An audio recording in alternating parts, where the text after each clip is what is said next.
The War of the Worlds. By H. G. Wells. But who shall dwell in these worlds if they be inhabited? Are we or they lords of the world? And how are all things made for man? Kepler, quoted in the Anatomy of Melancholy. Book 1. The Coming of the Martians. The eve of the war. No one would have believed in the last years of the 19th century that this world was being watched keenly and closely by intelligences greater than man's and yet as mortal as his own, that as men busied themselves about their various concerns they were scrutinized and studied, perhaps almost as narrowly as a man with a microscope might scrutinize the transient creatures that swarm and multiply in a drop of water. With infinite complacency men went to and fro over this globe, about their little affairs, serene in their assurance of their empire over matter. It is possible that the infusoria under the microscope do the same. No one gave a thought to the older worlds of space as sources of human danger, or thought of them only to dismiss the idea of life upon them as impossible or improbable. It is curious to recall some of the mental habits of those departed days. At most terrestrial men fancied there might be other men upon Mars, perhaps inferior to themselves and ready to welcome a missionary enterprise. Yet across the gulf of space, minds that are to our minds as ours are to those of the beasts that perish, intellects vast and cool and unsympathetic, regarded this earth with envious eyes, and slowly and surely drew their plans against us. And early in the 20th century came the great disillusionment. The planet Mars, I scarcely need remind the reader, revolves about the Sun at a mean distance of 140 million miles, and the light and heat it receives from the Sun is barely half of that received by this world. It must be, if the nebular hypothesis has any truth, older than our world. And long before this earth ceased to be molten, life upon its surface must have begun its course. The fact that it is scarcely 1/7 of the volume of the earth must have accelerated its cooling to the temperature at which life could begin. It has air and water and all that is necessary for the support of animated existence. Yet so vain is man, and so blinded by his vanity, that no writer, up to the very end of the 19th century, expressed any idea that intelligent life might have developed there far, or indeed at all, beyond its earthly level. Nor was it generally understood that since Mars is older than our Earth, with scarcely a quarter of the superficial area and remoter from the Sun, it necessarily follows that it is not only more distant from time's beginning but nearer its end. The secular cooling that must someday overtake our planet has already gone far indeed with our neighbor. Its physical condition is still largely a mystery, but we know now that even in its equatorial region, the midday temperature barely approaches that of our coldest winter. Its air is much more attenuated than ours, its oceans have shrunk until they cover but a third of its surface, and as its slow seasons change, huge snowcaps gather and melt about either pole and periodically inundate its temperate zones. That last stage of exhaustion, which to us is still incredibly remote, has become a present-day problem for the inhabitants of Mars.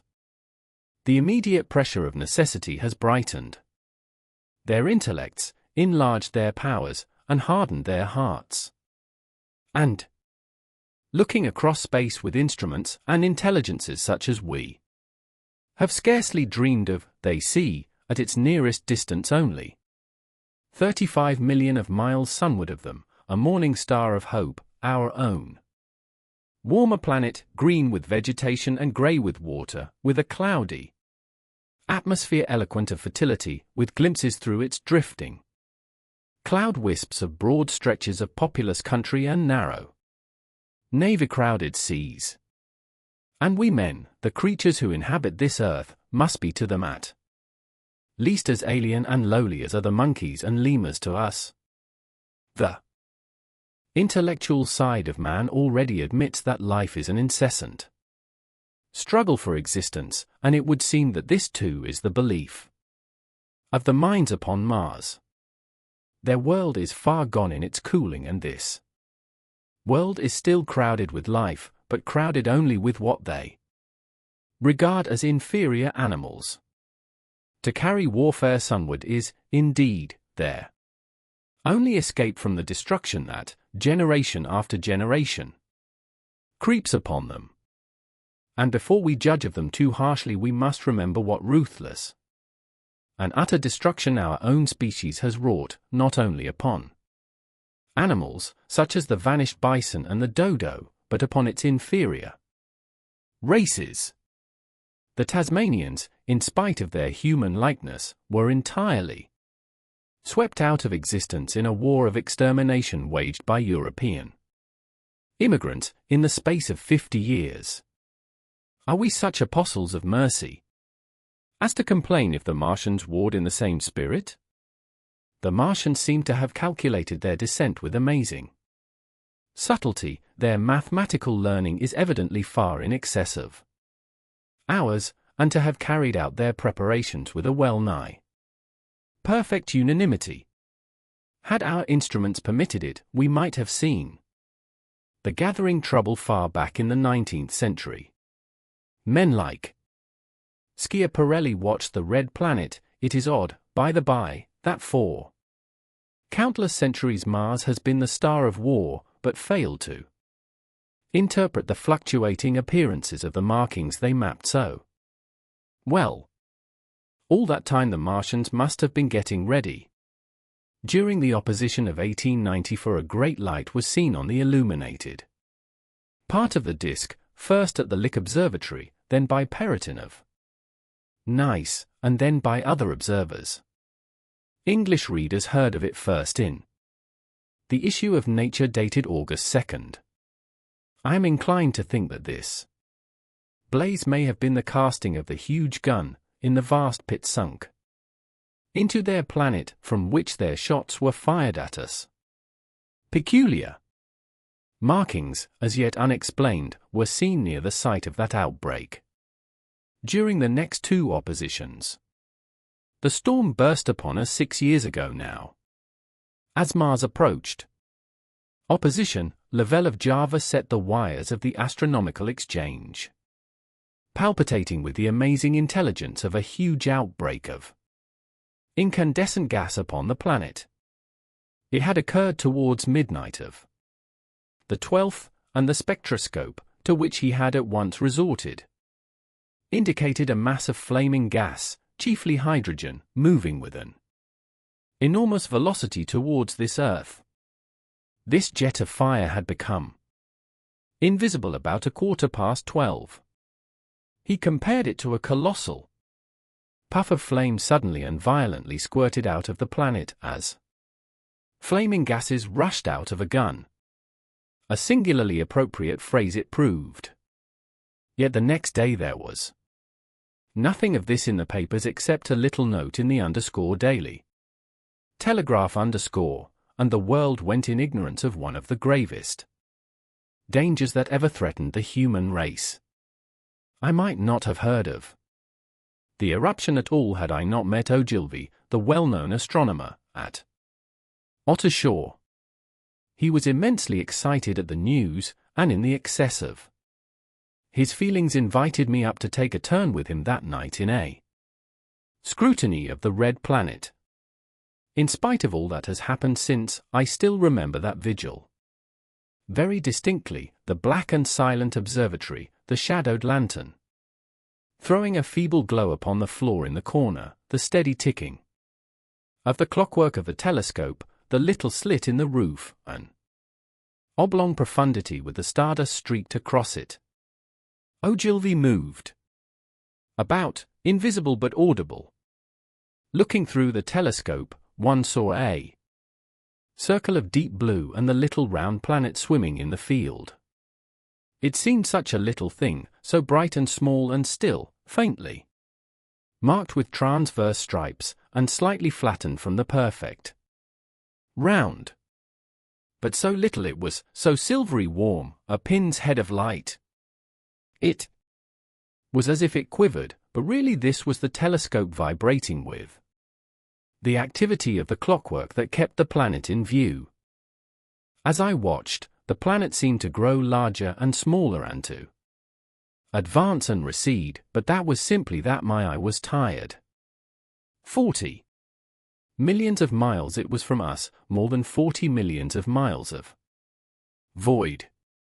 Few people realize the immensity of vacancy in which the dust of the material universe swims. Near it in the field, I remember, were 3 faint points of light. 3 telescopic stars infinitely remote, and all around it was the unfathomable darkness of empty space. You know how that blackness looks on a frosty starlight night. In a telescope it seems far profounder and invisible to me because it was so remote and small, flying swiftly and steadily towards me across that incredible distance, drawing nearer.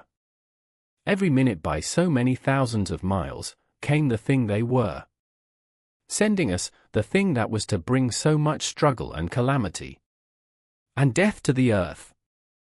I never dreamed of it then as I watched, no one on earth dreamed of that unerring missile. That night, too, there was another jetting out of gas from the distant planet. I saw it. A reddish flash at the edge, the slightest projection of the outline just as the chronometer struck midnight, and at that I told Ogilvy and he took my place.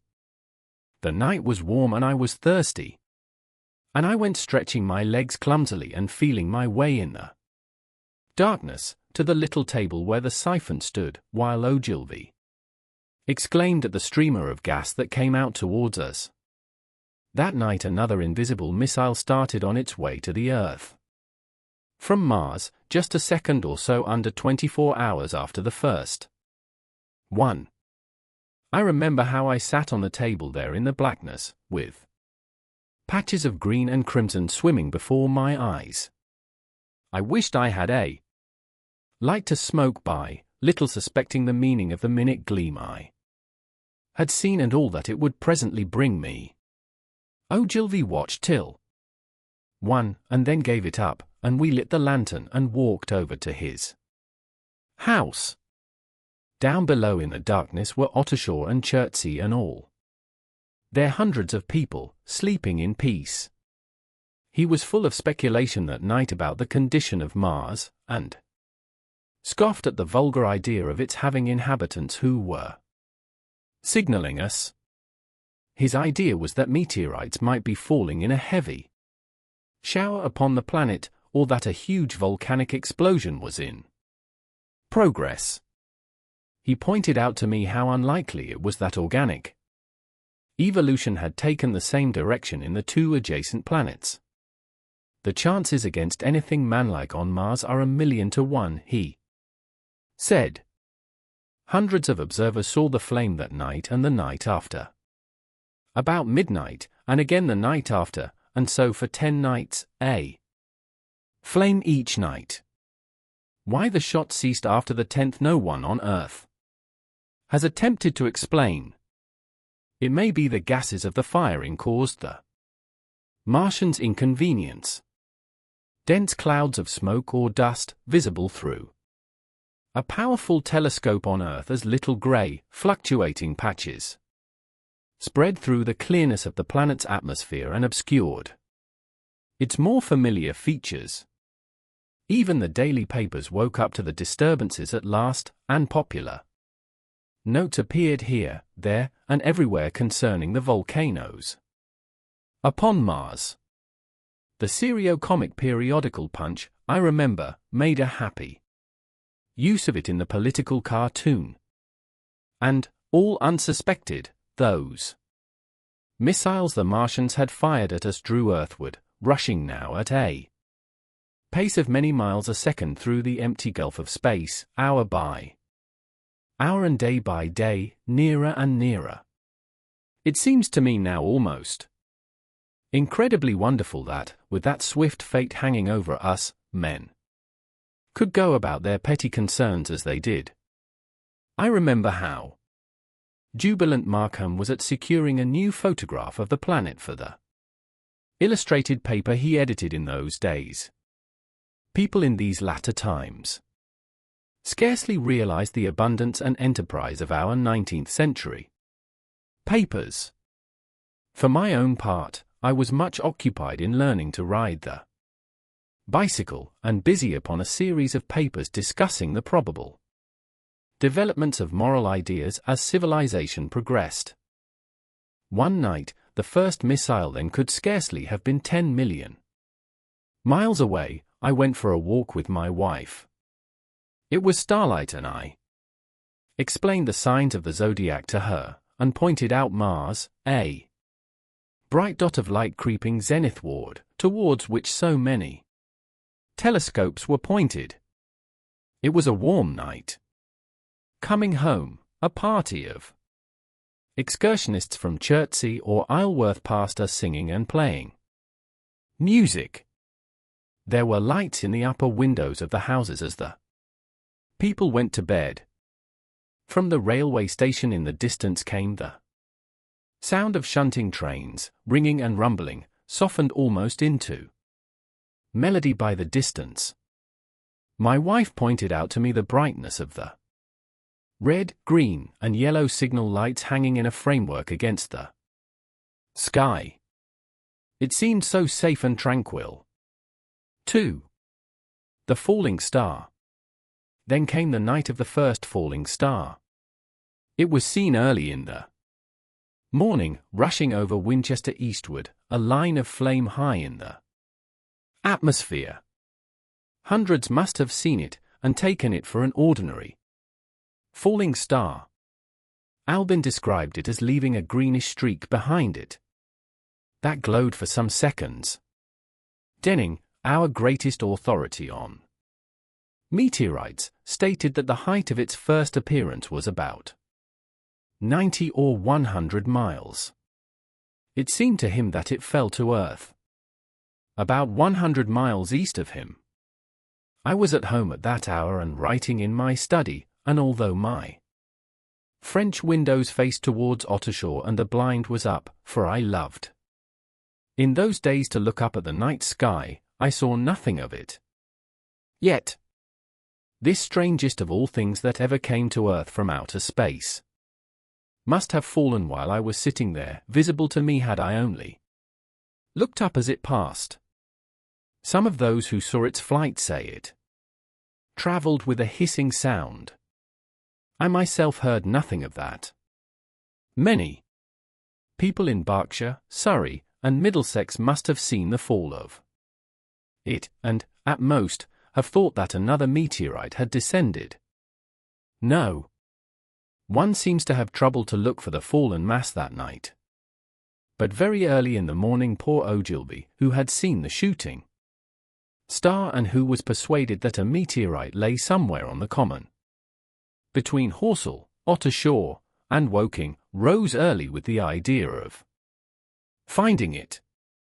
Find it he did, soon after dawn, and not far from the sandpits. An enormous hole had been made by the impact of the projectile, and the sand and gravel had been flung violently in every direction over the heath, forming heaps visible a mile and a half away.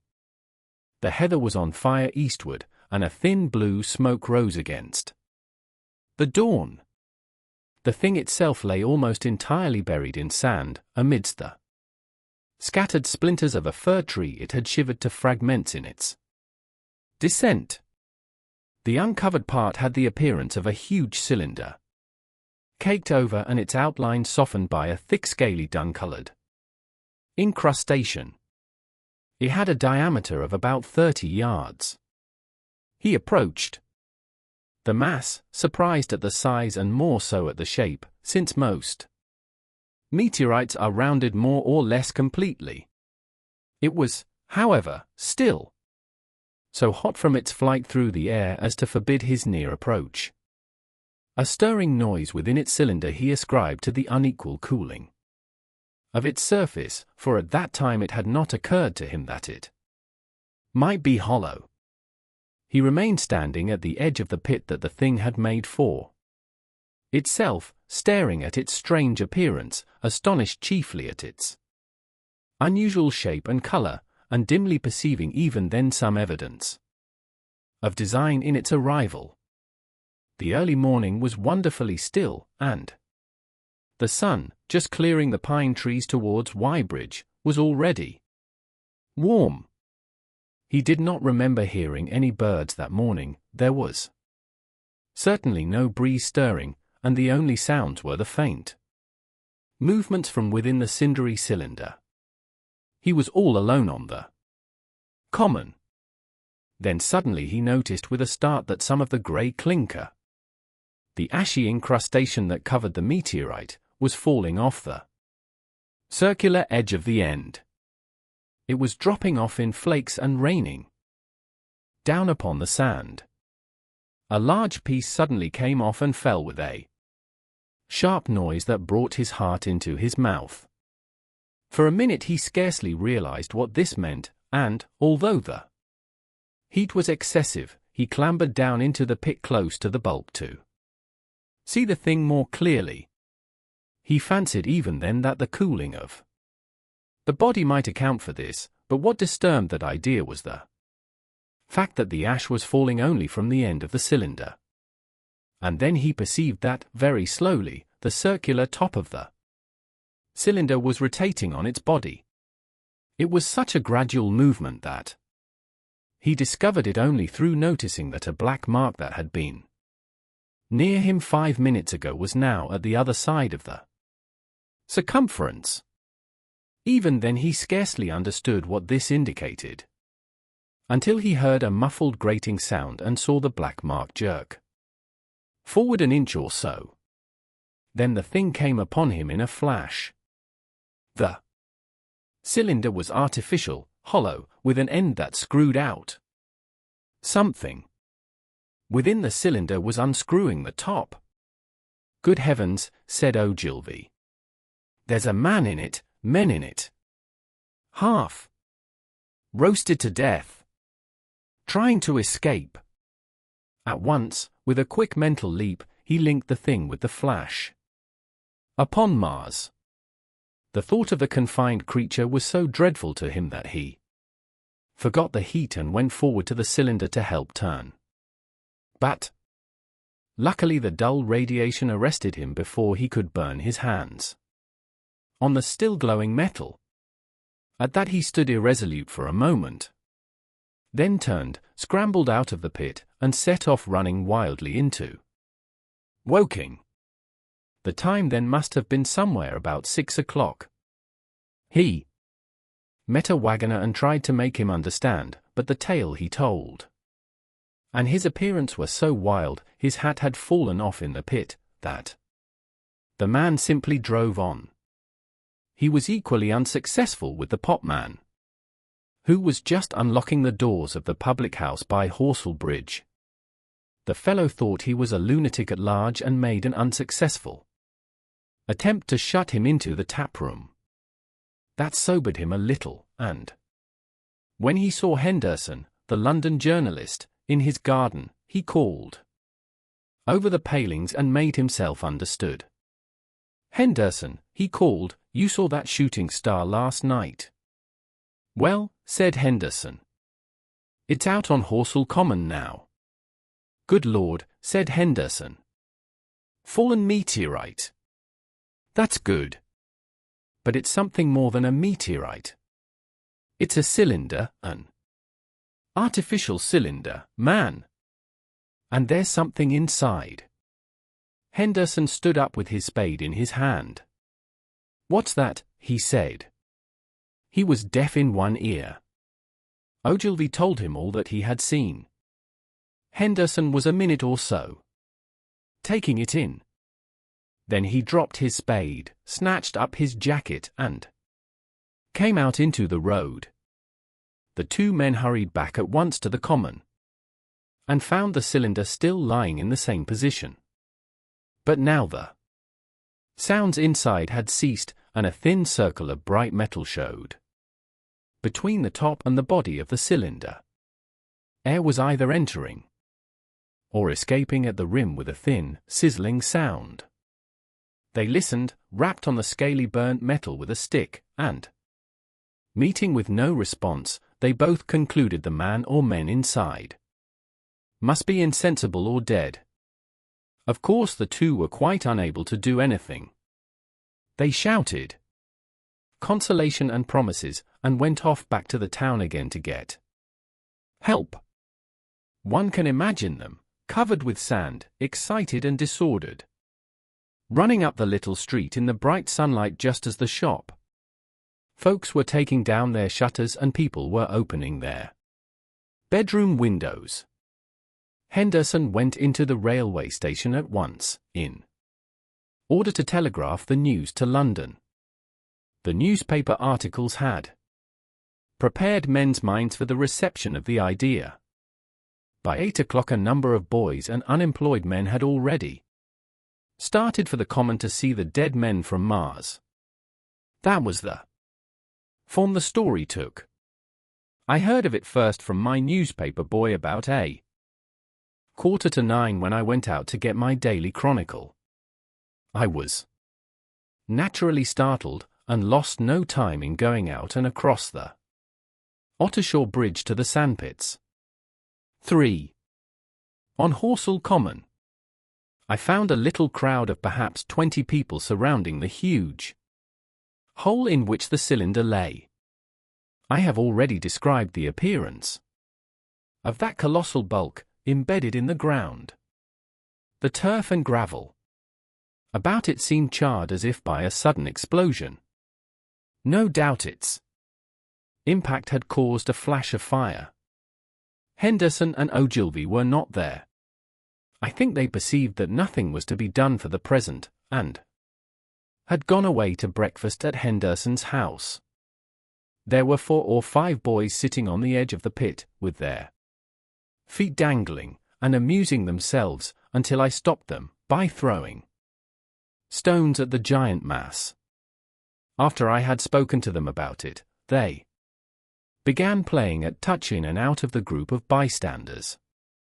Among these were a couple of cyclists, a jobbing gardener I employed, sometimes a girl carrying a baby, Greg the butcher and his little boy, and 2 or 3 loafers and golf caddies who were accustomed to hang about the railway station. There was very little talking. Few of the common people in England had anything but the vaguest astronomical ideas in those days. Most of them were staring quietly at the big table like end of the cylinder, which was still as Ogilvy and Henderson had left it. I fancy the popular expectation of a heap of charred corpses was disappointed at this inanimate bulk. Some went away while I was there, and other people came. I clambered into the pit and fancied I heard a faint movement under my feet. The top had certainly ceased to rotate. It was only when I got thus close to it that the strangeness of this object was at all evident to me. At the first glance it was really no more exciting than an overturned carriage or a tree blown across the road. Not so much so, indeed. It looked like a rusty gas float. It required a certain amount of scientific education to perceive that the grey scale of the thing was no common oxide, that the yellowish-white metal that gleamed in the crack between the lid and the cylinder had an unfamiliar hue. Extraterrestrial had no meaning for most of the onlookers. At that time it was quite clear in my own mind that the thing had come from the planet Mars, but I judged it improbable that it contained any living creature. I thought the unscrewing might be automatic. In spite of Ogilvy, I still believed that there were men in Mars. My mind ran fancifully on the possibilities of its containing manuscript, on the difficulties in translation that might arise, whether we should find coins and models in it, and so forth. Yet it was a little too large for assurance on this idea. I felt an impatience to see it opened. About 11, as nothing seemed happening, I walked back, full of such thought, to my home in Maybury. But I found it difficult to get to work upon my abstract investigations. In the afternoon the appearance of the Common had altered very much. The early editions of the evening papers had startled London with enormous headlines. A message received from Mars. Remarkable story from Woking.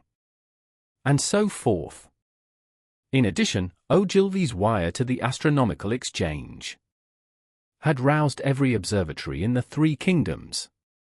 There were half a dozen flies or more from the Woking station standing in the road by the sandpits, a basket chaise from Chobham, and a rather lordly carriage.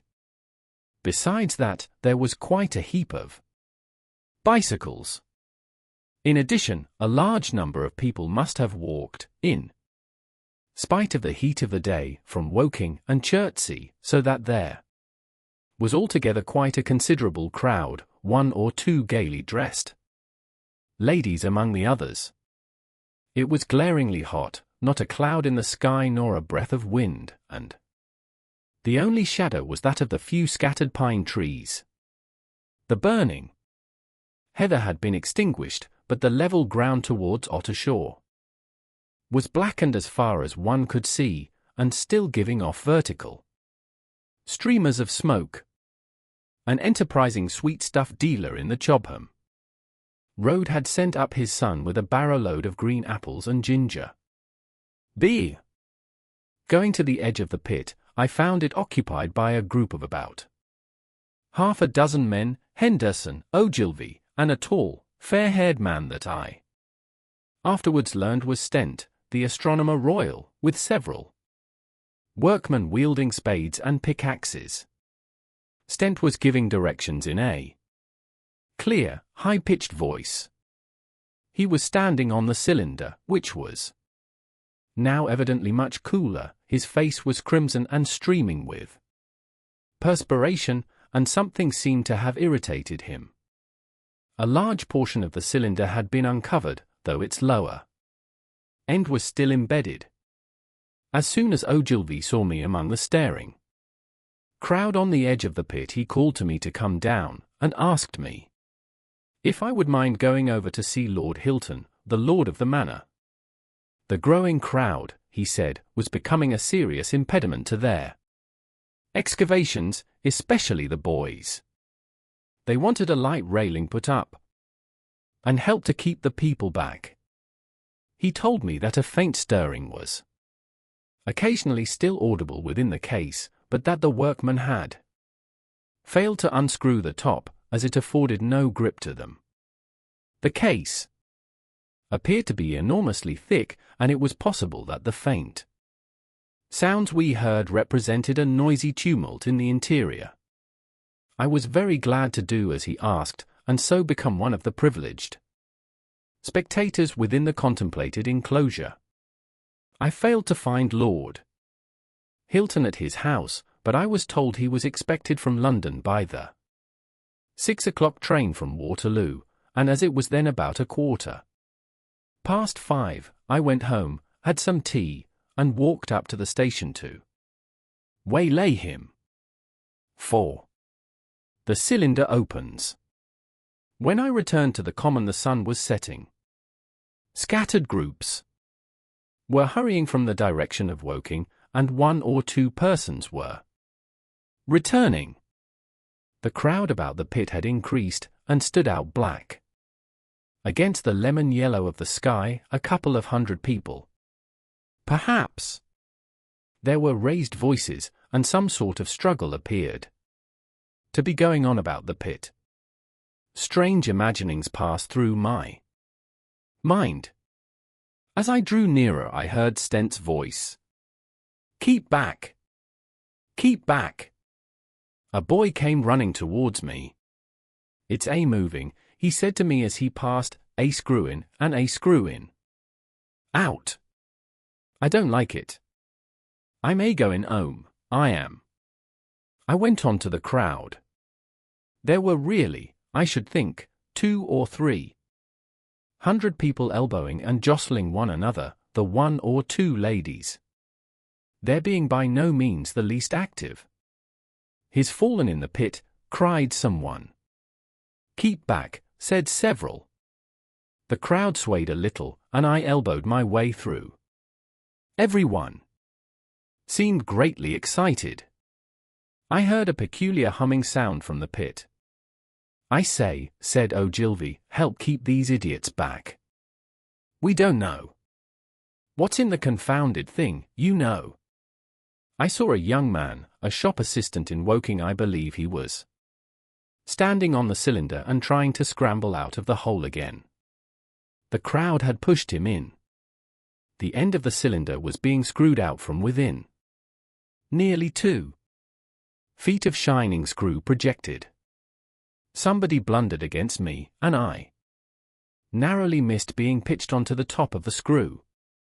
I turned, and as I did so the screw must have come out, for the lid of the cylinder fell upon the gravel with a ringing concussion. I stuck my elbow into the person behind me and turned my head towards the thing again. For a moment that circular cavity seemed perfectly black. I had the sunset in my eyes. I think everyone expected to see a man emerge, possibly something a little unlike us terrestrial men, but in all essentials a man. I know I did, but, looking, I presently saw something stirring within the shadow, greyish billowy movements, one above another, and then 2 luminous discs, like eyes. Then something resembling a little grey snake, about the thickness of a walking stick, crawled up out of the writhing middle, and wriggled in the air towards me, and then another. A sudden chill came over me. There was a loud shriek from a woman behind. I half turned, keeping my eyes fixed upon the cylinder still, from which other tentacles were now projecting, and began pushing my way back from the edge of the pit. I saw astonishment giving place to horror on the faces of the people about me. I heard inarticulate exclamations on all sides. There was a general movement backwards. I saw the shopman struggling still on the edge of the pit. I found myself alone, and saw the people on the other side of the pit running off. Stent among them. I looked again at the cylinder, and ungovernable terror gripped me. I stood petrified and staring. A big greyish rounded bulk, the size, perhaps, of a bear, was rising slowly and painfully out of the cylinder. As it bulged up and caught the light, it glistened like wet leather. 2 large dark-coloured eyes were regarding me steadfastly. The mass that framed them, the head of the thing, was rounded, and had, one might say, a face. There was a mouth under the eyes, the lipless brim of which quivered and panted, and dropped saliva. The whole creature heaved and pulsated convulsively. A lank tentacular appendage gripped the edge of the cylinder, another swayed in the air. Those who have never seen a living Martian can scarcely imagine the strange horror of its appearance. The peculiar V-shaped mouth with its pointed upper lip, the absence of brow ridges, the absence of a chin. Beneath the wedge-like lower lip, the incessant quivering of this mouth. The Gorgon groups of tentacles, the tumultuous breathing of the lungs. In a strange atmosphere, the evident heaviness and painfulness of movement due to the greater gravitational energy of the Earth, above all, the extraordinary intensity of the immense eyes, were at once vital, intense, inhuman, crippled and monstrous. There was something fungoid in the oily brown skin, something in the clumsy deliberation of the tedious movements unspeakably nasty. Even at this first encounter, this first glimpse, I was overcome with disgust and dread. Suddenly the monster vanished. It had toppled over the brim of the cylinder and fallen into the pit, with a thud like the fall of a great mass of leather. I heard it give a peculiar thick cry, and forthwith another of these creatures appeared darkly in the deep shadow of the aperture. I turned and, running madly, made for the first group of trees, perhaps 100 yards away, but I ran slantingly and stumbling, for I could not avert my face from these things. There, among some young pine trees and furze bushes, I stopped, panting, and waited further developments. The common round the sandpits was dotted with people, standing like myself in a half-fascinated terror, staring at these creatures, or rather at the heaped gravel at the edge of the pit in which they lay. And then, with a renewed horror, I saw a round, black object bobbing up and down on the edge of the pit. It was the head of the shopman who had fallen in, but showing as a little black object against the hot western sun. Now he got his shoulder and knee up, and again he seemed to slip back until only his head was visible. Suddenly he vanished, and I could have fancied a faint shriek had reached me. I had a momentary impulse to go back and help him that my fears overruled. Everything was then quite invisible, hidden by the deep pit and the heap of sand that the fall of the cylinder had made. Anyone coming along the road from Chobham or Woking would have been amazed at the sight, a dwindling multitude of perhaps 100 people or more, standing in a great irregular circle, in ditches, behind bushes, behind gates and hedges, saying little to one another, and that in short excited shouts, and staring hard at a few heaps of sand. The barrow of ginger beer stood, a queer derelict, black against the burning sky, and in the sandpits was a row of deserted vehicles with their horses feeding out of nosebags or pawing the ground. The heat ray. After the glimpse I had had of the Martians emerging from the cylinder, in which they had come to the Earth from their planet, a kind of fascination paralyzed my actions. I remained standing knee-deep in the heather, staring at the mound that hid them. I was a battleground of fear and curiosity. I did not dare to go back towards the pit, but I felt a passionate longing to peer into it.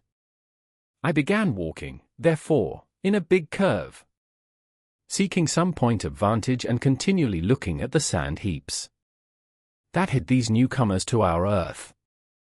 Once a leash of thin black whips, like the arms of an octopus, flashed across the sunset and was immediately withdrawn, and afterwards a thin rod rose up, joint by joint, bearing at its apex a circular disc that spun with a wobbling motion. What could be going on there? Most of the spectators had gathered in one or two groups, one a little crowd towards Woking, the other a knot of people in the direction of Chobham. Evidently they shared my mental conflict. There were few near me. One man I approached, he was, I perceived, a neighbor of mine, though I did not know his name, and accosted. But it was scarcely a time for articulate conversation. "What ugly brutes," he said. "Good God! What ugly brutes!" He repeated this over and over again. "Did you see a man in the pit?" I said, but he made no answer to that. We became silent, and stood watching for a time side by side, deriving, I fancy, a certain comfort in one another's company. Then I shifted my positioned to a little knoll that gave me the advantage of a yard or more of elevation, and when I looked for him presently he was walking towards Woking. The sunset faded to twilight before anything further happened. The crowd far away on the left, towards Woking, seemed to grow, and I heard now a faint murmur from it. The little knot of people towards Chobham dispersed. There was scarcely an intimation of movement from the pit. It was this, as much as anything, that gave people courage, and I suppose the new arrivals from Woking also helped to restore confidence. At any rate, as the dusk came on, a slow, intermittent movement upon the sandpits began, a movement that seemed to gather force as the stillness of the evening about the cylinder remained unbroken. Vertical black figures in twos and threes would advance, stop, watch, and advance again, spreading out as they did so in a thin irregular crescent that promised to enclose the pit in its attenuated horns. I, too, on my side began to move towards the pit. Then I saw some cabmen and others had walked boldly into the sandpits, and heard the clatter of hoofs and the gride of wheels. I saw a lad trundling off the barrow of apples. And then, within 30 yards of the pit, advancing from the direction of Horsell, I noted a little black knot of men, the foremost of whom was waving a white flag. This was the deputation. There had been a hasty consultation, and since the Martians were evidently, in spite of their repulsive forms, intelligent creatures, it had been resolved to show them, by approaching them with signals, that we too were intelligent. Flutter, flutter, went the flag, first to the right, then to the left. It was too far for me to recognize anyone there, but afterwards I learned that Ogilvy, Stent, and Henderson were with others in this attempt at communication. This little group had in its advance dragged inward, so to speak, the circumference of the now almost complete circle of people, and a number of dim black figures followed it at discrete distances. Suddenly there was a flash of light, and a quantity of luminous greenish smoke came out of the pit in 3 distinct puffs, which drove up, one after the other, straight into the still air. This smoke, or flame, perhaps, would be the better word for it, was so bright that the deep blue sky overhead and the hazy stretches of brown common towards Chertsey, set with black pine trees, seemed to darken abruptly as these puffs arose, and to remain the darker after their dispersal. At the same time a faint hissing sound became audible. Beyond the pit stood the little wedge of people with the white flag at its apex, arrested by these phenomena, a little knot of small vertical black shapes upon the black ground. As the green smoke arose, their faces flashed out pallid green and faded again as it vanished. Then, slowly the hissing passed into a humming, into a long, loud, droning noise. Slowly a humped shape rose out of the pit, and the ghost of a beam of light seemed to flicker out from it. Forthwith flashes of actual flame, a bright glare leaping from one to another, sprang from the scattered group of men. It was as if some invisible jet impinged upon them and flashed into white flame. It was as if each man were suddenly and momentarily turned to fire. Then, by the light of their own destruction, I saw them staggering and falling, and their supporters turning to run. I stood staring, not as yet realizing that this was death leaping from man to man in that little distant crowd. All I felt was that it was something very strange. An almost noiseless and blinding flash of light, and a man fell headlong and lay still, and as the unseen shaft of heat passed over them, pine trees burst into fire, and every dry furze bush became with one dull thud a mass of flames. And far away, Towards Nafil I saw the flashes of trees and hedges and wooden buildings suddenly set alight. It was sweeping round swiftly and steadily, this flaming death, this invisible, inevitable sword of heat. I perceived it coming towards me. By the flashing bushes it touched, and was too astounded and stupefied to stir. I heard the crackle of fire in the sandpits and the sudden squeal of a horse that was as suddenly stilled. Then it was as if an invisible yet intensely heated finger were drawn through the heather between me and the Martians, and all along a curving line beyond the sandpits the dark ground smoked and crackled. Something fell with a crash far away to the left where the road from Woking Station opens out on the common. Forthwith the hissing and humming ceased, and the black, dome-like object sank slowly out of sight into the pit. All this had happened with such swiftness that I had stood motionless, dumbfounded and dazzled by the flashes of light. Had that death swept through a full circle, it must inevitably have slain me in my surprise. But it passed and spared me, and left the night about me suddenly dark and unfamiliar. The undulating common seemed now dark almost to blackness, except where its roadways lay grey and pale under the deep blue sky of the early night. It was dark, and suddenly void of men. Overhead the stars were mustering, and in the west the sky was still a pale, bright, almost greenish blue. The tops of the pine trees and the roofs of Horsell came out sharp and black against the western afterglow. The Martians and their appliances were altogether invisible, save for that thin mast upon which their restless mirror wobbled.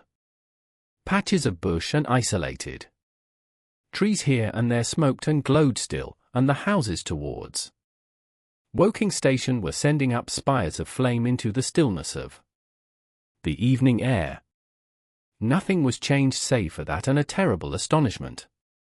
The little group of black specks with the flag of white had been swept out of existence, and the stillness of the evening, so it seemed to me, had scarcely been broken.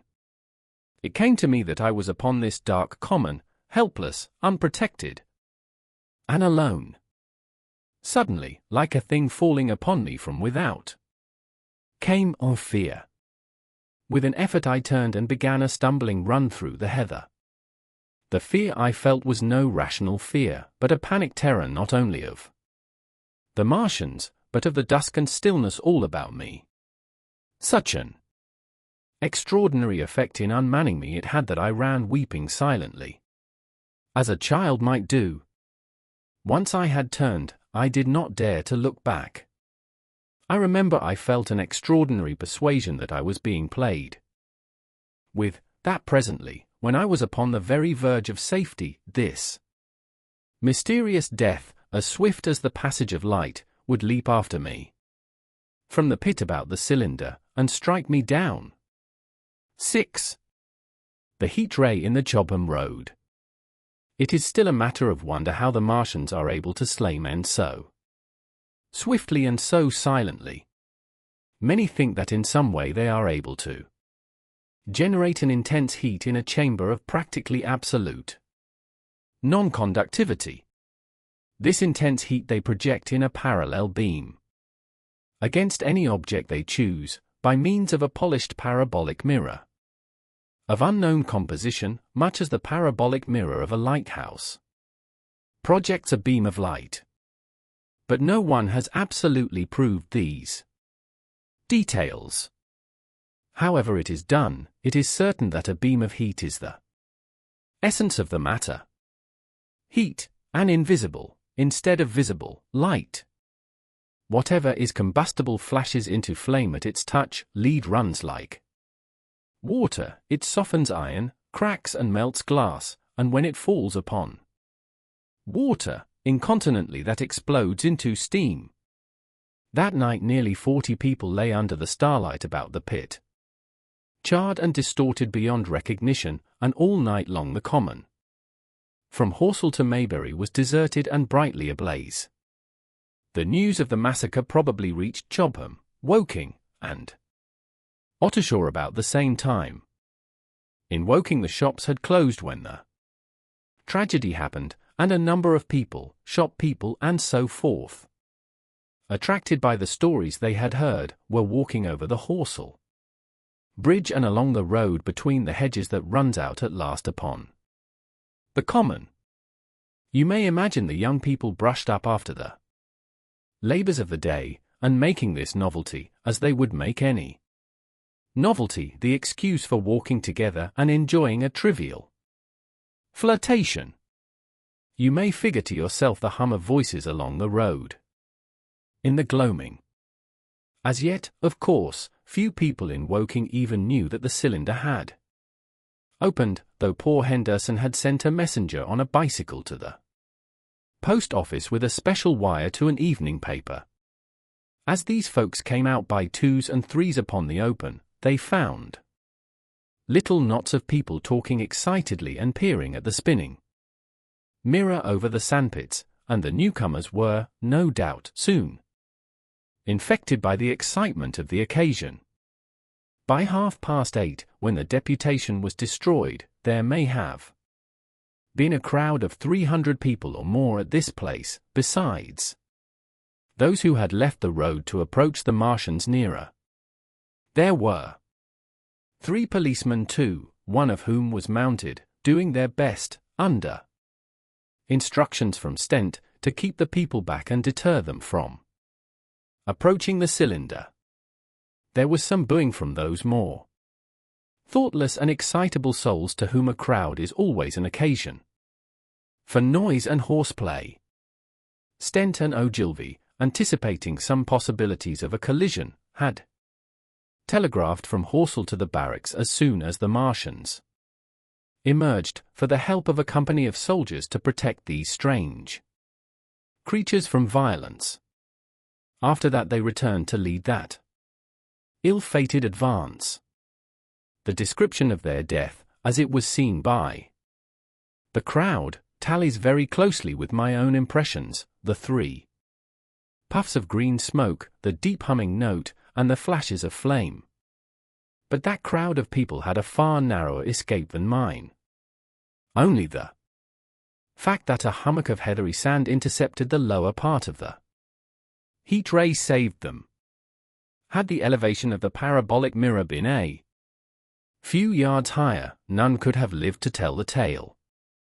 They saw the flashes and the men falling, and an invisible hand, as it were, lit the bushes as it hurried towards them through the twilight. Then, with a whistling note that rose above the droning of the pit, the beam swung close over their heads, lighting the tops of the beech trees that line the road, and splitting the bricks, smashing the windows, firing the window frames, and bringing down in crumbling ruin a portion of the gable of the house nearest the corner.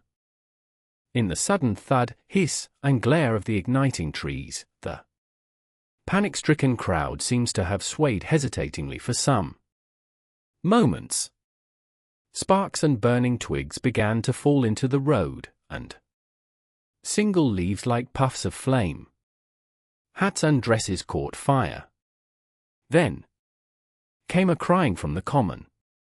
There were shrieks and shouts, and suddenly a mounted policeman came galloping through the confusion with his hands clasped over his head, screaming, "They're coming!" A woman shrieked, and incontinently everyone was turning and pushing at those behind, in order to clear their way to Woking again. They must have bolted as blindly as a flock of sheep. Where the road grows narrow and black between the high banks, the crowd jammed, and a desperate struggle occurred. All that crowd did not escape. 3 persons at least, 2 women and a little boy, were crushed and trampled there, and left to die amid the terror and the darkness. 7. How I reached home. For my own part, I remember nothing of my flight except the stress of blundering against trees and stumbling through the heather. All about me gathered the invisible terrors of the Martians, that pitiless sword of heat seemed whirling to and fro, flourishing overhead before it descended and smote me out of life. I came into the road between the crossroads and Horsell, and ran along this to the crossroads. At last I could go no further. I was exhausted with the violence of my emotion and of my flight, and I staggered and fell by the wayside. That was near the bridge that crosses the canal by the gasworks. I fell and lay still. I must have remained there some time. I sat up, strangely perplexed. For a moment, perhaps, I could not clearly understand how I came there. My terror had fallen from me like a garment. My hat had gone, and my collar had burst away from its fastener. A few minutes before, there had only been 3 real things. Before me, the immensity of the night and space and nature, my own feebleness and anguish, and the near approach of death. Now it was as if something turned over, and the point of view altered abruptly. There was no sensible transition from one state of mind to the other. I was immediately the self of every day again, a decent, ordinary citizen. The silent common, the impulse of my flight, the starting flames, were as if they had been in a dream. I asked myself, had these latter things indeed happened? I could not credit it. I rose and walked unsteadily up the steep incline of the bridge. My mind was blank wonder. My muscles and nerves seemed drained of their strength. I dare say I staggered drunkenly. A head rose over the arch, and the figure of a workman carrying a basket appeared. Beside him ran a little boy. He passed me, wishing me good night. I was minded to speak to him, but did not. I answered his greeting with a meaningless mumble and went on over the bridge. Over the Maybury Archer train, a billowing tumult of white, firelit smoke, and a long caterpillar of lighted windows, went flying south, clatter, clatter, clap, rap, and it had gone. A dim group of people talked in the gate of one of the houses in the pretty little row of gables that was called Oriental Terrace. It was all so real and so familiar. And that behind me. It was frantic, fantastic. Such things, I told myself, could not be. Perhaps I am a man of exceptional moods. I do not know how far my experience is common. At times I suffer from the strangest sense of detachment from myself and the world about me. I seem to watch it all from the outside, from somewhere inconceivably remote, out of time, out of space, out of the stress and tragedy of it all. This feeling was very strong upon me that night. Here was another side to my dream. But the trouble was the blank incongruity of this serenity and the swift death flying yonder, not 2 miles away.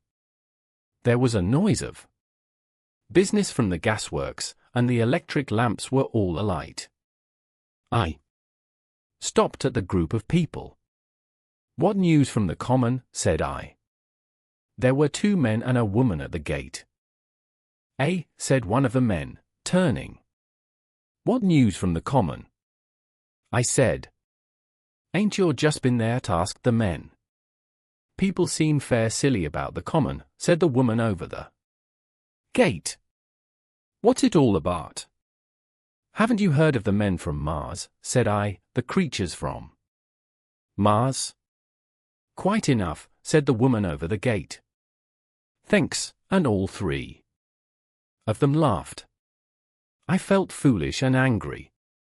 I tried and found I could not tell them what I had seen. They laughed again at my broken sentences. "You'll hear more yet," I said, and went on to my home. I startled my wife at the doorway, so haggard was I. I went into the dining room, sat down, drank some wine, and so soon as I could collect myself sufficiently I told her the things I had seen. The dinner, which was a cold one, had already been served, and remained neglected on the table while I told my story. "There is one thing," I said, to allay the fears I had aroused, "they are the most sluggish things I ever saw crawl. They may keep the pit and kill people who come near them, but they cannot get out of it. But the horror of them—" "Don't, dear," said my wife, knitting her brows and putting her hand on mine. "Poor Ogilvy," I said. "To think he may be lying dead there." My wife at least did not find my experience incredible. When I saw how deadly white her face was, I ceased abruptly. "They may come here," she said again and again. I pressed her to take wine, and tried to reassure her. "They can scarcely move," I said. I began to comfort her and myself by repeating all that Ogilvy had told me of the impossibility of the Martians establishing themselves on the Earth. In particular, I laid stress on the gravitational difficulty. On the surface of the Earth, the force of gravity is 3 times what it is on the surface of Mars. A Martian, therefore, would weigh 3 times more than on Mars, albeit his muscular strength would be the same. His own body would be a cope of lead to him, therefore. That, indeed, was the general opinion. Both the Times and the Daily Telegraph, for instance, insisted on it the next morning, and both overlooked, just as I did, 2 obvious modifying influences. The atmosphere of the Earth, we now know, contains far more oxygen or far less argon, whichever way one likes to put it, than does Mars. The invigorating influences of this excess of oxygen upon the Martians indisputably did much to counterbalance the increased weight of their bodies.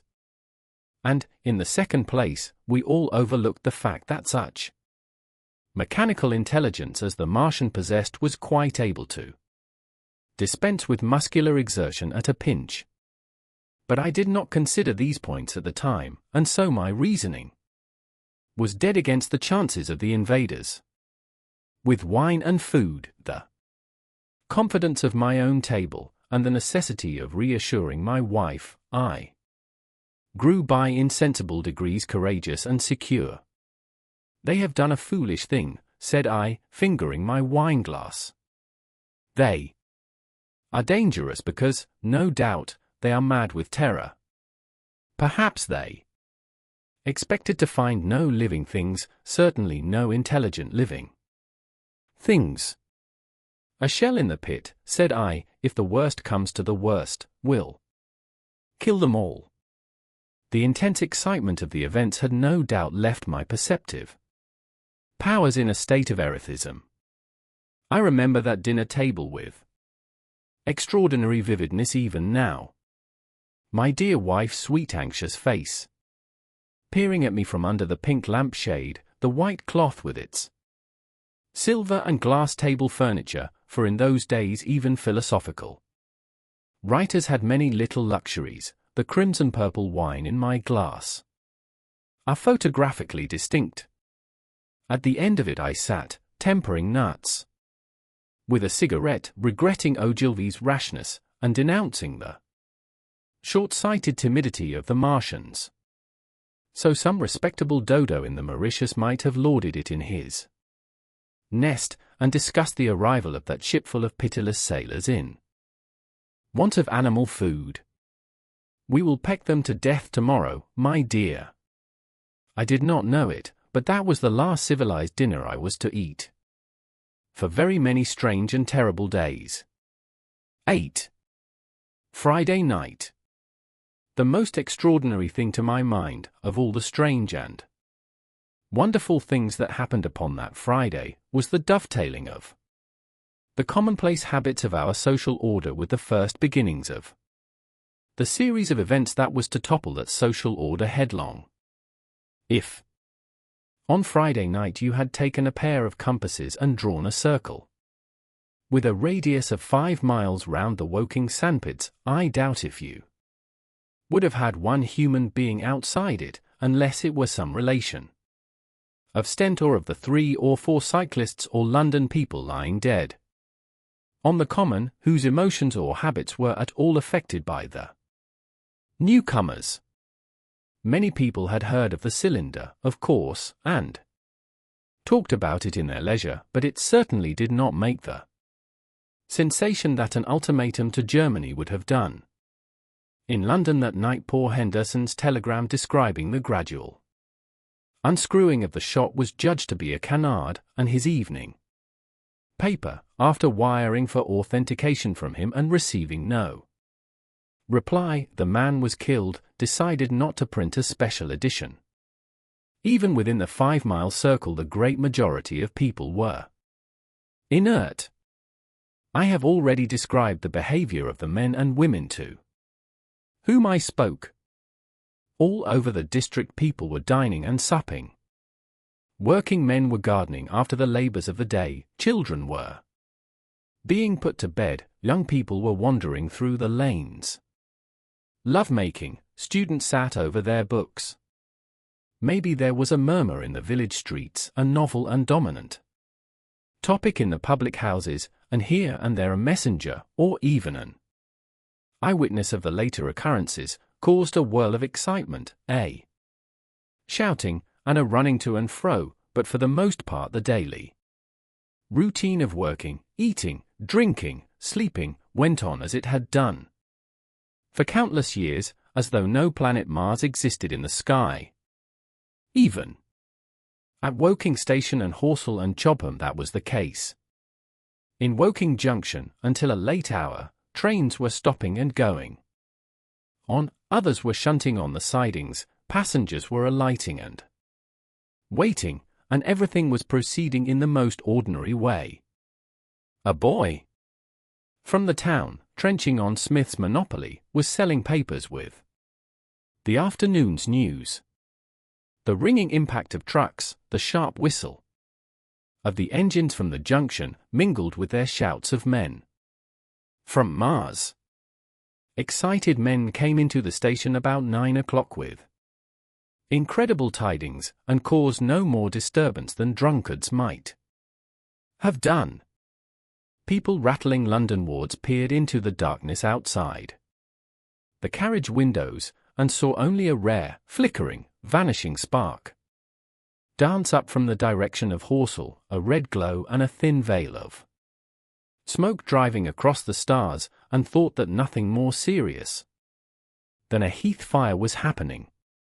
It was only round the edge of the common that any disturbance was perceptible.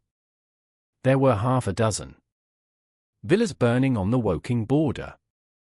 There were lights in all the houses on the common side of the 3 villages, and the people there kept awake till dawn. A curious crowd lingered restlessly, people coming and going, but the crowd remaining, both on the Chobham and Horsell bridges. 1 or 2 adventurous souls, it was afterwards found, went into the darkness and crawled quite near the Martians, but they never returned, for now and again a light ray, like the beam of a warship's searchlight, swept the common, and the heat ray was ready to follow.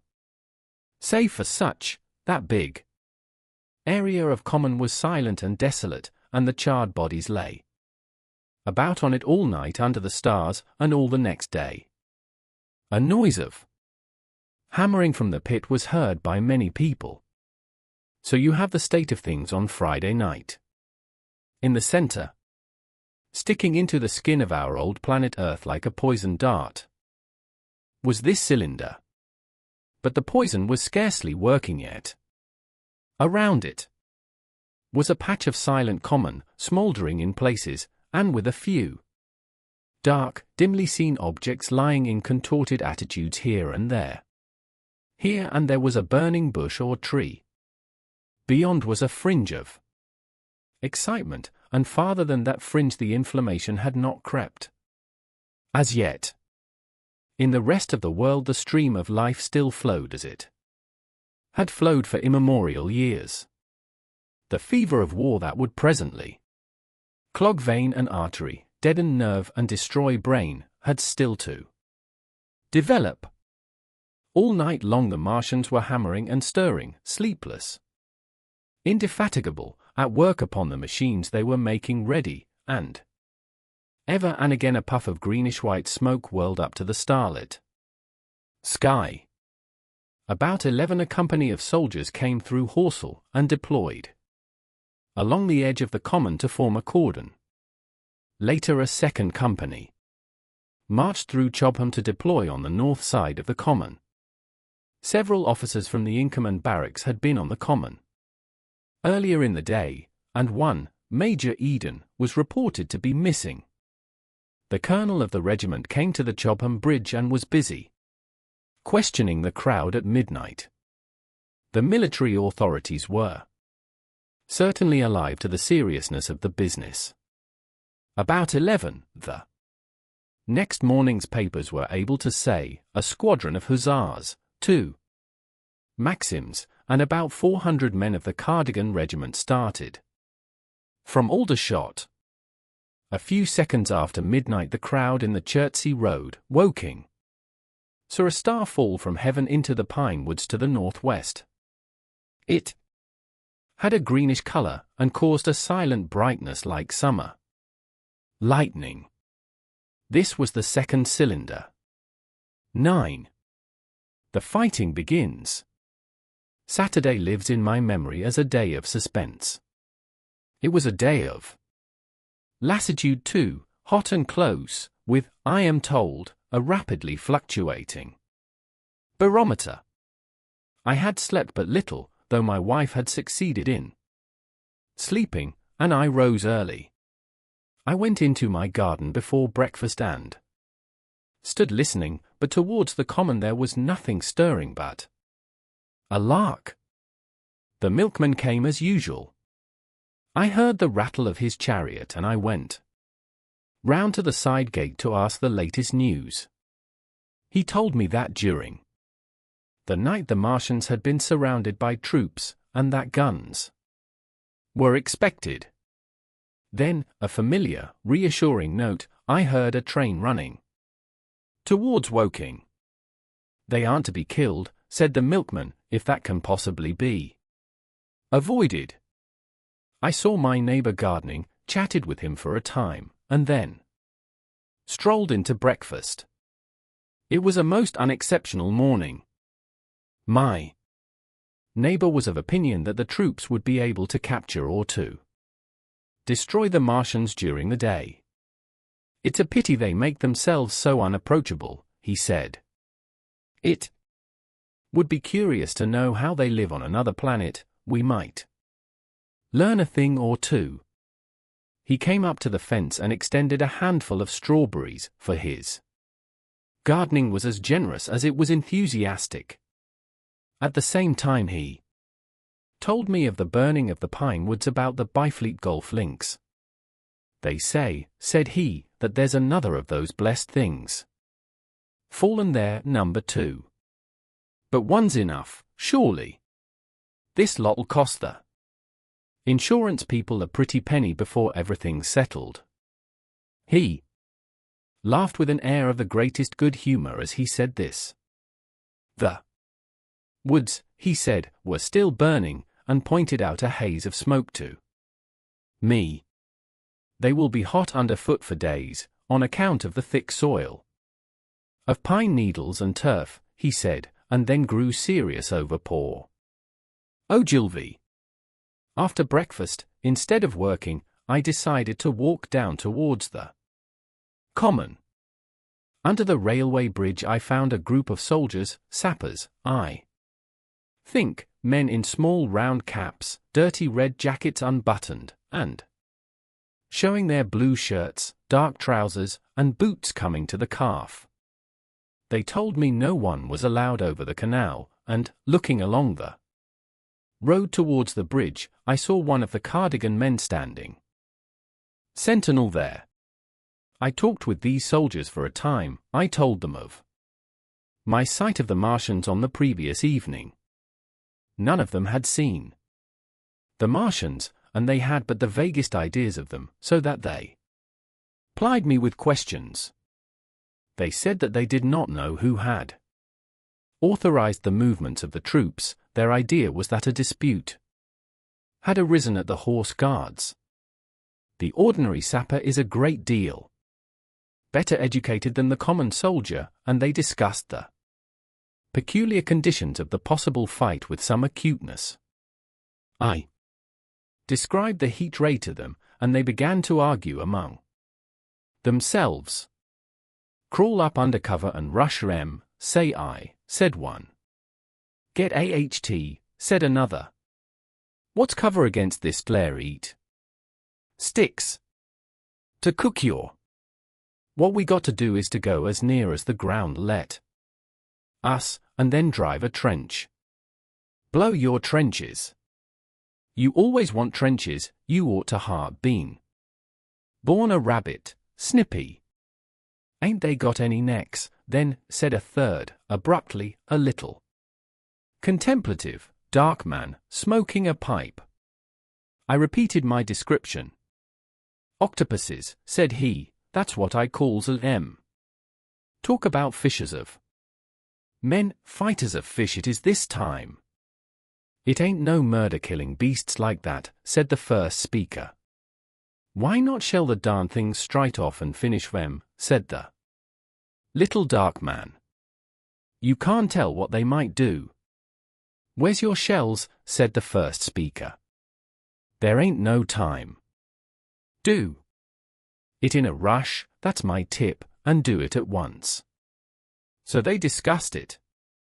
After a while I left them, and went on to the railway station to get as many morning papers as I could. But I will not weary the reader with a description of that long morning, and of the longer afternoon. I did not succeed in getting a glimpse of the common, for even Horsell and Chobham church towers were in the hands of the military authorities. The soldiers I addressed didn't know anything. The officers were mysterious as well as busy. I found people in the town quite secure again in the presence of the military, and I heard for the first time from Marshall, the tobacconist, that his son was among the dead on the common. The soldiers had made the people on the outskirts of Horsell lock up and leave their houses. I got back to lunch about 2, very tired for, as I have said, the day was extremely hot and dull, and in order to refresh myself I took a cold bath in the afternoon. About 4:30 I went up to the railway station to get an evening paper, for the morning papers had contained only a very inaccurate description of the killing of Stent, Henderson, Ogilvy, and the others. But there was little I didn't know. The Martians did not show an inch of themselves. They seemed busy in their pit, and there was a sound of hammering and an almost continuous streamer of smoke. Apparently they were busy getting ready for a struggle. Fresh attempts have been made to signal, but without success, was the stereotyped formula of the papers. A sapper told me it was done by a man in a ditch with a flag on a long pole. The Martians took as much notice of such advances as we should of the lowing of a cow. I must confess the sight of all this armament, all this preparation, greatly excited me. My imagination became belligerent, and defeated the invaders in a dozen striking ways. Something of my schoolboy dreams of battle and heroism came back. It hardly seemed a fair fight to me at that time. They seemed very helpless in that pit of theirs. About 3 o'clock there began the thud of a gun at measured intervals. From Chertsey or Addlestone. I learned that the smouldering pine wood, into which the second cylinder had fallen, was being shelled, in the hope of destroying that object before it opened. It was only about 5, however, that a field gun reached Chobham for use against the first body of Martians. About 6 in the evening, as I sat at tea with my wife in the summer house talking vigorously about the battle that was lowering upon us, I heard a muffled detonation from the common, and immediately after, a gust of firing. Close on the heels of that came a violent rattling crash, quite close to us, that shook the ground, and, starting out upon the lawn, I saw the tops of the trees about the Oriental College burst into smoky red flame, and the tower of the little church beside it slide down into ruin. The pinnacle of the mosque had vanished, and the roof line of the college itself looked as if a 100-ton gun had been at work upon it. One of our chimneys cracked as if a shot had hit it, flew, and a piece of it came clattering down the tiles and made a heap of broken red fragments upon the flower bed by my study window. And my wife stood amazed. Then I realized that the crest of Maybury Hill must be within range of the Martians' heat ray now that the college was cleared out of the way. At that I gripped my wife's arm, and without ceremony ran her out into the road. Then I fetched out the servant, telling her I would go upstairs myself for the box she was clamoring for. "We can't possibly stay here," I said, and as I spoke the firing reopened for a moment upon the common. "But where are we to go?" said my wife in terror. I thought perplexed. Then I remembered her cousins at Leatherhead. "Leatherhead!" I shouted above the sudden noise. She looked away from me downhill. The people were coming out of their houses, astonished. "How are we to get to Leatherhead?" she said. Down the hill I saw a bevy of hussars ride under the railway bridge. 3 galloped through the open gates of the Oriental College, 2 others dismounted, and began running from house to house. The sun, shining through the smoke that drove up from the tops of the trees, seemed blood-red, and threw an unfamiliar lurid light upon everything.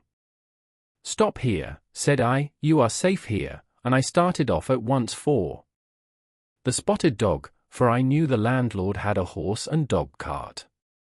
I ran, for I perceived that in a moment everyone upon this side of the hill would be moving.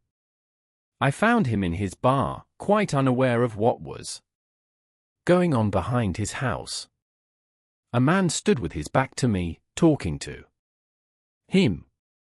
"I must have £1," said the landlord, "and I've no one to drive it."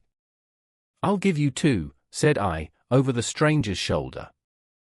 "What for?" "And I'll bring it back by midnight," I said. "Lord," said the landlord, "what's the hurry? I'm selling my bit of a pig. £2, and you bring it back? What's going on now?" I explained hastily that I had to leave my home, and so secured the dog cart. At the time it did not seem to me nearly so urgent that the landlord should leave his. I took care to have the cart there and then drove it off down the road, and, leaving it in charge of my wife and servant, rushed into my house and packed a few valuables, such plate as we had, and so forth. The beech trees below the house were burning. While I did this, and the palings up the road glowed red. While I was occupied in this way, one of the dismounted hussars came running up. He was going from house to house, warning people to leave. He was going on. As I came out of my front door, lugging my treasures, done up in a tablecloth, I shouted after him, "What news?" He turned, stared, bawled something about crawling out in a thing like a dish cover, and ran onto the gate of the house at the crest.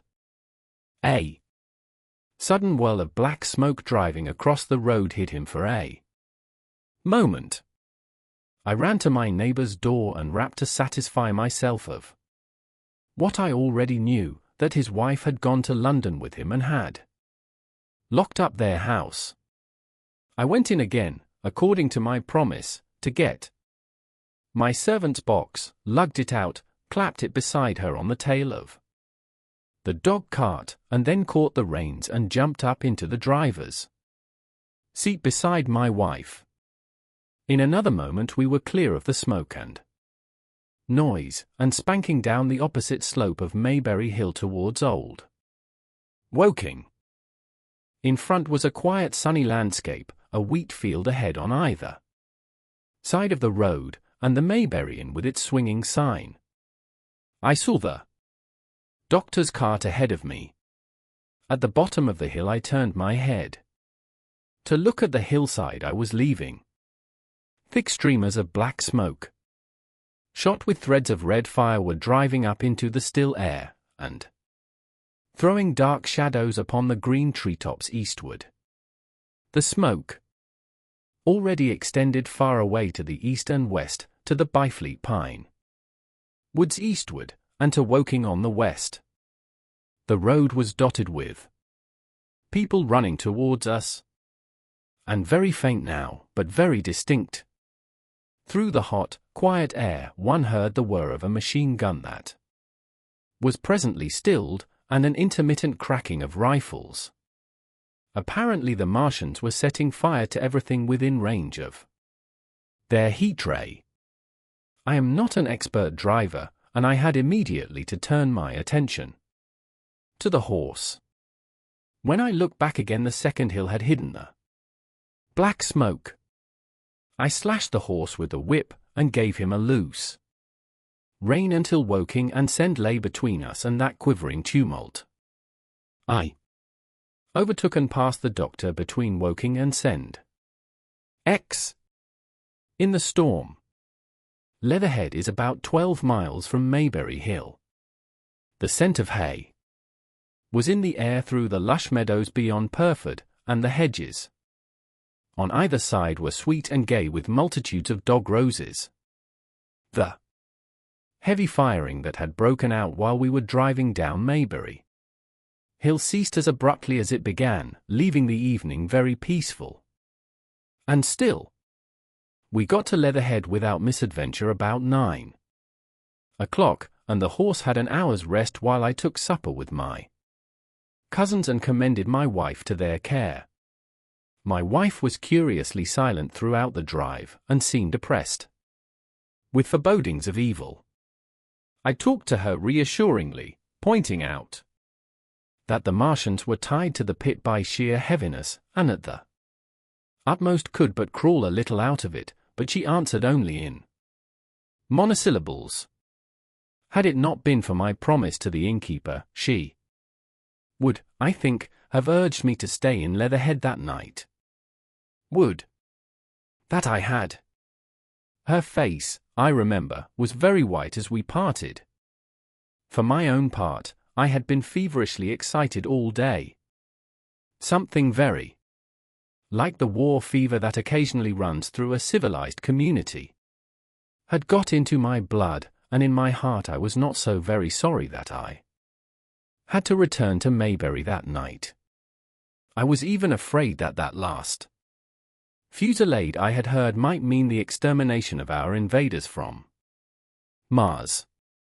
I can best express my state of mind by saying that I wanted to be in at the death. It was nearly 11 when I started to return.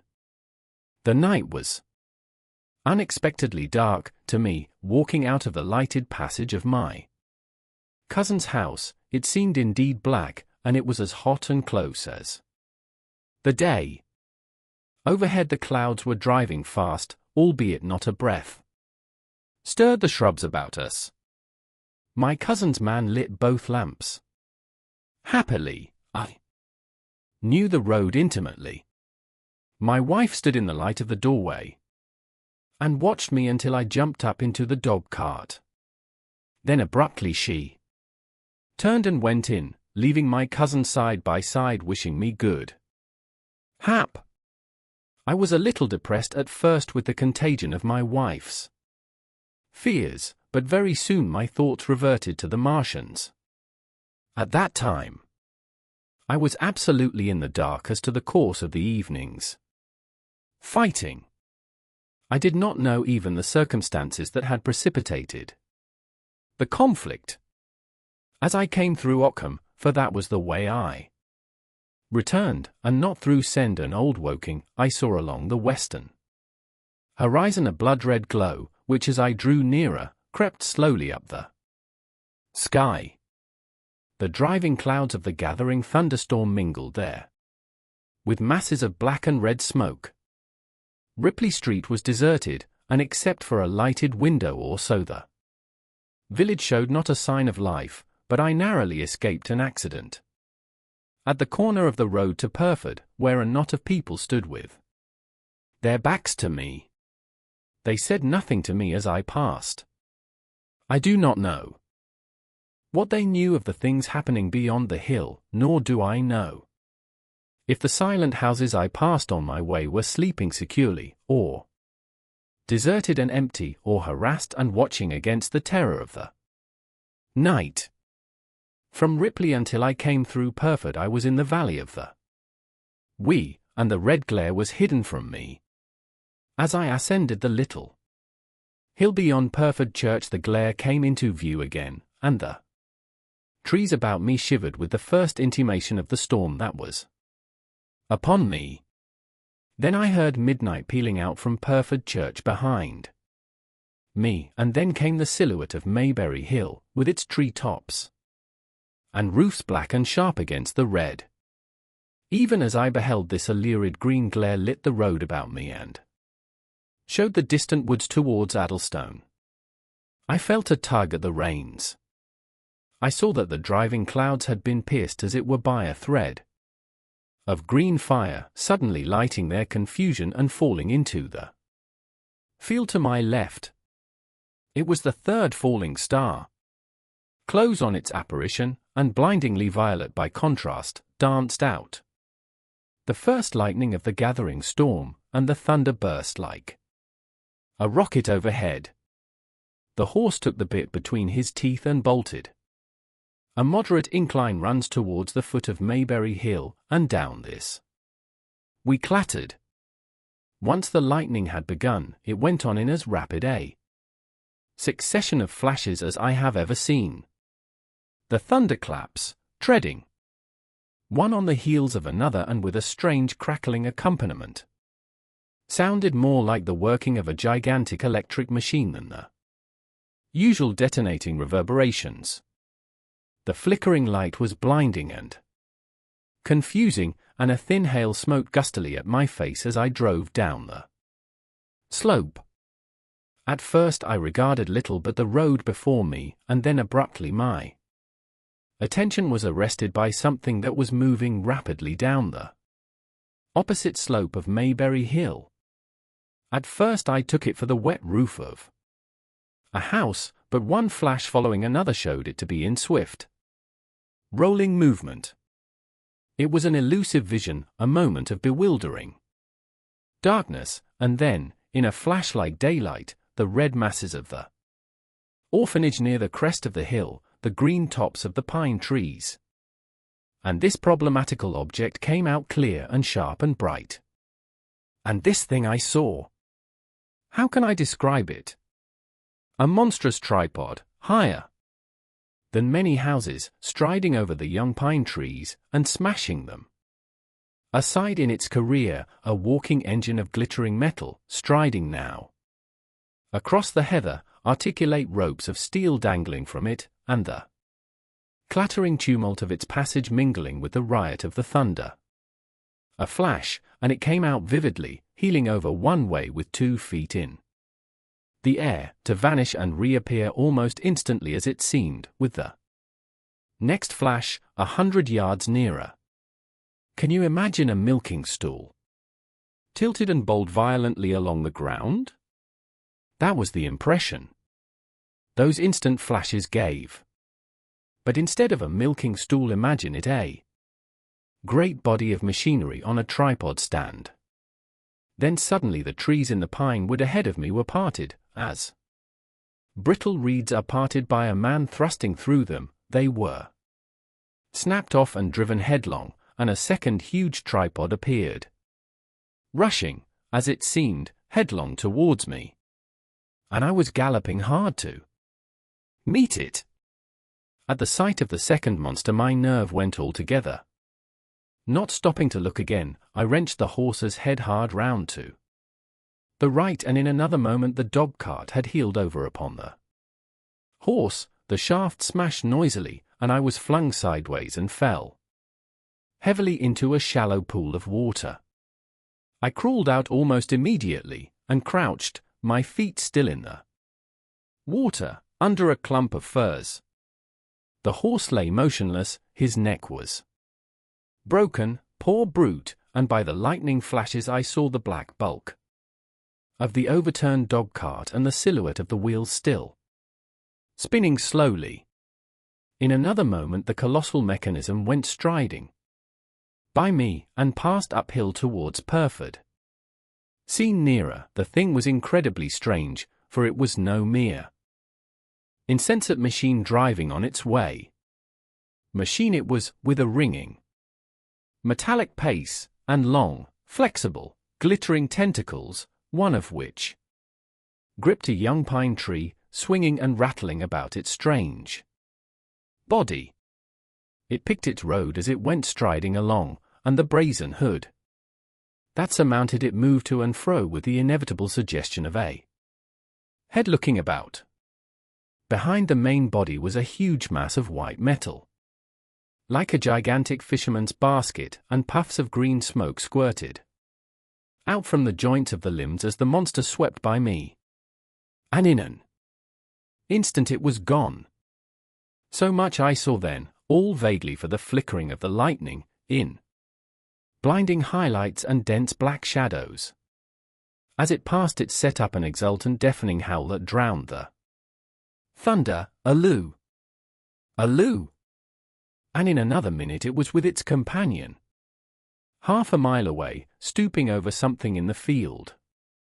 I have no doubt this thing in the field was the third of the 10 cylinders they had fired at us from Mars. For some minutes I lay there in the rain and darkness, watching, by the intermittent light, these monstrous beings of metal moving about in the distance over the hedge tops. A thin hail was now beginning, and as it came and went their figures grew misty and then flashed into clearness again. Now and then came a gap in the lightning, and the night swallowed them up. I was soaked with hail above and puddle water below. It was some time before my blank astonishment would let me struggle up the bank to a drier position, or think at all of my imminent peril. Not far from me was a little one-roomed squatter's hut of wood, surrounded by a patch of potato garden. I struggled to my feet at last, and, crouching and making use of every chance of cover, I made a run for this. I hammered at the door, but I could not make the people hear. If there were any people inside, and after a time I desisted, and, availing myself of a ditch for the greater part of the way, succeeded in crawling, unobserved by these monstrous machines, into the pine woods towards Maybury. Under cover of this I pushed on, wet and shivering now, towards my own house. I walked among the trees trying to find the footpath. It was very dark indeed in the wood, for the lightning was now becoming infrequent, and the hail, which was pouring down in a torrent, fell in columns through the gaps in the heavy foliage. If I had fully realized the meaning of all the things I had seen, I should have immediately worked my way round through Byfleet to Street Cobham, and so gone back to rejoin my wife at Leatherhead. But that night the strangeness of things about me, and my physical wretchedness, prevented me, for I was bruised, weary, wet to the skin, deafened and blinded by the storm. I had a vague idea of going on to my own house, and that was as much motive as I had. I staggered through the trees, fell into a ditch and bruised my knees against a plank, and finally splashed out into the lane that ran down from the College Arms. I say splashed, for the storm water was sweeping the sand down the hill in a muddy torrent. Therein the darkness a man blundered into me and sent me reeling back. He gave a cry of terror, sprang sideways, and rushed on before I could gather my wits sufficiently to speak to him. So heavy was the stress of the storm just at this place that I had the hardest task to win my way up the hill. I went close up to the fence on the left and worked my way along its palings. Near the top I stumbled upon something soft, and, by a flash of lightning, saw between my feet a heap of black broadcloth and a pair of boots. Before I could distinguish clearly how the man lay, the flicker of light had passed. I stood over him waiting for the next flash. When it came, I saw that he was a sturdy man, cheaply but not shabbily dressed. His head was bent under his body, and he lay crumpled up close to the fence, as though he had been flung violently against it. Overcoming the repugnance natural to one who had never before touched a dead body, I stooped and turned him over to feel for his heart. He was quite dead. Apparently his neck had been broken. The lightning flashed for a third time, and his face leaped upon me. I sprang to my feet. It was the landlord of the Spotted Dog, whose conveyance I had taken. I stepped over him gingerly and pushed on up the hill. I made my way by the police station and the College Arms towards my own house. Nothing was burning on the hillside, though from the common there still came a red glare and a rolling tumult of ruddy smoke beating up against the drenching hail. So far as I could see by the flashes, the houses about me were mostly uninjured. By the College Arms a dark heap lay in the road. Down the road towards Maybury Bridge there were voices and the sound of feet, but I had not the courage to shout or to go to them. I let myself in with my latchkey, closed, locked and bolted the door, staggered to the foot of the staircase, and sat down. My imagination was full of those striding metallic monsters, and of the dead body smashed against the fence. I crouched at the foot of the staircase with my back to the wall, shivering violently. 11. At the window. I have already said that my storms of emotion have a trick of exhausting themselves. After a time I discovered that I was cold and wet, and with little pools of water about me on the stair carpet. I got up almost mechanically, went into the dining room and drank some whiskey, and then I was moved to change my clothes. After I had done that I went upstairs to my study, but why I did so I do not know.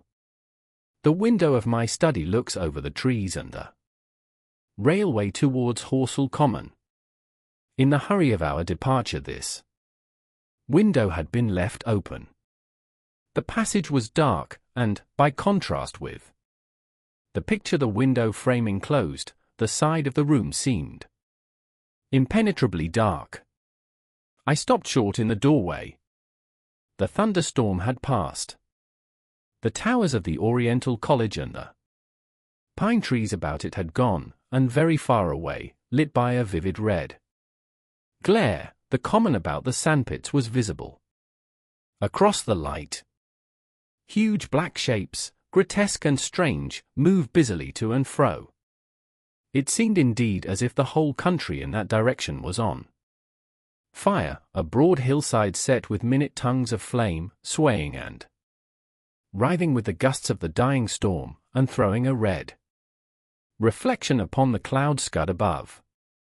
Every now and then a haze of smoke from some nearer conflagration drove across the window and hid the Martian shapes. I could not see what they were doing, nor the clear form of them, nor recognize the black objects they were busied upon. Neither could I see the nearer fire, though the reflections of it danced on the wall and ceiling of the study. A sharp, resinous tang of burning was in the air. I closed the door noiselessly and crept towards the window.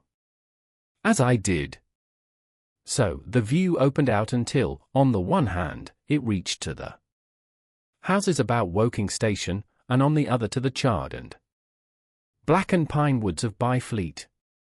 There was a light down below the hill, on the railway, near the arch, and several of the houses along the Maybury Road and the streets near the station were glowing ruins. The light upon the railway puzzled me at first. There were a black heap and a vivid glare, and to the right of that a row of yellow oblongs. Then I perceived this was a wrecked train, the forepart smashed and on fire, the hinder carriages still upon the rails. Between these three main centres of light, the houses, the train, and the burning county towards Chobham, stretched irregular patches of dark country, broken here and there by intervals of dimly glowing and smoking ground. It was the strangest spectacle, that black expanse set with fire. It reminded me, more than anything else, of the potteries at night.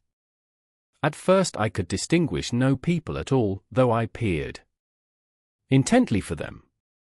Later I saw against the light of Woking Station a number of black figures hurrying one after the other across the line.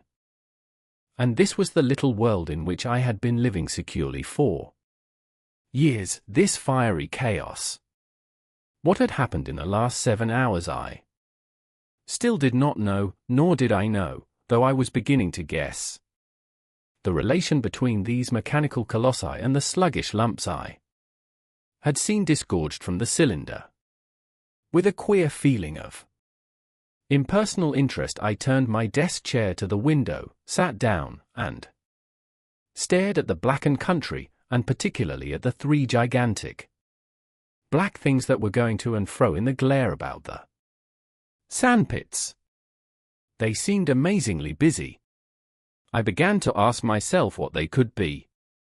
Were they intelligent mechanisms? Such a thing I felt was impossible.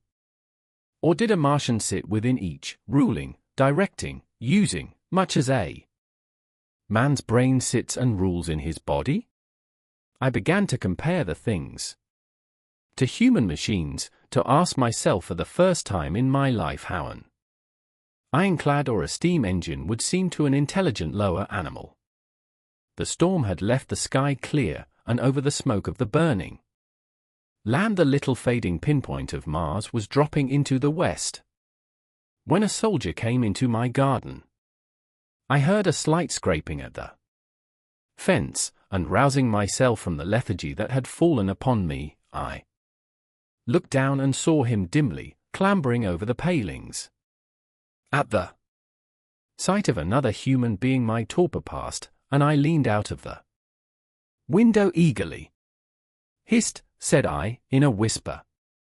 He stopped astride of the fence in doubt. Then he came over and across the lawn to the corner of the house. He bent down and stepped softly. "Who's there?" he said, also whispering, standing under the window and peering up. "Where are you going?" I asked. "God knows." "Are you trying to hide?" "That's it." "Come into the house," I said. I went down, unfastened the door, and let him in, and locked the door again. I could not see his face. He was hatless, and his coat was unbuttoned. "My God," he said, as I drew him in. "What has happened?" I asked. What hasn't? In the obscurity I could see he made a gesture of despair. They wiped us out, simply wiped us out, he repeated again and again. He followed me, almost mechanically, into the dining room. Take some whiskey, I said, pouring out a stiff dose. He drank it. Then abruptly he sat down before the table, put his head on his arms, and began to sob and weep like a little boy, in a perfect passion of emotion, while I, with a curious forgetfulness of my own recent despair, stood beside him, wondering. It was a long time before he could steady his nerves to answer my questions, and then he answered perplexingly and brokenly. He was a driver in the artillery, and had only come into action about 7. At that time firing was going on across the common, and it was said the first party of Martians were crawling slowly towards their second cylinder under cover of a metal shield. Later this shield staggered up on tripod legs and became the first of the fighting machines I had seen. The gun he drove had been unlimbered near Horsell, in order to command the sandpits, and its arrival it was that had precipitated the action. As the limber gunners went to the rear, his horse trod in a rabbit hole and came down, throwing him into a depression of the ground. At the same moment the gun exploded behind him, the ammunition blew up, there was fire all about him, and he found himself lying under a heap of charred dead men and dead horses. I lay still, he said, scared out of my wits, with the forequarter of a horse atop of me. We'd been wiped out. And the smell, good God! Like burnt meat. I was hurt across the back by the fall of the horse. And there I had to lie until I felt better. Just like parade it had been a minute before, then stumble, bang, swish. Wiped out, he said. He had hid under the dead horse for a long time, peeping out furtively across the common. The Cardigan men had tried a rush, in skirmishing order, at the pit, simply to be swept out of existence. Then the monster had risen to its feet and had begun to walk leisurely to and fro across the common among the few fugitives, with its head like hood turning about exactly like the head of a cowled human being. A kind of arm carried a complicated metallic case, about which green flashes scintillated, and out of the funnel of this there smoked the heat ray. In a few minutes there was, so far as the soldier could see, not a living thing left upon the common, and every bush and tree upon it that was not already a blackened skeleton was burning. The hussars had been on the road beyond the curvature of the ground, and he saw nothing of them. He heard the Maxims rattle for a time and then become still. The giant saved Woking station and its cluster of houses until the last. Then in a moment the heat ray was brought to bear, and the town became a heap of fiery ruins. Then the thing shut off the heat ray, and turning its back upon the artilleryman, began to waddle away towards the smouldering pine woods that sheltered the second cylinder. As it did so, a second glittering titan built itself up out of the pit. The second monster followed the first, and at that the artilleryman began to crawl very cautiously across the hot heather ash towards Horsell. He managed to get alive into the ditch by the side of the road, and so escaped to Woking. There his story became ejaculatory. The place was impassable. It seems there were a few people alive there, frantic for the most part, and many burned and scalded. He was turned aside by the fire, and hid among some almost scorching heaps of broken wall as one of the Martian giants returned. He saw this one pursue a man, catch him up in one of its steely tentacles, and knock his head against the trunk of a pine tree. At last, after nightfall, the artilleryman made a rush for it and got over the railway embankment. Since then he had been skulking along towards Maybury, in the hope of getting out of danger. London ward. People were hiding in trenches and cellars, and many of the survivors had made off towards Woking village and Send. He had been consumed with thirst until he found one of the water mains near the railway arch smashed, and the water bubbling out like a spring upon the road. That was the story I got from him, bit by bit. He grew calmer, telling me and trying to make me see the things he had seen. He had eaten no food since midday, he told me early in his narrative, and I found some mutton and bread in the pantry and brought it into the room. We lit no lamp for fear of attracting the Martians, and ever and again our hands would touch upon bread or meat. As he talked, things about us came darkly out of the darkness, and the trampled bushes and broken rows. Trees outside the window grew distinct. It would seem that a number of men or animals had rushed across the lawn. I began to see his face, blackened and haggard, as no doubt mine was also. When we had finished eating we went softly upstairs to my study, and I looked again out of the open window. In one night the valley had become a valley of ashes. The fires had dwindled now. Where flames had been, there were now streamers of smoke, but the countless ruins of shattered and gutted houses and blasted and blackened trees that the night had hidden stood out now gaunt and terrible in the pitiless light of dawn. Yet here and there some object had had the luck to escape, a white railway signal here, the end of a greenhouse there, white and fresh. Amid the wreckage, never before in the history of warfare had destruction been so indiscriminate and so universal. And shining with the growing light of the east, 3 of the metallic giants stood about the pit, their cowls rotating as though they were surveying the desolation they had made. It seemed to me that the pit had been enlarged, and ever and again puffs of vivid green vapor streamed up and out of it towards the brightening dawn, streamed up, whirled, broke, and vanished. Beyond were the pillars of fire about Jobham.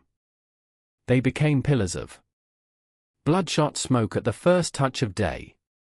12. What I saw of the destruction of Weybridge and Shepperton. As the dawn grew brighter we withdrew from the window from which we had watched the Martians, and went very quietly downstairs. The artilleryman agreed with me that the house was no place to stay in. He proposed, he said, to make his way London ward, and thence rejoin his battery, number 12, of the Horse Artillery. My plan was to return at once to Leatherhead, and so greatly had the strength of the Martians impressed me that I had determined to take my wife to Newhaven and go with her out of the country forthwith. For I already perceived clearly that the country about London must inevitably be the scene of a disastrous struggle before such creatures as these could be destroyed. Between us and Leatherhead, however, lay the 3rd cylinder, with its guarding giants. Had I been alone, I think I should have taken my chance and struck across country. But the artilleryman dissuaded me. It's no kindness to the right sort of wife, he said, to make her a widow, and in the end I agreed to go with him, under cover of the woods, northward as far as Street Cobham before I parted with him. Thence I would make a big detour by Epsom to reach Leatherhead. I should have started at once, but my companion had been inactive service and he knew better than that. He made me ransack the house for a flask, which he filled with whiskey, and we lined every available pocket with packets of biscuits and slices of meat. Then we crept out. of the house and ran as quickly as we could down the ill-made road by which I had come overnight. The houses seemed deserted. In the road lay a group of 3 charred bodies close together, struck dead by the heat ray, and here and there were things that people had dropped, a clock, a slipper, a silver spoon, and the like poor valuables. At the corner turning up towards the post office, a little cart, filled with boxes and furniture, and horseless, heeled over on a broken wheel. A cash box had been hastily smashed open and thrown under the debris. Except the lodge at the orphanage, which was still on fire, none of the houses had suffered very greatly here. The heat ray had shaved the chimney tops and passed. Yet, save ourselves, there did not seem to be a living soul on Mayberry Hill. The majority of the inhabitants had escaped, I suppose, by way of the old Woking road, the road I had taken when I drove to Leatherhead, or they had hidden. We went down the lane, by the body of the man in black, sodden now from the overnight hail, and broke into the woods at the foot of the hill. We pushed through these towards the railway without meeting a soul.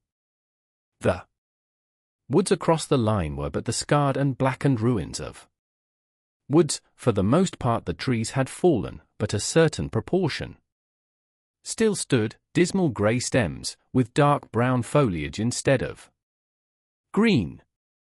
On our side the fire had done no more than scorch the nearer trees. It had failed to secure its footing. In one place the woodman had been at work on Saturday. Trees, felled and freshly trimmed, lay in a clearing, with heaps of sawdust by the sawing machine and its engine. Hard by was a temporary hut, deserted. There was not a breath of wind this morning, and everything was strangely still. Even the birds were hushed, and as we hurried along, I and the artilleryman talked in whispers and looked now and again over our shoulders. Once or twice we stopped to listen. After a time we drew near the road, and as we did so we heard the clatter of hoofs and saw through the tree stems 3 cavalry soldiers riding slowly towards Woking. We hailed them, and they halted while we hurried towards them. It was a lieutenant and a couple of privates of the 8th Hussars, with a stand like a theodolite, which the artilleryman told me was a heliograph. "You are the first men I've seen coming this way this morning," said the lieutenant. "What's brewing?" His voice and face were eager. The men behind him stared curiously. The artilleryman jumped down the bank into the road and saluted. "Gun destroyed last night, sir. Have been hiding. Trying to rejoin. Battery, sir. You'll come in sight of the Martians, I expect, about half a mile along this road." "What the dickens are they like?" asked the lieutenant. "Giants in armor, sir. 100 feet high. 3 legs and a body like aluminium, with a mighty great head in a hood, sir." "Get out," said the lieutenant. "What confounded nonsense." "You'll see, sir. They carry a kind of box, sir, that shoots fire and strikes you dead." "What do ye mean, a gun?" "No, sir," and the artilleryman began a vivid account of the heat ray. Halfway through, the lieutenant interrupted him and looked up at me. I was still standing on the bank by the side of the road. "It's perfectly true," I said. "Well," said the lieutenant, "I suppose it's my business to see it too. Look here," to the artilleryman, "we're detailed here clearing people out of their houses. You'd better go along and report yourself to Brigadier General Marvin, and tell him all you know." "He's at Weybridge." "Know the way?" "I do," I said, and he turned his horse southward again. "Half a mile, you say," said he. "At most," I answered, and pointed over the treetops southward. He thanked me and rode on, and we saw them no more. Farther along we came upon a group of 3 women and 2 children in the road, busy clearing out a labourer's cottage. They had got hold of a little hand truck and were piling it up with unclean-looking bundles and shabby furniture. They were all too assiduously engaged to talk to us as we passed.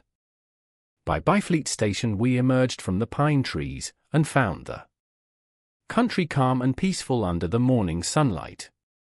We were far beyond the range of the heat ray there, and had it not been for the silent desertion of some of the houses, the stirring movement of packing in others, and the knot of soldiers standing on the bridge over the railway and staring down the line towards Woking, the day would have seemed very like any other Sunday. Several farm wagons and carts were moving creakily along the road to Addlestone, and suddenly through the gate of a field we saw, across a stretch of flat meadow, 6 12-pounders standing neatly at equal distances pointing towards Woking. The gunners stood by the guns, waiting, and the ammunition wagons were at a business-like distance. The men stood almost as if under inspection. "That's good," said I, "they will get one fair shot, at any rate." The artilleryman hesitated at the gate. "I shall go on," he said. Farther on towards Weybridge, just over the bridge, there were a number of men in white fatigue jackets throwing up a long rampart, and more guns behind. "It's bows and arrows against the lightning, anyhow," said the artilleryman. "They haven't seen that fire beam yet." The officers who were not actively engaged stood and stared over the treetops southwestward, and the men digging would stop every now and again to stare in the same direction. Byfleet was in a tumult, people packing, and a score of hussars, some of them dismounted, some on horseback, were hunting them about. 3 or 4 black government wagons, with crosses in white circles, and an old omnibus, among other vehicles, were being loaded in the village street. There were scores of people, most of them sufficiently sabbatical to have assumed their best clothes. The soldiers were having the greatest difficulty in making them realize the gravity of their position. We saw one shriveled old fellow with a huge box and a score or more of flower pots containing orchids, angrily expostulating with the corporal who would leave them behind. I stopped and gripped his arm. "Do you know what's over there?" I said, pointing at the pine tops that hid the Martians.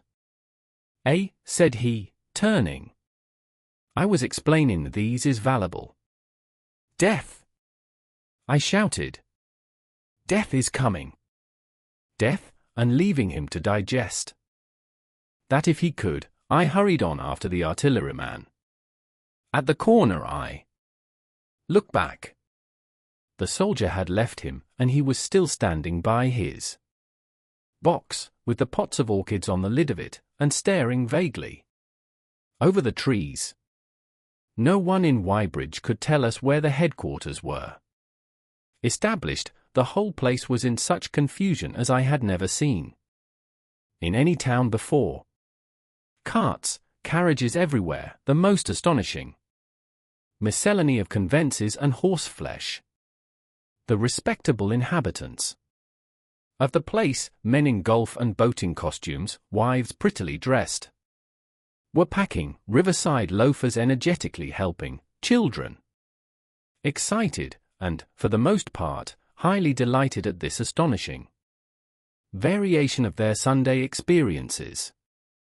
In the midst of it all the worthy vicar was very pluckily holding an early celebration, and his bell was jangling out above the excitement. I and the artilleryman, seated on the step of the drinking fountain, made a very passable meal upon what we had brought with us. Patrols of soldiers, here no longer hussars, but grenadiers in white, were warning people to move now or to take refuge in their cellars as soon as the firing began. We saw as we crossed the railway bridge that a growing crowd of people had assembled in and about the railway station, and the swarming platform was piled with boxes and packages. The ordinary traffic had been stopped, I believe, in order to allow of the passage of troops and guns to Chertsey, and I have heard since that a savage struggle occurred for places in the special trains that were put on at a later hour. We remained at Weybridge until midday, and at that hour we found ourselves at the place near Shepperton Lock where the Wye and Thames join. Part of the time we spent helping two old women to pack a little cart. The Wye has a treble mouth, and at this point boats are to be hired, and there was a ferry across the river. On the Shepperton side was an inn with a lawn, and beyond that the tower of Shepperton Church, it has been replaced by a spire, rose above the trees. Here we found an excited and noisy crowd of fugitives.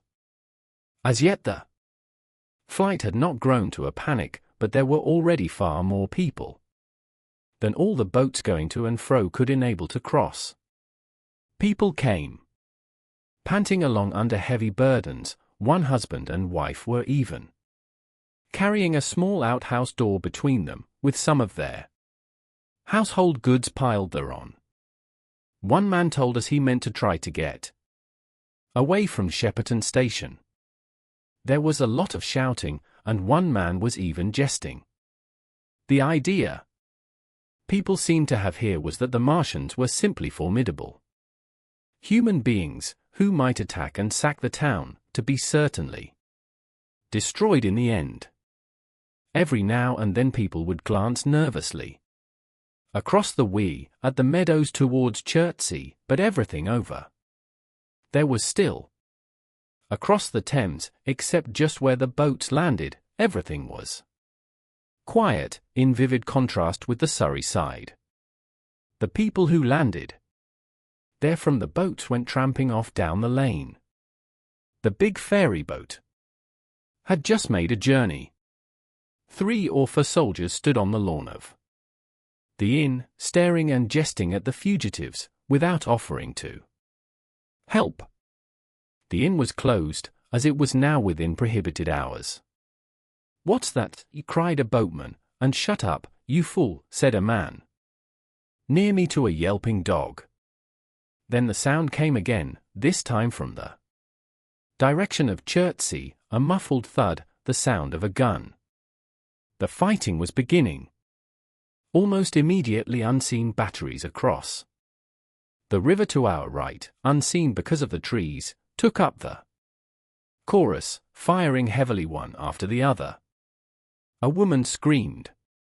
Everyone stood arrested by the sudden stir of battle, near us and yet invisible to us. Nothing was to be seen save flat meadows, cows feeding unconcernedly for the most part, and silvery pollard willows motionless in the warm sunlight.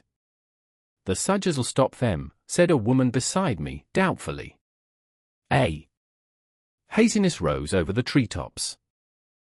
Then suddenly we saw a rush of smoke far away up the river, a puff of smoke that jerked up into the air and hung, and forthwith the ground heaved underfoot, and a heavy explosion shook the air, smashing 2 or 3 windows in the houses near, and leaving us astonished. "Here they are," shouted a man in a blue jersey. "Yonder? D'ye see them? Yonder?" Quickly, one after the other, 1, 2, 3, 4 of the armored Martians appeared, far away over the little trees, across the flat meadows that stretched towards Chertsey, and striding hurriedly towards the river. Little cowled figures they seemed at first, going with a rolling motion and as fast as flying birds.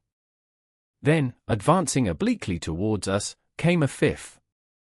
Their armored bodies glittered in the sun as they swept swiftly forward upon the guns, growing rapidly larger as they drew nearer. One on the extreme left, the remotest that is, flourished a huge case high in the air, and the ghostly, terrible heat ray I had already seen on Friday night smote towards Chertsey and struck the town. At sight of these strange, swift, and terrible creatures the crowd near the water's edge seemed to me to be for a moment horror-struck. There was no screaming or shouting, but a silence. Then a hoarse murmur and a movement of feet, a splashing from the water. A man, too frightened to drop the portmanteau he carried on his shoulder, swung round and sent me staggering with a blow from the corner of his burden. A woman thrust at me with her hand and rushed past me. I turned with the rush of the people, but I was not too terrified for thought. The terrible heat ray was in my mind. To get under water? That was it. Get under water. I shouted, unheeded. I faced about again, and rushed towards the approaching Martian, rushed right down the gravelly beach and headlong into the water. Others did the same. A boatload of people putting back came leaping out as I rushed past. The stones under my feet were muddy and slippery, and the river was so low that I ran perhaps 20 feet scarcely waist deep. Then, as the Martian towered overhead scarcely a couple of 100 yards away, I flung myself forward under the surface. The splashes of the people in the boats leaping into the river sounded like thunderclaps in my ears. People were landing hastily on both sides of the river. But the Martian machine took no more notice for the moment of the people running this way and that than a man would of the confusion of ants in a nest against which his foot has kicked.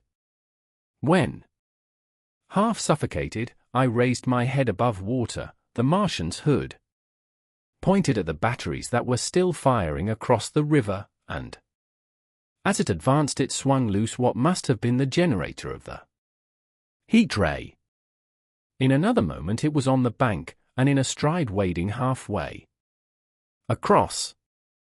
The knees of its foremost legs bent at the farther bank, and in another moment it had raised itself to its full height again, close to the village of Shepperton. Forth with the 6 guns which, unknown to anyone on the right bank, had been hidden behind the outskirts of that village, fired simultaneously.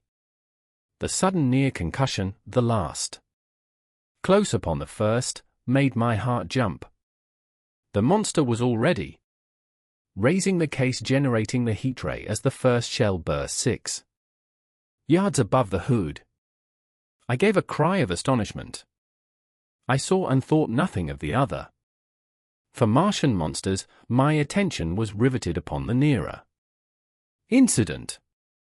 Simultaneously 2 other shells burst in the air near the body as the hood twisted round in time to receive, but not in time to dodge, the 4th shell.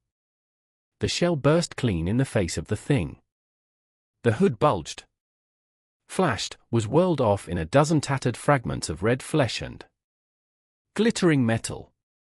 Hit, shouted I, with something between a scream and a cheer.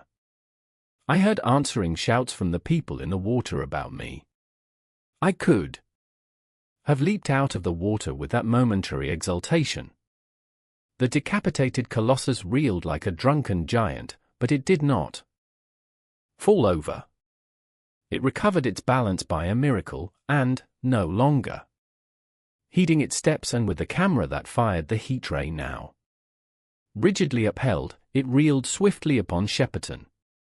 The living intelligence, the Martian within the hood, was slain and splashed to the 4 winds of heaven, and the thing was now but a mere intricate device of metal whirling to destruction. It drove along in a straight line, incapable of guidance.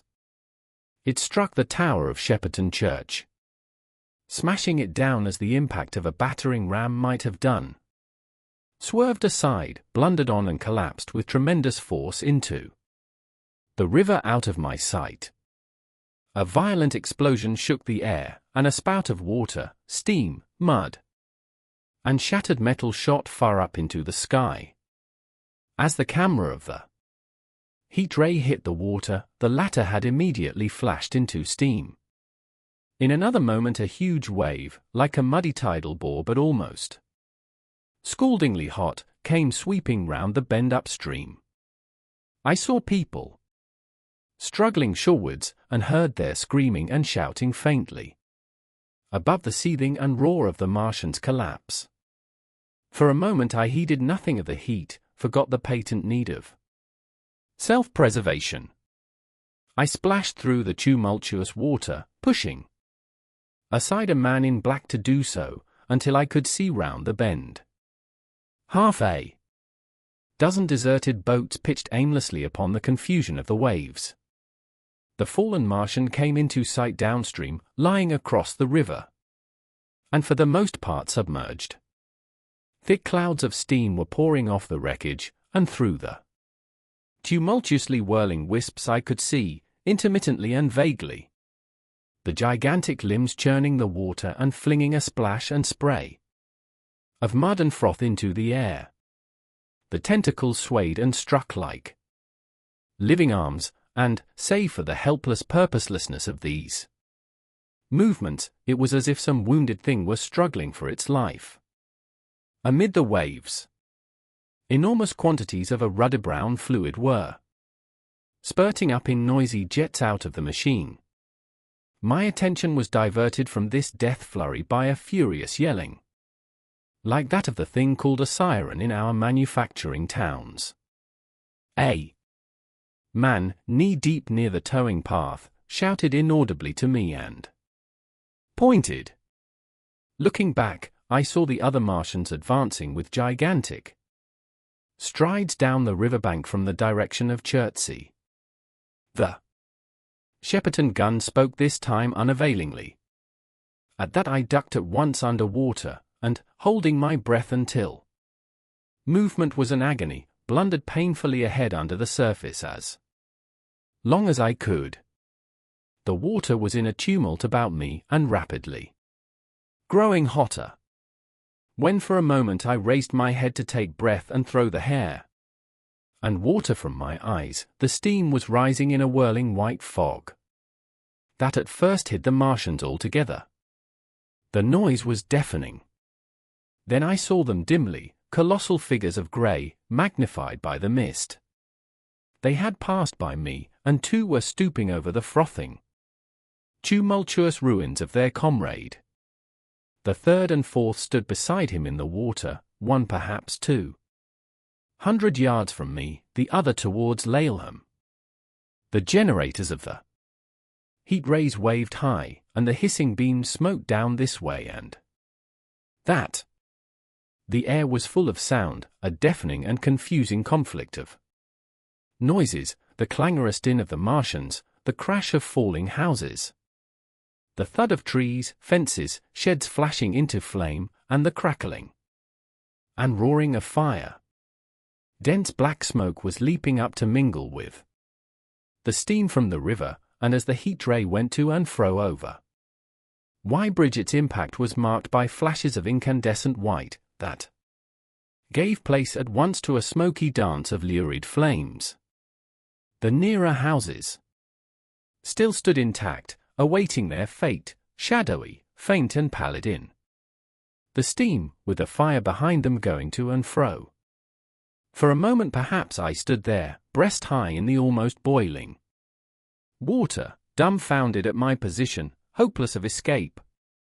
Through the reek, I could see the people who had been with me in the river scrambling out of the water through the reeds, like little frogs hurrying through grass from the advance of a man, or running to and fro in utter dismay. On the towing path, Then suddenly the white flashes of the heat ray came leaping towards me. The houses caved in as they dissolved at its touch, and darted out. Flames, the trees changed to fire with a roar. The ray flickered up and down the towing path, licking off the people who ran this way and that, and came down to the water's edge not 50 yards from where I stood. It swept across the river to Shepperton, and the water in its track rose in a boiling wheel crested with steam. I turned shoreward. In another moment the huge wave, well nigh at the boiling point, had rushed upon me. I screamed aloud, and scalded, half-blinded, agonized. I staggered through the leaping, hissing water towards the shore. Had my foot stumbled, it would have been the end. I fell helplessly, in full sight of the Martians, upon the broad, bare gravelly spit that runs down to mark the angle of the Wye and Thames. I expected nothing but death. I have a dim memory of the foot of a Martian coming down within a score of yards of my head, driving straight into the loose gravel, whirling it this way and that and lifting again, of a long suspense, and then of the for carrying the debris of their comrade between them, now clear, and then presently faint through a veil of smoke, receding interminably, as it seemed to me, across a vast space of river and meadow. And then, very slowly, I realized that by a miracle I had escaped. 13. How I fell in with the curate. After getting this sudden lesson in the power of terrestrial weapons, the Martians retreated to their original position upon Horsell Common, and in their haste, and encumbered with the debris of their smashed companion, they no doubt overlooked many such a stray and negligible victim as myself. Had they left their comrade and pushed on forthwith, there was nothing at that time between them and London but batteries of 12-pounder guns, and they would certainly have reached the capital in advance of the tidings of their approach, as sudden, dreadful, and destructive their advent would have been as the earthquake that destroyed Lisbon a century ago. But they were in no hurry. Cylinder followed cylinder on its interplanetary flight. Every 24 hours brought them reinforcement. And meanwhile the military and naval authorities, now fully alive to the tremendous power of their antagonists, worked with furious energy. Every minute a fresh gun came into position until, before twilight, every copse, every row of suburban villas on the hilly slopes about Kingston and Richmond masked an expectant black muzzle. And through the charred and desolated area, perhaps 20 square miles altogether, that encircled the Martian encampment on Horsell Common, through charred and ruined villages among the green trees, through the blackened and smoking arcades that had been but a day ago pine spinneys, crawled the devoted scouts with the heliographs that were presently to warn the gunners of the Martian approach. But the Martians now understood our command of artillery and the danger of human proximity, and not a man ventured within a mile of either cylinder, save at the price of his life. It would seem that these giants spent the earlier part of the afternoon in going to and fro, transferring everything from the second and third cylinders, the second in Addlestone Golf Links and the third at Purford, to their original pit on Horsell Common. Over that, above the blackened heather and ruined buildings that stretched far and wide, stood one as sentinel, while the rest abandoned their vast fighting machines and descended into the pit. They were hard at work there far into the night, and the towering pillar of dense green smoke that rose therefrom could be seen from the hills about Merrow, and even, it is said, from Banstead and Epsom Downs. And while the Martians behind me were thus preparing for their next sally, and in front of me humanity gathered for the battle, I made my way with infinite pains and labour from the fire and smoke of burning. Weybridge towards London. I saw an abandoned boat, very small and remote, drifting downstream. And throwing off the most of my sodden clothes, I went after it, gained it, and so escaped out of that destruction. There were no oars in the boat, but I contrived to paddle, as well as my parboiled hands would allow, down the river towards Halliford and Walton, going very tediously and continually looking behind me, as you may well understand. I followed the river, because I considered that the water gave me my best chance of escape should these giants return. The hot water from the Martians' overthrow drifted downstream with me, so that for the best part of a mile I could see little of either bank. Once, however, I made out a string of black figures hurrying across the meadows from the direction of Weybridge. Halliford, it seemed, was deserted, and several of the houses facing the river were on fire.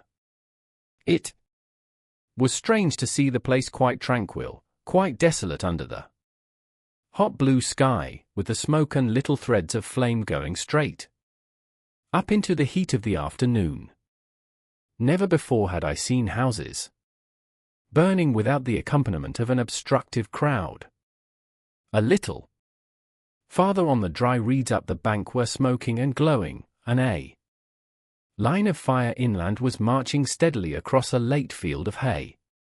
For a long time I drifted, so painful and weary was I after the violence I had been through, and so intense the heat upon the water. Then my fears got the better of me again, and I resumed my paddling. The sun scorched my bare back. At last, as the bridge at Walton was coming into sight round the bend, my fever and faintness overcame my fears, and I landed on the Middlesex bank and lay down, deadly sick, amid the long grass. I suppose the time was then about 4 or 5 o'clock. I got up presently, walked perhaps half a mile without meeting a soul, and then lay down again in the shadow of a hedge. I seemed to remember talking, wanderingly, to myself during that last spurt. I was also very thirsty, and bitterly regretful I had drunk no more water. It is a curious thing that I felt angry with my wife. I cannot account for it, but my impotent desire to reach Leatherhead worried me excessively. I do not clearly remember the arrival of the curate, so that probably I dozed. I became aware of him as a seated figure in soot-smudged shirt sleeves, and with his upturned, clean-shaven face staring at a faint flickering that danced over the sky. The sky was what is called a mackerel sky, rows and rows of faint down plumes of cloud, just tinted with the midsummer sunset. I sat up, and at the rustle of my motion he looked at me quickly. "Have you any water?"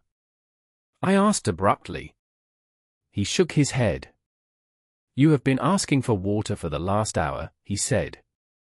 For a moment we were silent, taking stock of each other. I dare say he found me a strange enough figure, naked, save for my water-soaked trousers and socks, scalded, and my face and shoulders blackened by the smoke. His face was a fair weakness, his chin retreated, and his hair lay in crisp, almost flaxen curls on his low forehead. His eyes were rather large, pale blue, and blankly staring. He spoke abruptly, looking vacantly away from me. "What does it mean?" he said. "What do these things mean?" I stared at him and made no answer. He extended a thin white hand and spoke in almost a complaining tone. "Why are these things permitted? What sins have we done?"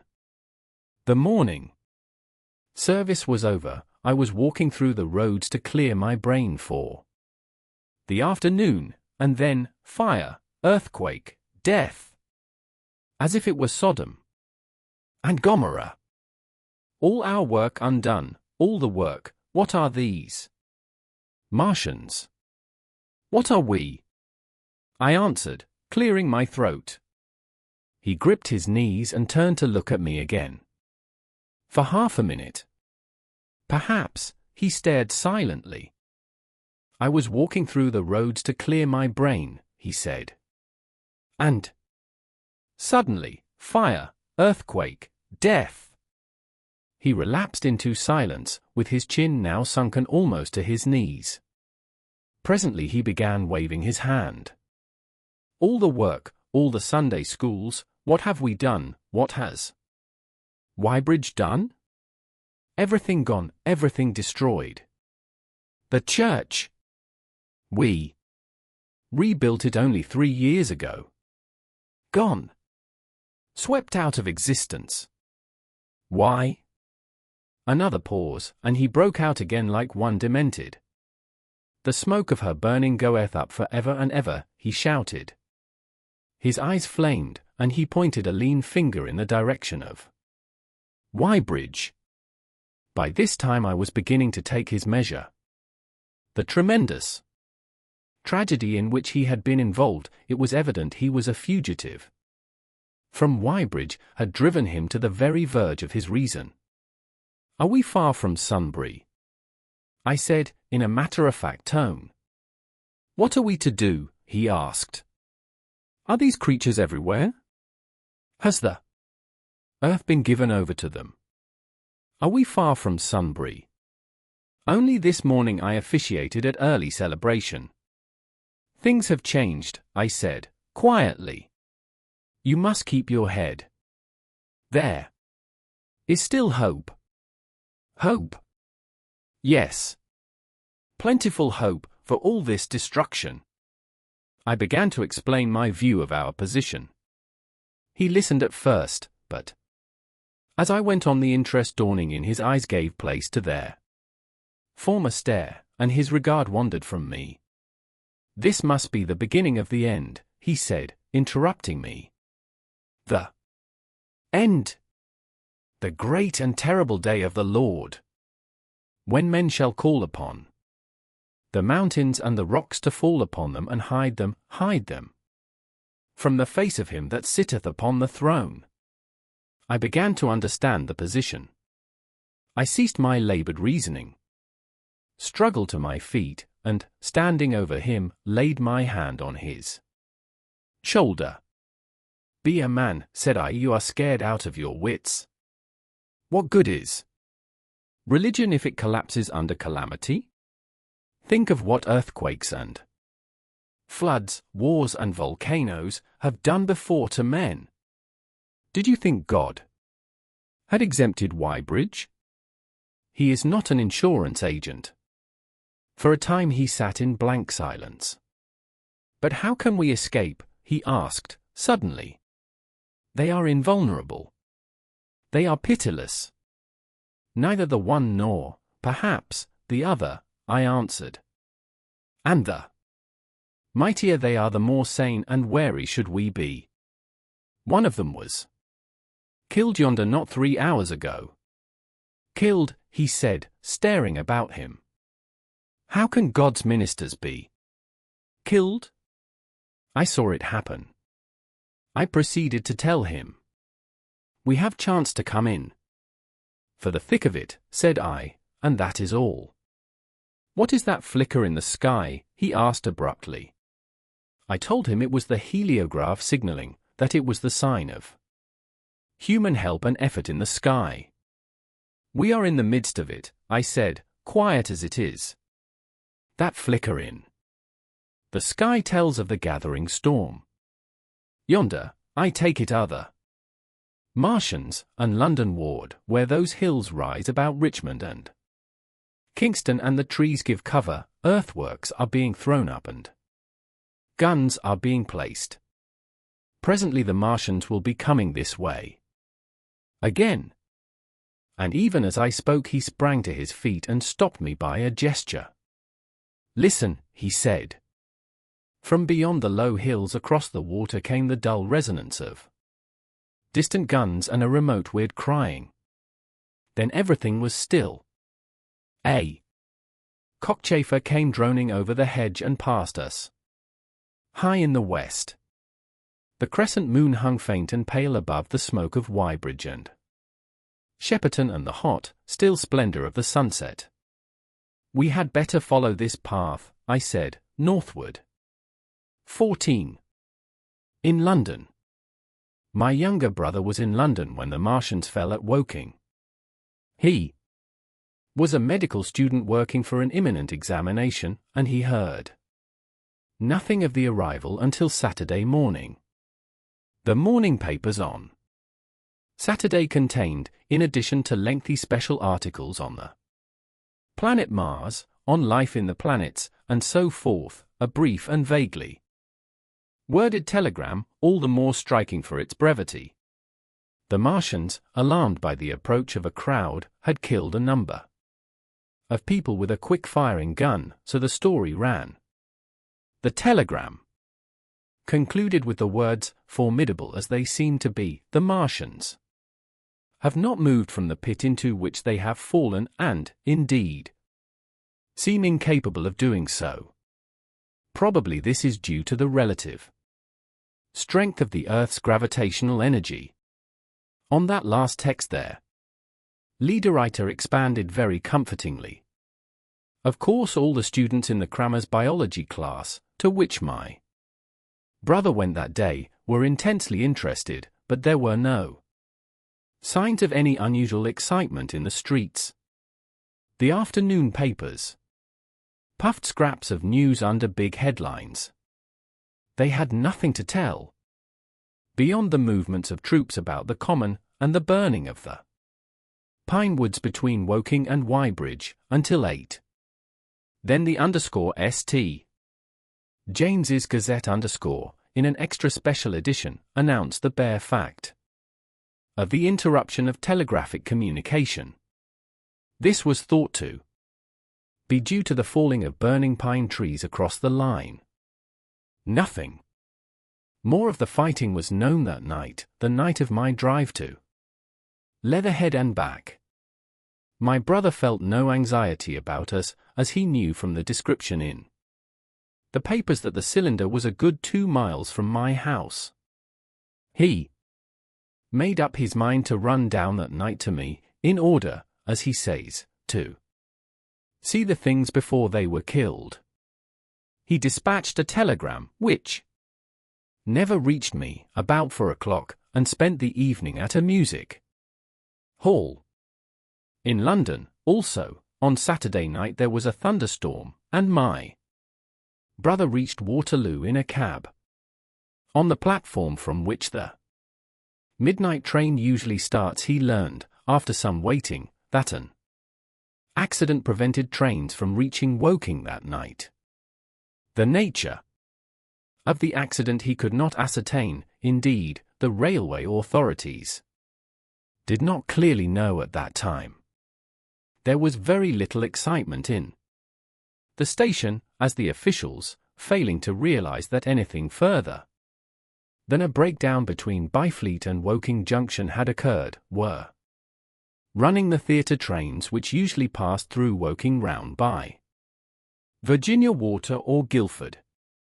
They were busy making the necessary arrangements to alter the route of the Southampton and Portsmouth Sunday League excursions. A nocturnal newspaper reporter, mistaking my brother for the traffic manager, to whom he bears a slight resemblance, waylaid and tried to interview him. Few people, excepting the railway officials, connected the breakdown with the Martians. I have read, in another account of these events, that on Sunday morning all London was electrified by the news from Woking. As a matter of fact, there was nothing to justify that very extravagant phrase. Plenty of Londoners did not hear of the Martians until the panic of Monday morning. Those who did took some time to realize all that the hastily worded telegrams in the Sunday papers conveyed. The majority of people in London do not read Sunday papers. The habit of personal security, moreover, is so deeply fixed in the Londoners' mind and startling intelligence so much a matter of course. In the papers, that they could read without any personal tremors. About 7 o'clock last night the Martians came out of the cylinder. And, moving about under an armor of metallic shields, have completely wrecked Woking Station with the adjacent houses and massacred an entire battalion of the Cardigan Regiment. No details are known. Maxims have been absolutely useless against their armor. The field guns have been disabled by them. Flying hussars have been galloping into Chertsey. The Martians appear to be moving slowly towards Chertsey or Windsor. Great anxiety prevails in West Surrey, and earthworks are being thrown up to check the advance London ward. That was how the Sunday Sun put it, and a clever and remarkably prompt handbook article in the Referee compared the affair to a menagerie suddenly let loose in a village. No one in London knew positively of the nature of the armoured Martians, and there was still a fixed idea that these monsters must be sluggish, crawling, creeping painfully. Such expressions occurred in almost all the earlier reports. None of the telegrams could have been written by an eyewitness of their advance. The Sunday papers printed separate editions as further news came to hand, some even in default of it. But there was practically nothing more to tell people until late in the afternoon, when the authorities gave the press agencies the news in their possession. It was stated that the people of Walton and Weybridge, and all the district were pouring along the roads. London ward, and that was all. My brother went to church at the Foundling Hospital in the morning, still in ignorance of what had happened on the previous night. There he heard allusions made to the invasion, and a special prayer for peace. Coming out, he bought a Referee. He became alarmed at the news in this, and went again to Waterloo Station to find out if communication were restored. The omnibuses, carriages, cyclists, and innumerable people walking in their best clothes seemed scarcely affected by the strange intelligence that the news vendors were disseminating. People were interested, or, if alarmed, alarmed only on account of the local residents. At the station he heard for the first time that the Windsor and Chertsey lines were now interrupted. The porters told him that several remarkable telegrams had been received in the morning from Byfleet and Chertsey stations, but that these had abruptly ceased. My brother could get very little precise detail out of them. There's fighting going on about Weybridge was the extent of their information. The train service was now very much disorganized. Quite a number of people who had been expecting friends from places on the southwestern network were standing about the station. One grey-headed old gentleman came and abused the Southwestern Company bitterly to my brother. It wants showing up, he said. 1 or 2 trains came in from Richmond, Putney, and Kingston, containing people who had gone out for a day's boating and found the locks closed and a feeling of panic in the air. A man in a blue and white blazer addressed my brother, full of strange tidings. There's hosts of people driving into Kingston in traps and carts and things, with boxes of valuables and all that, he said. They come from Molesey and Weybridge and Walton, and they say there's been guns heard at Chertsey, heavy firing, and that mounted soldiers have told them to get off at once because the Martians are coming. We heard guns firing at Hampton Court Station, but we thought it was thunder. What the Dickens does it all mean? The Martians can't get out of their pit, can they? My brother could not tell him. Afterwards he found that the vague feeling of alarm had spread to the clients of the Underground Railway, and that the Sunday excursionists began to return from all over the southwestern Lung, Barnes, Wimbledon, Richmond Park, Kew, and so forth, at unnaturally early hours. But not a soul had anything more than vague hearsay to tell of. Everyone connected with the terminus seemed ill-tempered. About 5 o'clock the gathering crowd in the station was immensely excited by the opening of the line of communication, which is almost invariably closed, between the southeastern and the southwestern stations, and the passage of carriage trucks bearing huge guns and carriages crammed with soldiers. These were the guns that were brought up from Woolwich and Chatham to cover Kingston. There was an exchange of pleasantries. "You'll get eaten," "We're the beast tamers," and so forth. A little while after that a squad of police came into the station and began to clear the public off the platforms, and my brother went out into the street again. The church bells were ringing for evensong, and a squad of Salvation Army lasses came singing down Waterloo Road. On the bridge a number of loafers were watching a curious brown scum that came drifting down the stream in patches. The sun was just setting, and the clock tower and the Houses of Parliament rose against one of the most peaceful skies it is possible to imagine, a sky of gold, barred with long transverse stripes of reddish-purple cloud. There was talk of a floating body. One of the men there, a reservist, he said he was, told my brother he had seen the heliograph flickering in the west. In Wellington Street my brother met a couple of sturdy roughs who had just been rushed out of Fleet Street with still wet newspapers and staring placards. "Dreadful catastrophe," they bawled one to the other. Down Wellington Street. "Fighting at Weybridge." Full description. Repulse of the Martians. London in danger. He had to give threepence for a copy of that paper. Then it was, and then only, that he realized something of the full power and terror of these monsters. He learned that they were not merely a handful of small sluggish creatures, but that they were minds, swaying vast mechanical bodies, and that they could move swiftly and smite with such power that even the mightiest guns could not stand against them.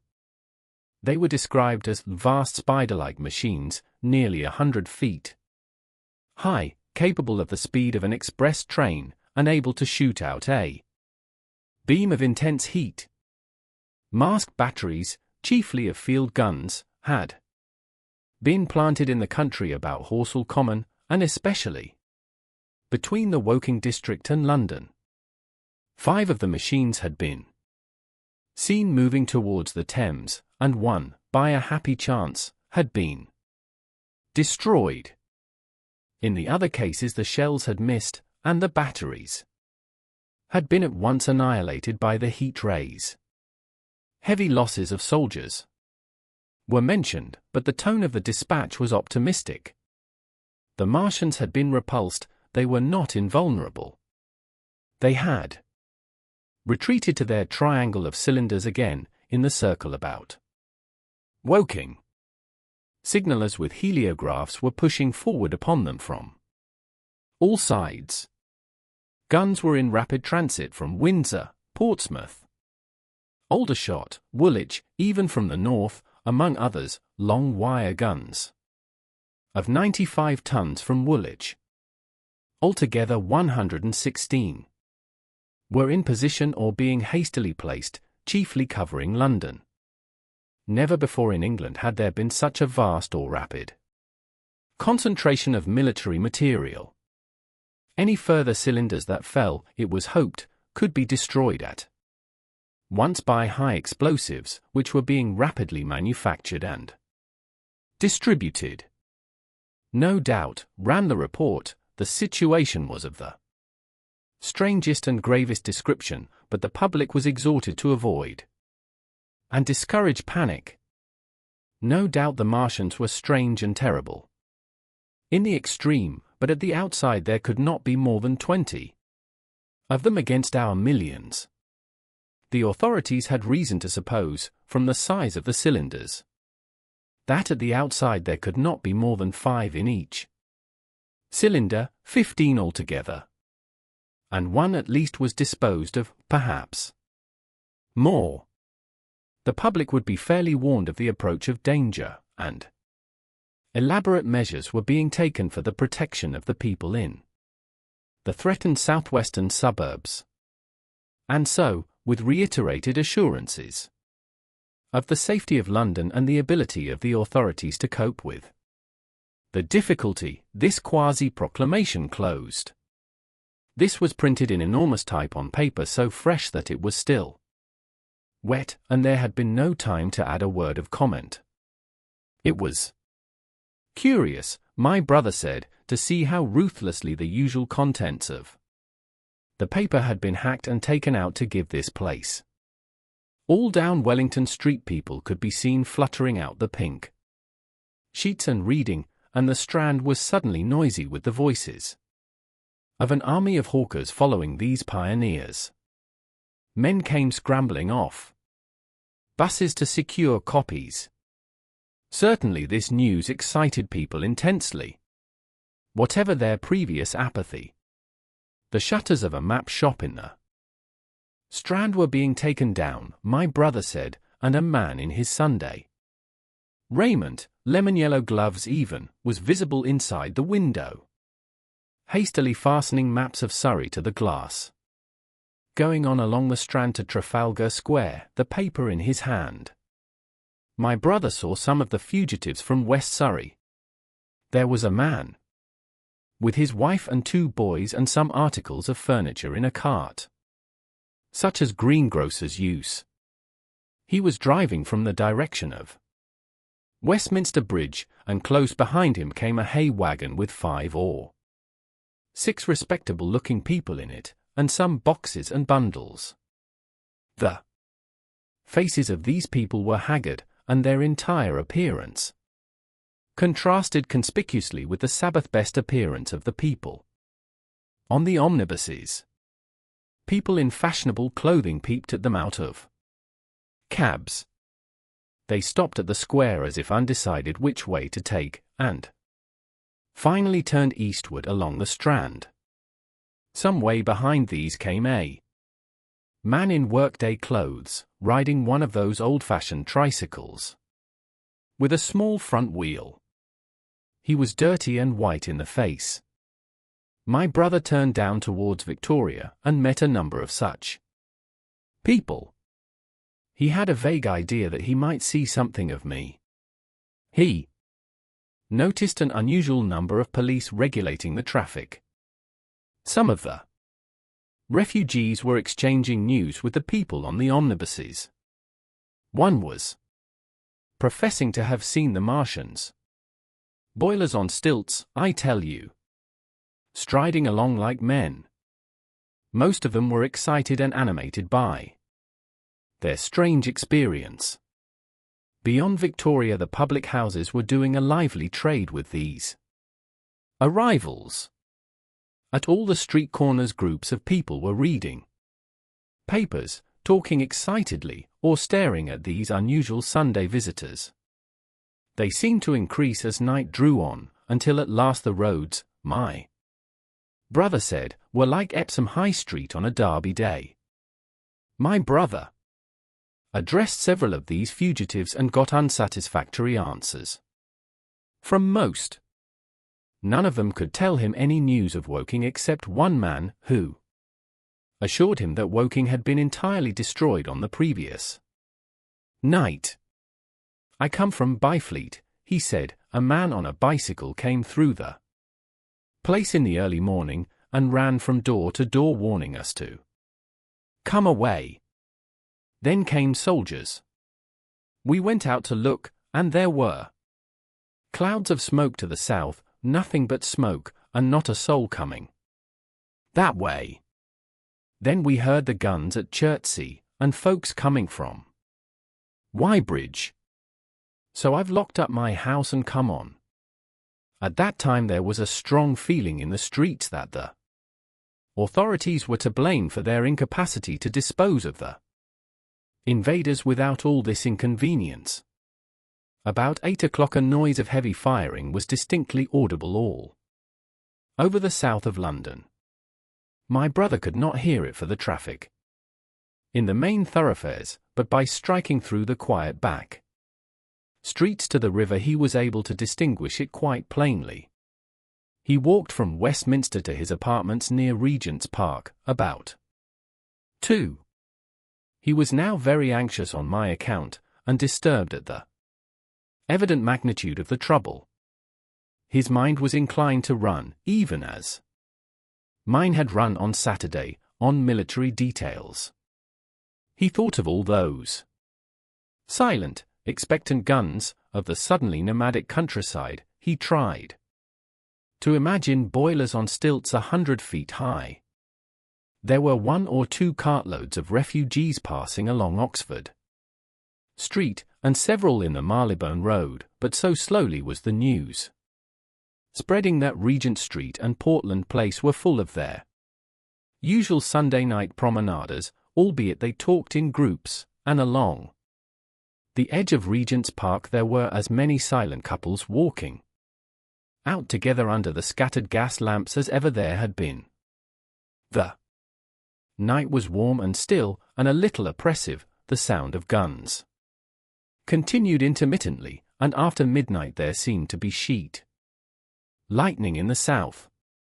He read and reread the paper, fearing the worst had happened to me. He was restless, and after supper prowled out again aimlessly. He returned and tried in vain to divert his attention to his examination notes. He went to bed a little after midnight, and was awakened from lurid dreams in the small hours of Monday by the sound of door knockers, feet running in the street, distant drumming, and a clamour of bells. Red reflections danced on the ceiling.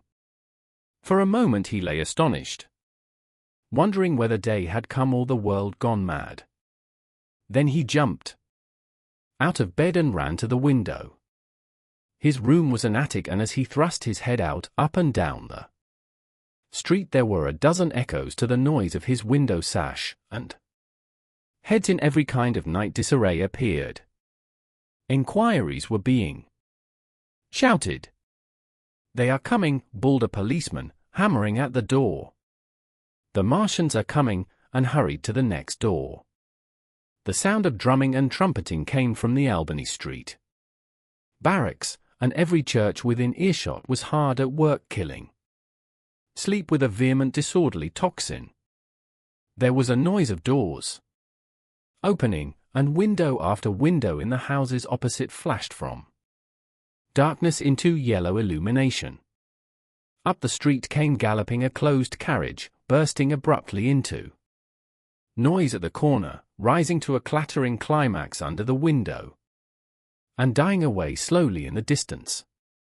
Close on the rear of this came a couple of cabs, the forerunners of a long procession of flying vehicles, going for the most part to Chalk Farm Station, where the Northwestern special trains were loading up, instead of coming down the gradient into Euston.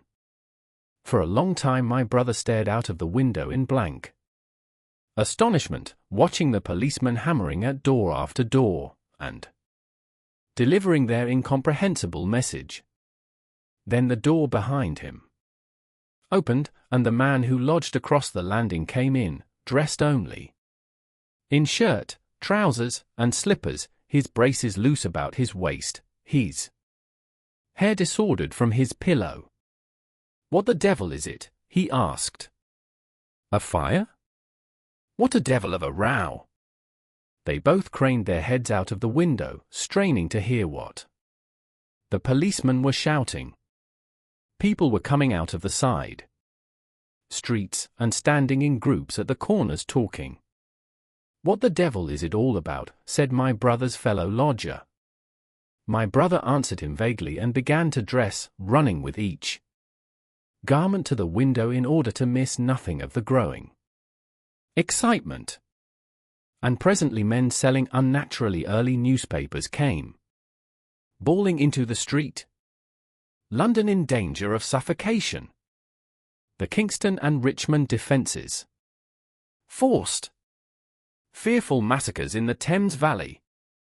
And all about him, in the rooms below, in the houses on each side and across the road, and behind in the park terraces and in the 100 other streets of that part of Marylebone, and the Westbourne Park district and St. Pancras, and westward and northward in Kilburn and St.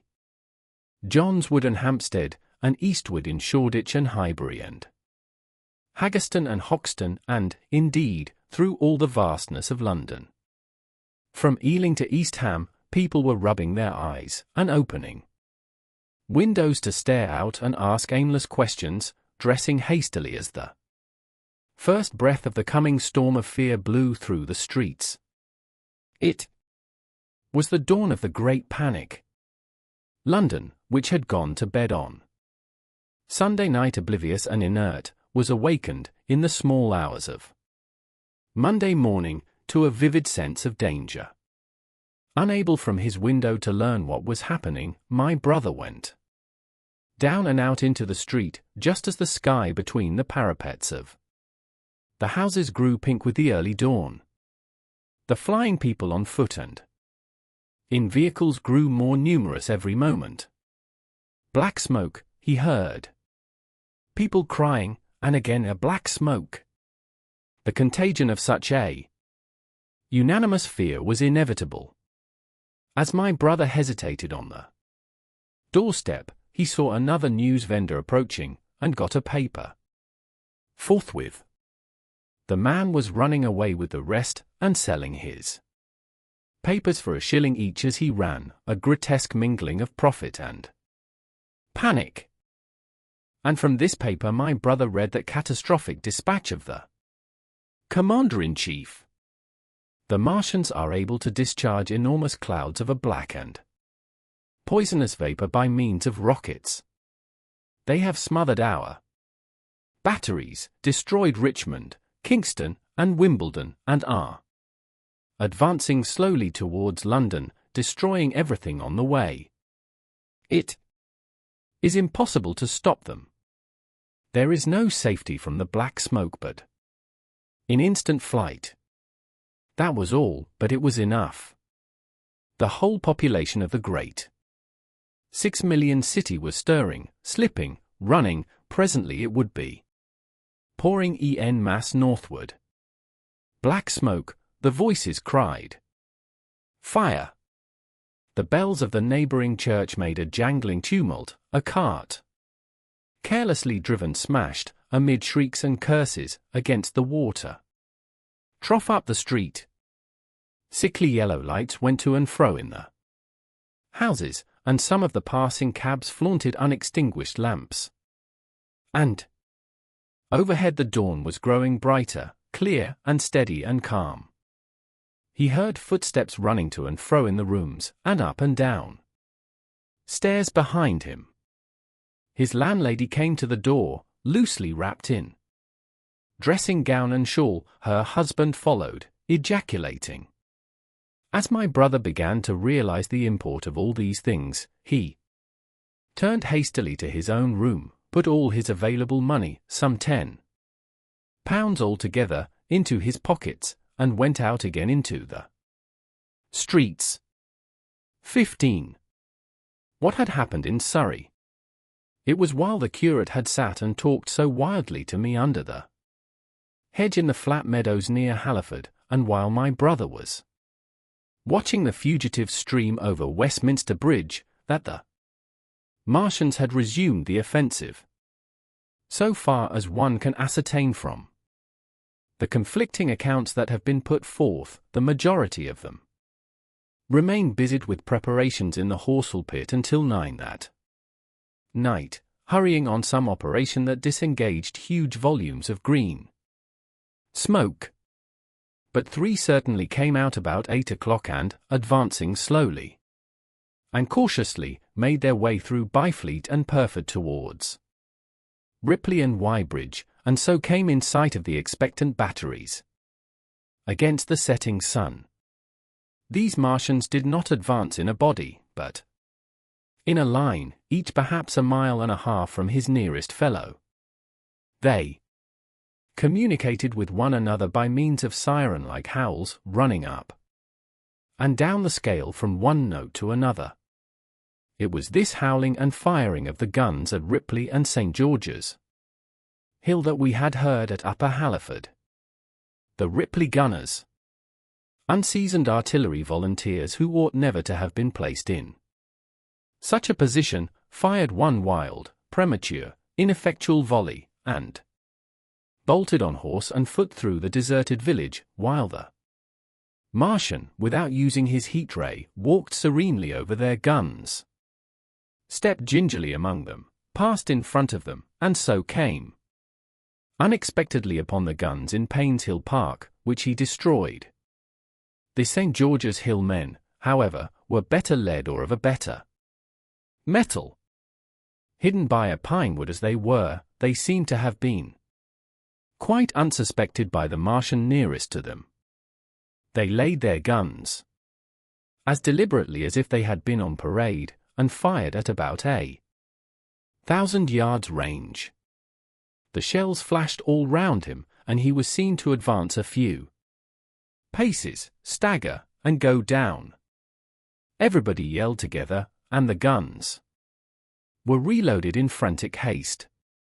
The overthrown Martian set up a prolonged ululation, and immediately a second glittering giant, answering him, appeared over the trees to the south. It would seem that a leg of the tripod had been smashed by one of the shells. The whole of the second volley flew wide of the Martian on the ground, and simultaneously both his companions brought their heat rays to bear on the battery. The ammunition blew up, the pine trees all about the guns flashed into fire, and only 1 or 2 of the men who were already running over the crest of the hill escaped. After this it would seem that the 3 took counsel together and halted, and the scouts who were watching them report that they remained absolutely stationary for the next half hour. The Martian who had been overthrown crawled tediously out of his hood, a small brown figure, oddly suggestive from that distance of a speck of blight, and apparently engaged in the repair of his support. About 9 he had finished, for his cowl was then seen above the trees again. It was a few minutes past 9 that night when these 3 sentinels were joined by 4 other Martians, each carrying a thick black tube. A similar tube was handed to each of the 3, and the 7 proceeded to distribute themselves at equal distances along a curved line between St. George's Hill, Weybridge, and the village of Send, southwest of Ripley. A dozen rockets sprang out of the hills before them so soon as they began to move, and warned the waiting batteries about Ditton and Esher. At the same time 4 of their fighting machines, similarly armed with tubes, crossed the river, and 2 of them, black against the western sky, came into sight of myself and the curate as we hurried wearily and painfully along the road that runs northward out of Halliford. They moved, as it seemed to us, upon a cloud, for a milky mist covered the fields and rose to 1/3 of their height. At this sight the curate cried faintly in his throat, and began running, but I knew it was no good running from a Martian, and I turned aside and crawled through dewy nettles and brambles into the broad ditch by the side of the road. He looked back, saw what I was doing, and turned to join me. The 2 halted, the nearer to us standing and facing Sunbury, the remoter being a grey indistinctness towards the evening star, away towards Staines. The occasional howling of the Martians had ceased, they took up their positions in the huge crescent about their cylinders in absolute silence. It was a crescent with 12 miles between its horns. Never, since the devising of gunpowder, was the beginning of a battle so still. To us and to an observer about Ripley it would have had precisely the same effect. The Martian seemed in solitary possession of the darkling night, lit only as it was by the slender moon, the stars, the afterglow of the daylight, and the ruddy glare from St. George's Hill and the woods of Payne's Hill. But facing that crescent everywhere, at Staines, Hounslow, Ditton, Esher, Ockham, behind hills and woods south of the river, and across the flat grass meadows to the north of it, wherever a cluster of trees or village houses gave sufficient cover, the guns were waiting. The signal rockets burst and rained their sparks through the night and vanished, and the spirit of all those watching batteries rose to a tense expectation. The Martians had but to advance into the line of fire, and instantly those motionless black forms of men, those guns, glittering so darkly in the early night, would explode into a thunderous fury of battle. No doubt the thought that was uppermost in 1,000 of those vigilant minds, even as it was uppermost in mine, was the riddle: how much they understood of us. Did they grasp that we in our millions were organized, disciplined, working together? Or did they interpret our spurts of fire, the sudden stinging of our shells, our steady investment of their encampment, as we should the furious unanimity of onslaught in a disturbed hive of bees? Did they dream they might exterminate us? At that time no one knew what food they needed. 100 such questions struggled together in my mind as I watched that vast sentinel shape. And in the back of my mind was the sense of all the huge unknown and hidden forces London warred. Had they prepared pitfalls? Were the powder mills at Hounslow ready as a snare? Would the Londoners have the heart and courage to make a greater Moscow of their mighty province of houses? Then, after an interminable time, as it seemed to us, crouching and peering through the hedge, came a sound like the distant concussion of a gun. Another nearer, and then another. And then the Martian beside us raised his tube on high and discharged it, gun-wise, with a heavy report that made the ground heave. The one toward Staines answered him. There was no flash, no smoke, simply that loaded detonation. I was so excited by these heavy minute guns following one another that I so far forgot my personal safety and my scalded hands as to clamber up into the hedge and stare toward Sunbury. As I did so a second report followed, and a big projectile hurtled overhead towards Hounslow. I expected at least to see smoke or fire, or some such evidence of its work. But all I saw was the deep blue sky above, with one solitary star, and the white mist spreading wide and low beneath. And there had been no crash, no answering explosion. The silence was restored, the minute lengthened to 3. "What has happened?" said the curate, standing up beside me. "Heaven knows," said I. A bat flickered by and vanished. A distant tumult of shouting began and ceased. I looked again at the Martian, and saw he was now moving eastward along the river bank, with a swift, rolling motion.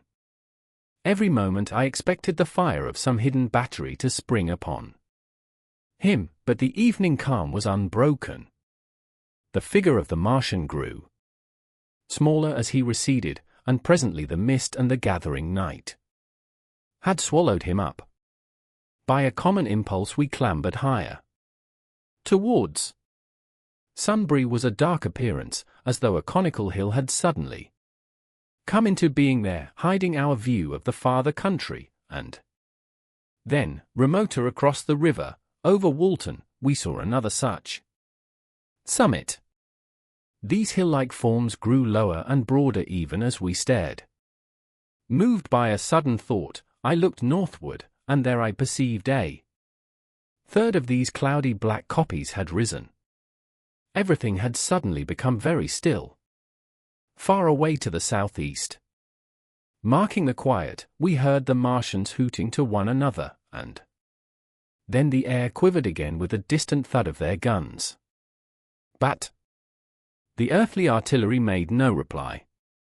Now at the time we could not understand these things, but later I was to learn the meaning of these ominous kopjes that gathered in the twilight. Each of the Martians, standing in the great crescent I have described, had discharged, by means of the gun-like tube he carried, a huge canister over whatever hill, copse, cluster of houses, or other possible cover for guns, chanced to be in front of him. Some fired only one of these, some two, as in the case of the one we had seen. The one at Ripley is said to have discharged no fewer than 5 at that time. These canisters smashed on striking the ground, they did not explode, and incontinently disengaged an enormous volume of heavy, inky vapor, coiling and pouring upward in a huge and ebony cumulus cloud, a gaseous hill that sank and spread itself slowly over the surrounding country. And the touch of that vapor, the inhaling of its pungent wisps, was death to all that breathes. It was heavy, this vapor, heavier than the densest smoke, so that after the first tumultuous uprush and outflow of its impact, it sank down through the air and poured over the ground in a manner rather liquid than gaseous, abandoning the hills, and streaming into the valleys and ditches and watercourses, even as I have heard the carbonic acid gas that pours from volcanic clefts is wont to do. And where it came upon water some chemical action occurred, and the surface would be instantly covered with a powdery scum that sank slowly and made way for more. The scum was absolutely insoluble, and it is a strange thing, seeing the instant effect of the gas, that one could drink without hurt the water from which it had been strained. The vapor did not diffuse as a true gas would do. It hung together in banks, flowing sluggishly down the slope of the land and driving reluctantly before the wind, and very slowly it combined with the mist and moisture of the air, and sank to the earth in the form of dust. Save that an unknown element giving a group of 4 lines in the blue of the spectrum is concerned, we are still entirely ignorant of the nature of this substance. Once the tumultuous upheaval of its dispersion was over, the black smoke clung so closely to the ground, even before its precipitation, that 50 feet up in the air, on the roofs and upper stories of high houses and on great trees, there was a chance of escaping its poison. Altogether, as was proved even that night at Street Cobham and Ditton, the man who escaped at the former place tells a wonderful story of the strangeness of its coiling flow, and how he looked down from the church spire and saw the houses of the village rising like ghosts out of its inky nothingness. For a day and a half he remained there, weary, starving and sun-scorched, the earth under the blue sky and against the prospect of the distant hills a velvet black expanse, with red roofs, green trees, and, later, black-veiled shrubs and gates, barns, outhouses, and walls, rising here and there into the sunlight. But that was at Street Cobham, where the black vapor was allowed to remain until it sank of its own accord into the ground. As a rule the Martians, when it had served its purpose, cleared the air of it again by wading into it and directing a jet of steam upon it. This they did with the vapor banks near us, as we saw in the starlight from the window of a deserted house at Upper Halliford, whither we had returned. From there we could see the searchlights on Richmond Hill and Kingston Hill going to and fro, and about 11 the windows rattled. And we heard the sound of the huge siege guns that had been put in position there. These continued intermittently for the space of a quarter of an hour, sending chance shots at the invisible Martians at Hampton and Ditton, and then the pale beams of the electric light vanished and were replaced by a bright red glow. Then the fourth cylinder fell, a brilliant green meteor, as I learned afterwards, in Bushy Park.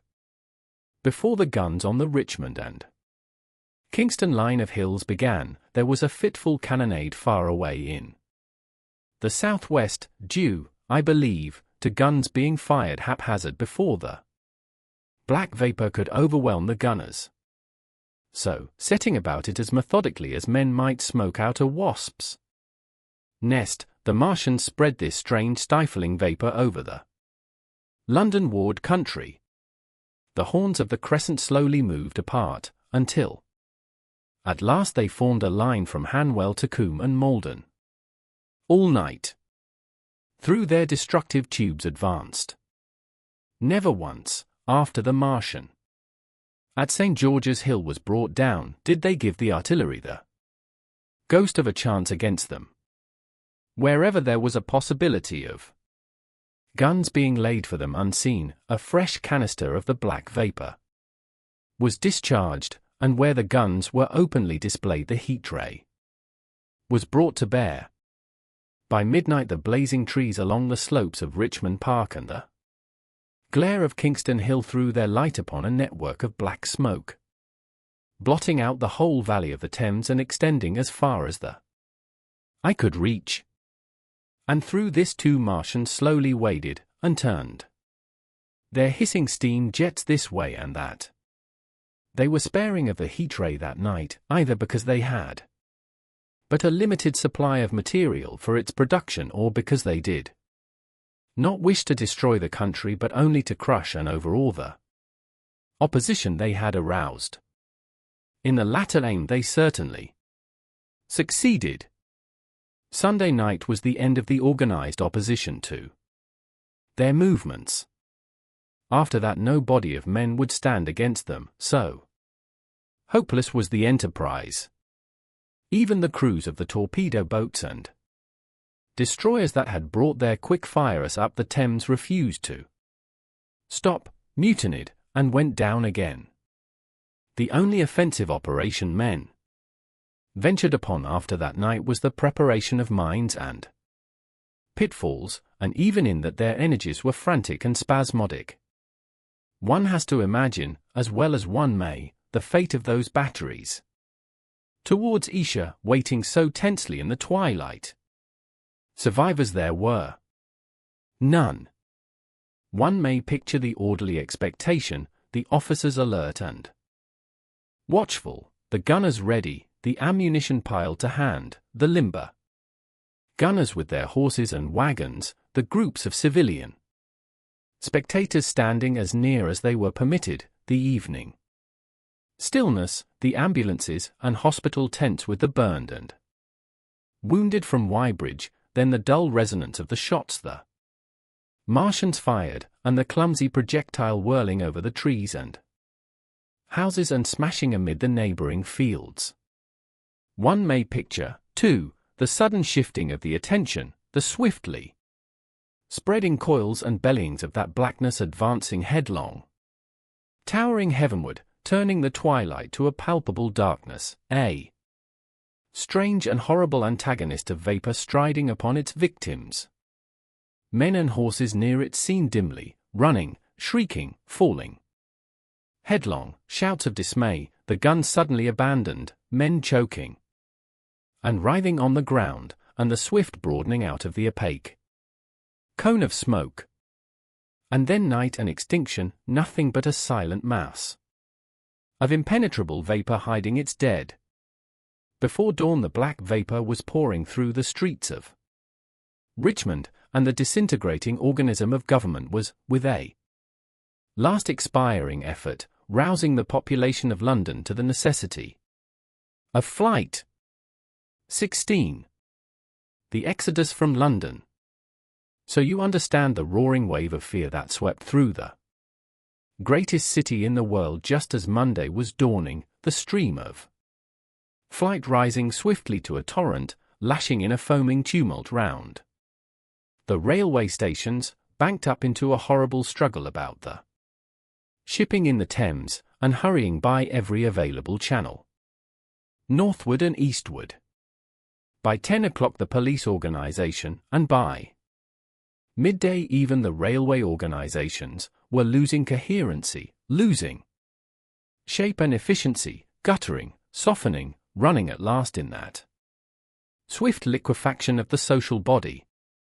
All the railway lines north of the Thames and the southeastern people at Cannon Street had been warned by midnight on Sunday, and trains were being filled. People were fighting savagely for standing room in the carriages even at 2 o'clock.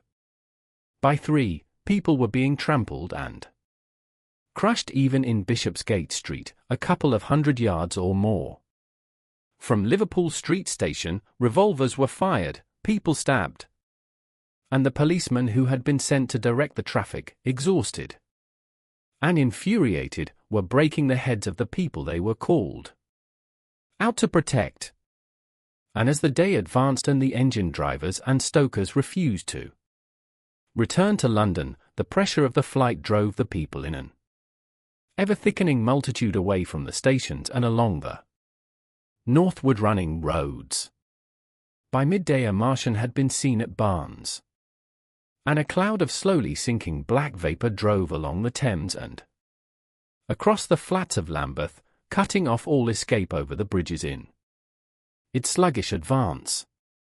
Another bank drove over Ealing, and surrounded a little island of survivors on Castle Hill, alive, but unable to escape, after a fruitless struggle to get aboard a northwestern train at Chalk Farm. The engines of the trains that had loaded in the goods yard there ploughed through shrieking people, and a dozen stalwart men fought to keep the crowd from crushing the driver against his furnace. My brother emerged upon the Chalk Farm road, dodged across through a hurrying swarm of vehicles, and had the luck to be foremost in the sack of a cycle shop.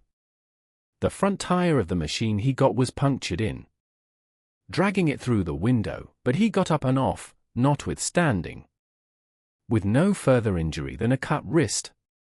The steep foot of Haverstock Hill was impassable owing to several overturned horses, and my brother struck into Belsize Road.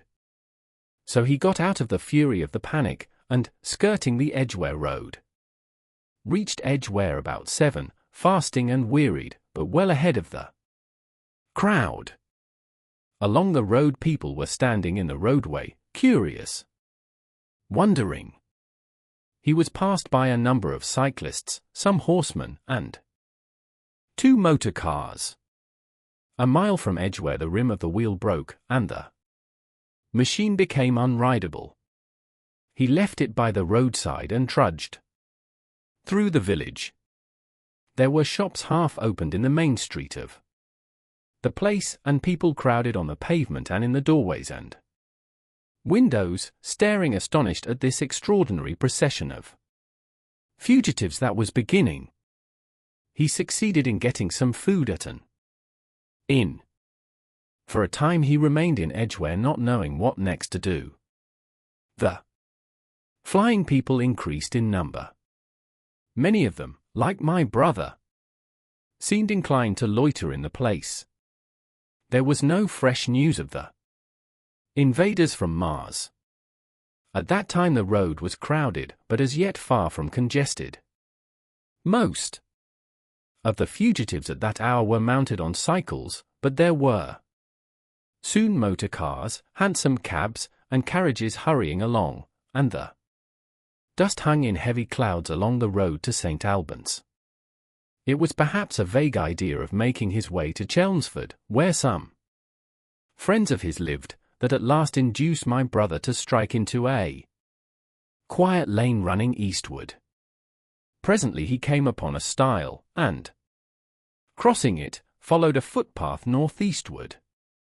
He passed near several farmhouses and some little places whose names he did not learn. He saw few fugitives until, in a grass lane towards High Barnet, he happened upon two ladies who became his fellow travellers. He came upon them just in time to save them.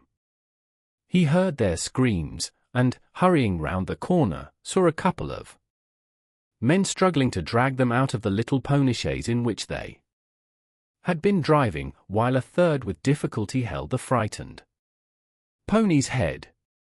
One of the ladies, a short woman dressed in white, was simply screaming, the other, a dark, slender figure, slashed at the man, who gripped her arm with a whip she held in her disengaged hand.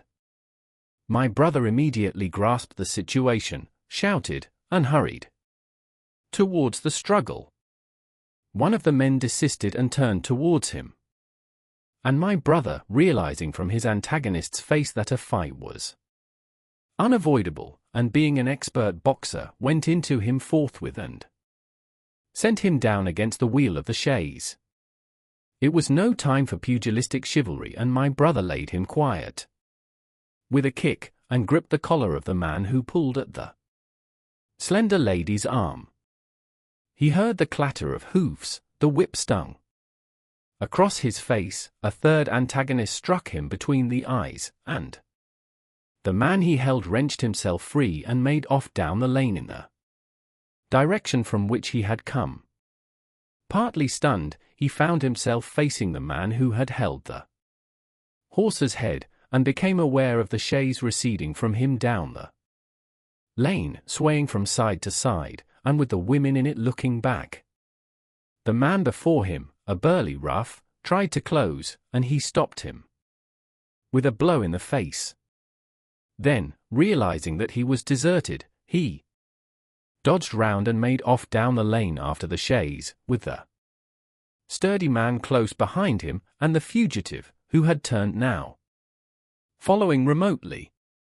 Suddenly he stumbled and fell, his immediate pursuer went headlong, and he rose to his feet to find himself with a couple of antagonists again. He would have had little chance against them had not the slender lady very pluckily pulled up and returned to his help. It seems she had had a revolver all this time, but it had been under the seat when she and her companion were attacked. She fired at 6 yards distance, narrowly missing my brother. The less courageous of the robbers made off, and his companion followed him, cursing his cowardice. They both stopped in sight down the lane, where the third man lay insensible. "Take this," said the slender lady, and she gave my brother her revolver. "Go back to the chaise," said my brother, wiping the blood from his split lip. She turned without a word, they were both panting, and they went back to where the lady in white struggled to hold back the frightened pony. The robbers had evidently had enough of it. When my brother looked again, they were retreating.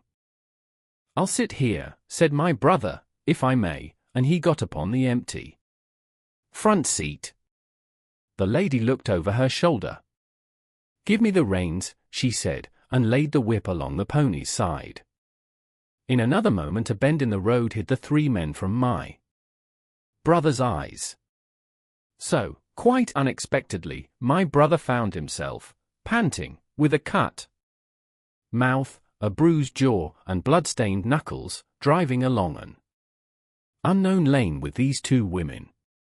He learned they were the wife and the younger sister of a surgeon living at Stanmore, who had come in the small hours from a dangerous case at Pinner, and heard at some railway station on his way of the Martian advance.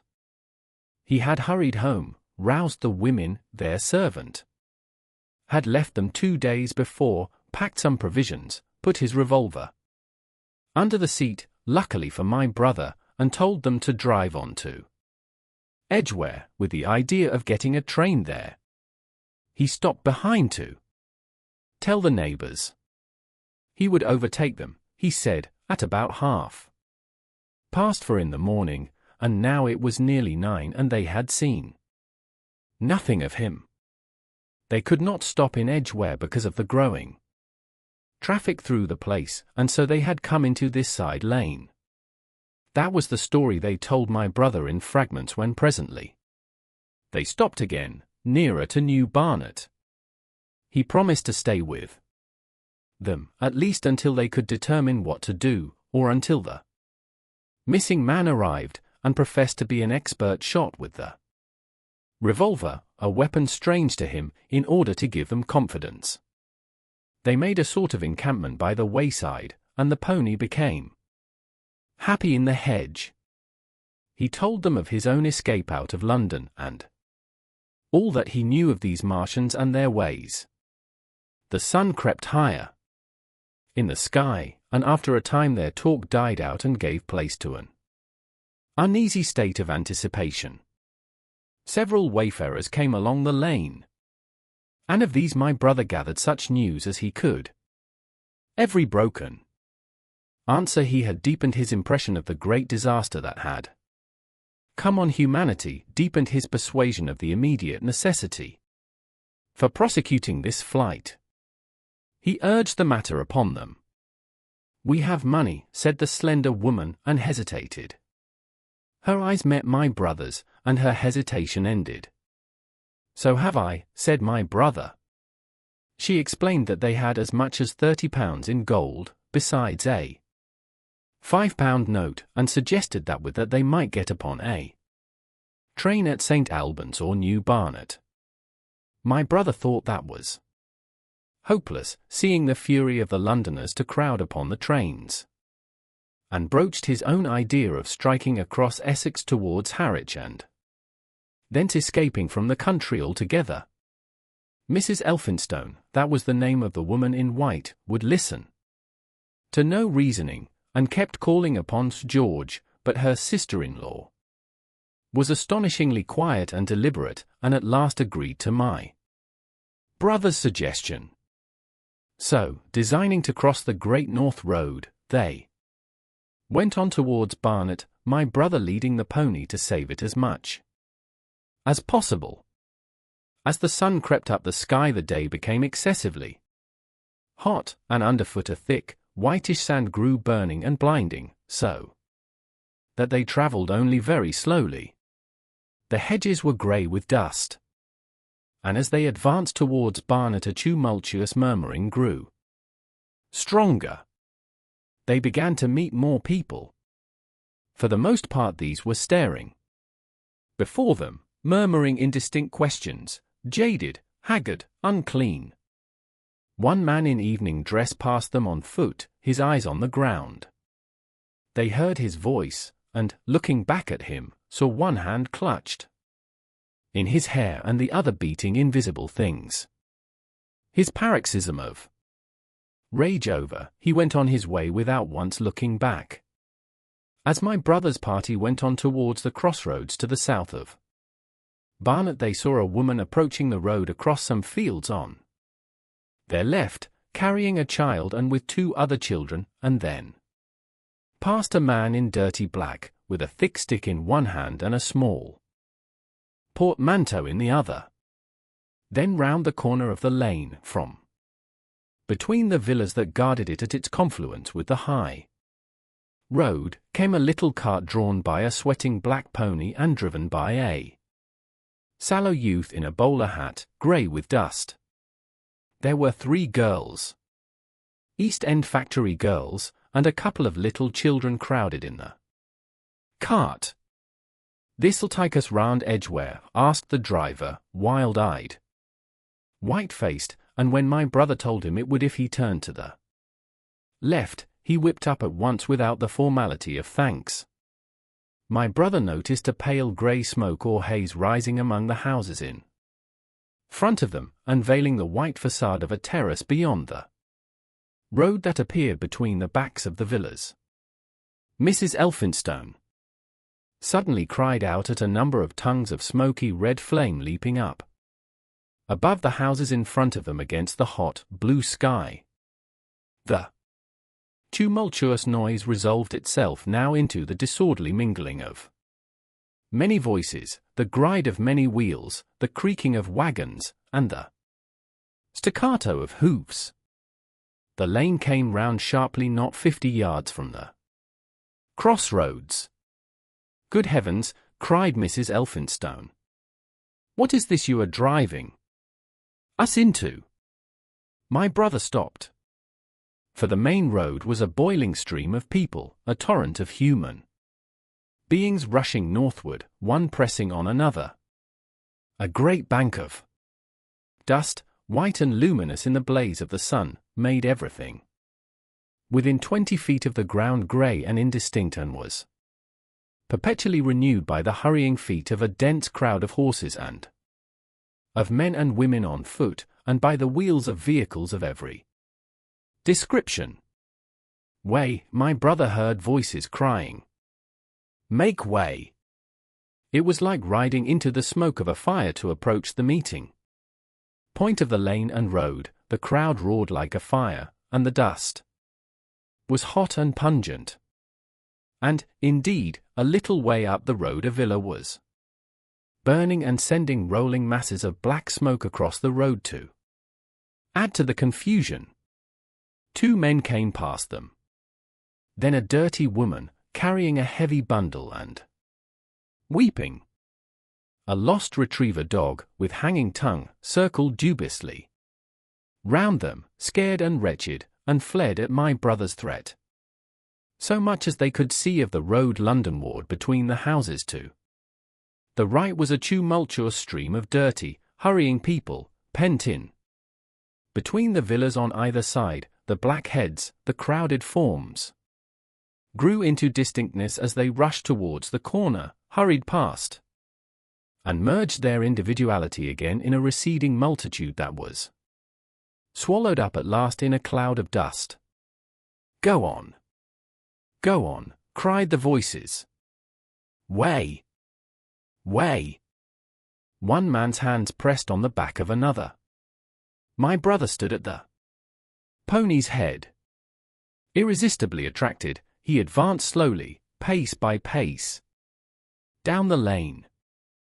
Edgware had been a scene of confusion, chalk farmer rioters' tumult, but this was a whole population in movement.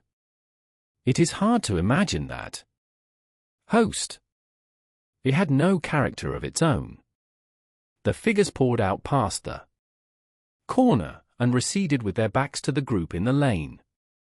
Along the margin came those who were on foot, threatened by the wheels, stumbling in the ditches, blundering into one another.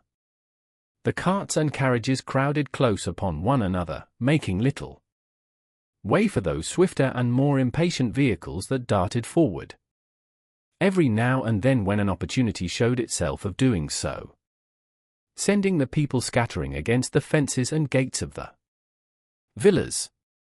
"Push on," was the cry. "Push on! They are coming!" In one cart stood a blind man in the uniform of the Salvation Army, gesticulating with his crooked fingers and bawling, "Eternity! Eternity!" His voice was hoarse and very loud, so that my brother could hear him long after he was lost to sight in the dust.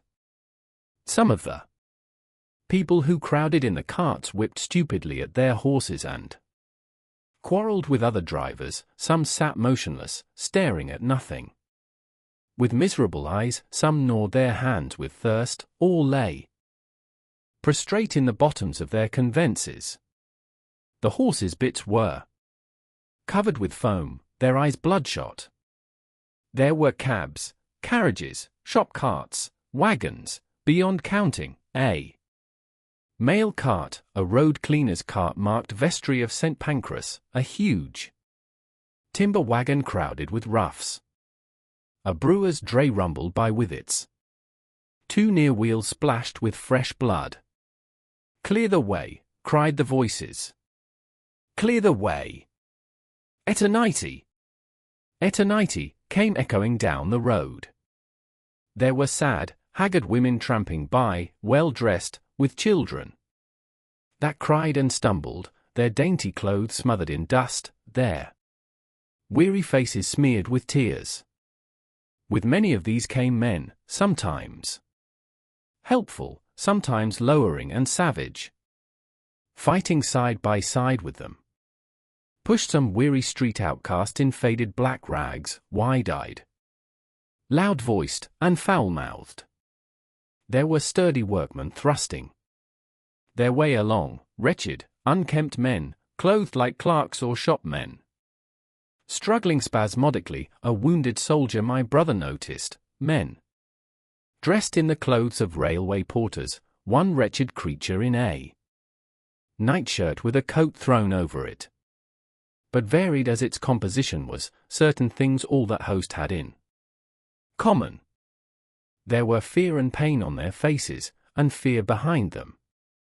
A tumult up the road, a quarrel for a place in a wagon, sent the whole host of them quickening their pace, even a man so scared and broken that his knees bent under him was galvanized for a moment into renewed activity.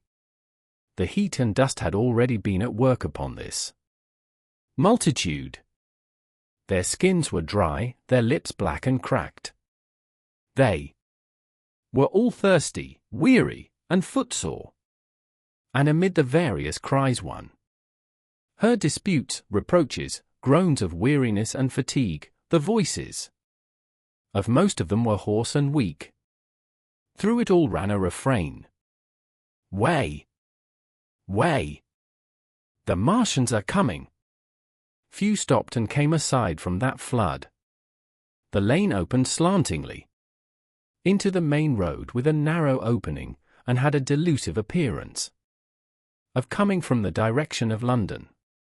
Yet a kind of eddy of people drove into its mouth, weaklings elbowed out of the stream, who for the most part rested but a moment before plunging into it again. A little way down the lane, with two friends bending over him, lay a man with a bare leg, wrapped about with bloody rags. He was a lucky man to have friends.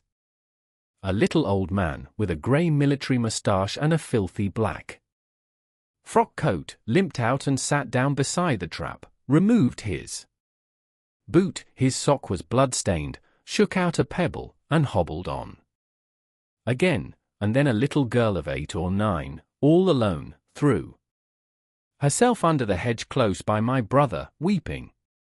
"I can't go on. I can't go on." My brother woke from his torpor of astonishment and lifted her up, speaking gently to her, and carried her to Miss Elphinstone. So soon as my brother touched her she became quite still, as if frightened. "Ellen!" shrieked a woman in the crowd, with tears in her voice, "Gellen!" And the child suddenly darted away from my brother, crying, "A mother!"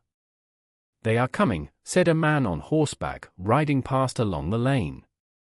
Out of the way, there bawled a coachman, towering high, and my brother saw a closed carriage turning into the lane. The people crushed back on one another to avoid the horse. My brother pushed the pony and chaise back into the hedge, and the man drove by and stopped at the turn of the way. It was a carriage, with a pole for a pair of horses, but only one was in the traces. My brother saw dimly through the dust that 2 men lifted out something on a white stretcher and put it gently on the grass beneath the privet hedge. One of the men came running to my brother. "Where is there any water?" he said. "He is dying fast, and very thirsty." "It is Lord Garrick." "Lord Garrick," said my brother, "the Chief Justice." "The water," he said. "There may be a tap," said my brother, "in some of the houses." "We have no water. I dare not leave my people." The man pushed against the crowd towards the gate of the corner house. "Go on," said the people, thrusting at him. "They are coming. Go on." Then my brother's attention was distracted by a bearded, eagle-faced Man lugging a small handbag which split even as my brother's eyes. Rested on it and disgorged a mass of sovereigns that seemed to break up into separate coins as it struck the ground. They rolled hither and thither among the struggling feet of men and horses. The man stopped and looked stupidly at the heap, and the shaft of a cab struck his shoulder and sent him reeling. He gave a shriek and dodged back, and a cartwheel shaved him narrowly. "Way!" cried the men all about him. "Make way!" So soon as the cab had passed, he flung himself, with both hands open, upon the heap of coins, and began thrusting handfuls in his pocket. A horse rose close upon him, and in another moment, half rising, he had been borne down under the horse's hoofs. "Stop!" screamed my brother, and pushing a woman out of his way, tried to clutch the bit of the horse. Before he could get to it, he heard a scream under the wheels, and saw through the dust the rim passing over the poor wretch's back. The driver of the cart slashed his whip at my brother, who ran round behind the cart. The multitudinous shouting confused his ears. The man was writhing in the dust among his scattered money, unable to rise, for the wheel had broken his back, and his lower limbs lay limp and dead. My brother stood up and yelled at the next driver, and a man on a black horse came to his assistance.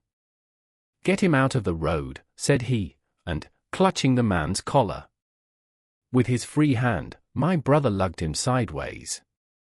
But he still clutched after his money, and regarded my brother fiercely, hammering at his arm with a handful of gold.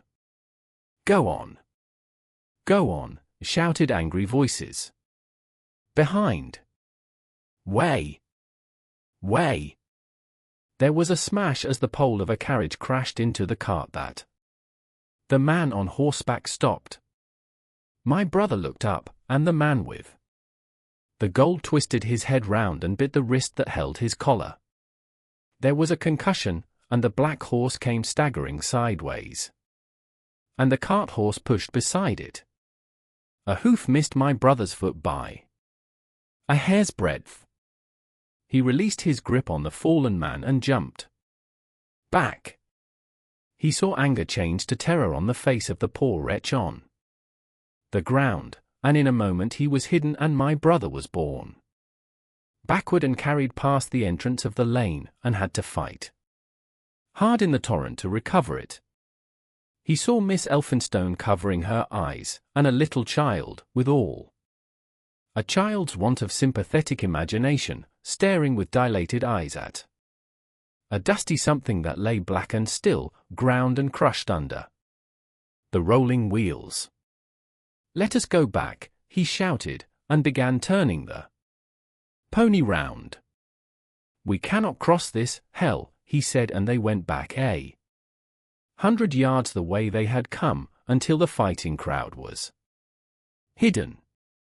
As they passed the bend in the lane, my brother saw the face of the dying man in the ditch under the privet, deadly white and drawn, and shining with perspiration. The two women sat silent, crouching in their seat and shivering. Then beyond the bend my brother stopped again. Miss Elphinstone was white and pale, and her sister-in-law sat weeping, too wretched even to call upon George. My brother was horrified and perplexed. So soon as they had retreated, he realized how urgent and unavoidable it was to attempt this crossing. He turned to Miss Elphinstone, suddenly resolute. "We must go that way," he said, and led the pony round again. For the second time that day this girl proved her quality. To force their way into the torrent of people, my brother plunged into the traffic and held back a cab horse, while she drove the pony across its head. A wagon locked wheels for a moment and ripped a long splinter from the chaise. In another moment they were caught and swept forward. By the stream. My brother, with the cabman's whip marks red across his face and hands, scrambled into the chaise and took the reins from her. "Point the revolver at the man behind," he said, giving it to her, "if he presses us too hard. No, point it at his horse." Then he began to look out for a chance of edging to the right across the road. But once in the stream he seemed to lose volition, to become a part of that dusty route. They swept through Chipping Barnet with the torrent. They were nearly a mile beyond the centre of the town before they had fought across to the opposite side of the way. It was din and confusion indescribable, but in and beyond the town the road forks repeatedly, and this to some extent relieved the stress. They struck eastward through Hadley, and there on either side of the road, and at another place farther on they came upon a great multitude of people drinking at the stream, some fighting to come at the water. And farther on, from a lull near East Barnet, they saw two trains running slowly one after the other without signal or order, trains swarming with people, with men even among the coals behind the engines, going northward along the Great Northern Railway. My brother supposes they must have filled outside London, for at that time the furious terror of the people had rendered the central termini impossible. Near this place they halted for the rest of the afternoon, for the violence of the day had already utterly exhausted all three of them. They began to suffer the beginnings of hunger, the night was cold, and none of them dared to sleep. And in the evening many people came hurrying along the road nearby their stopping place, fleeing from unknown dangers before them, and going in the direction from which my brother had come. 17. The Thunder Child. Had the Martians aimed only at destruction, they might on Monday have annihilated the entire population of London as it spread itself slowly through the home counties. Not only along the road through Barnet, but also through Edgware and Waltham Abbey, and along the roads eastward to Southend and Shoeburyness, and south of the Thames to Deal and Broadstairs, poured the same frantic rout. If one could have hung that June morning in a balloon in the blazing blue above London, every northward and eastward road running out of the tangled maze of streets would have seemed stippled black with the streaming fugitives, each dot a human agony of terror and physical distress. I have set forth at length in the last chapter my brother's account of the road through Chipping Barnet, in order that my readers may realize how that swarming of black dots appeared to one of those concerned. Never before in the history of the world had such a mass of human beings moved and suffered together. The legendary hosts of Goths and Huns, the hugest armies Asia has ever seen, would have been but a drop in that current. And this was no disciplined march, it was a stampede gigantic and terrible, without order and without a goal, 6 million people unarmed and unprovisioned, driving headlong. It was the beginning of the rout of civilization, of the massacre of mankind. Directly below him the balloonist would have seen the network of streets far and wide, houses, churches, squares, crescents, gardens, already derelict, spread out like a huge map, and in the southward blotted over Ealing, Richmond, Wimbledon, it would have seemed as if some monstrous pen had flung ink upon the chart. Steadily, incessantly, each black splash grew and spread, shooting out ramifications this way and that, now banking itself against rising ground, now pouring swiftly over a crest into a new-found valley. Exactly as a gout of ink would spread itself upon blotting paper. And beyond, over the blue hills that rise southward of the river, the glittering Martians went to and fro, calmly and methodically spreading their poison cloud over this patch of country and then over that, laying it again with their steam jets when it had served its purpose, and taking possession of the conquered country. They do not seem to have aimed at extermination so much as at complete demoralization and the destruction of any opposition. They exploded any stores of powder they came upon, cut every telegraph, and wrecked the railways here and there. They were hamstringing mankind. They seemed in no hurry to extend the field of their operations, and did not come beyond the central part of London all that day.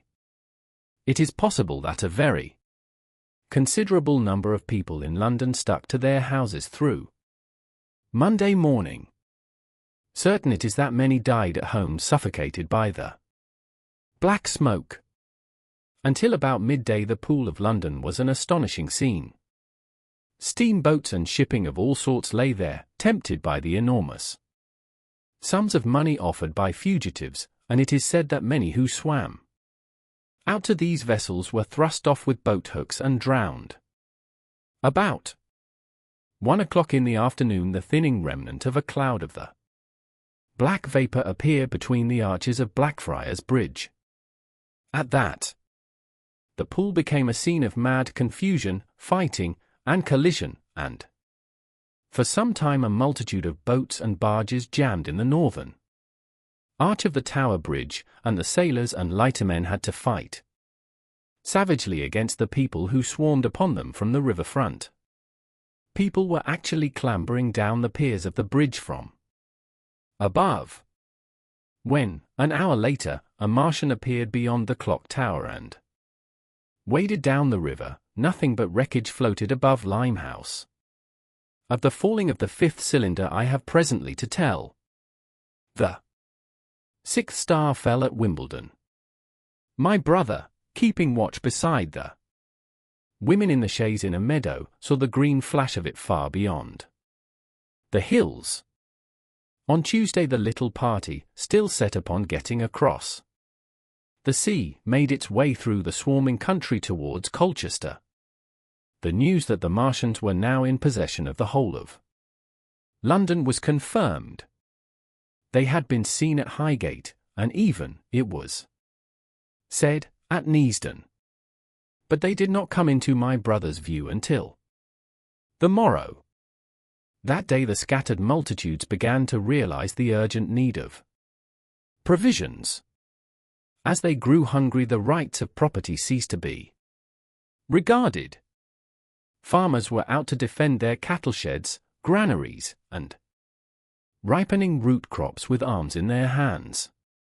A number of people now, like my brother, had their faces eastward, and there were some desperate souls even going back towards London to get food.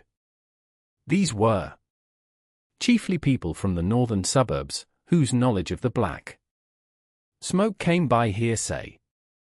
He heard that about half the members of the government had gathered at Birmingham, and that enormous quantities of high explosives were being prepared to be used in automatic mines across the Midland counties.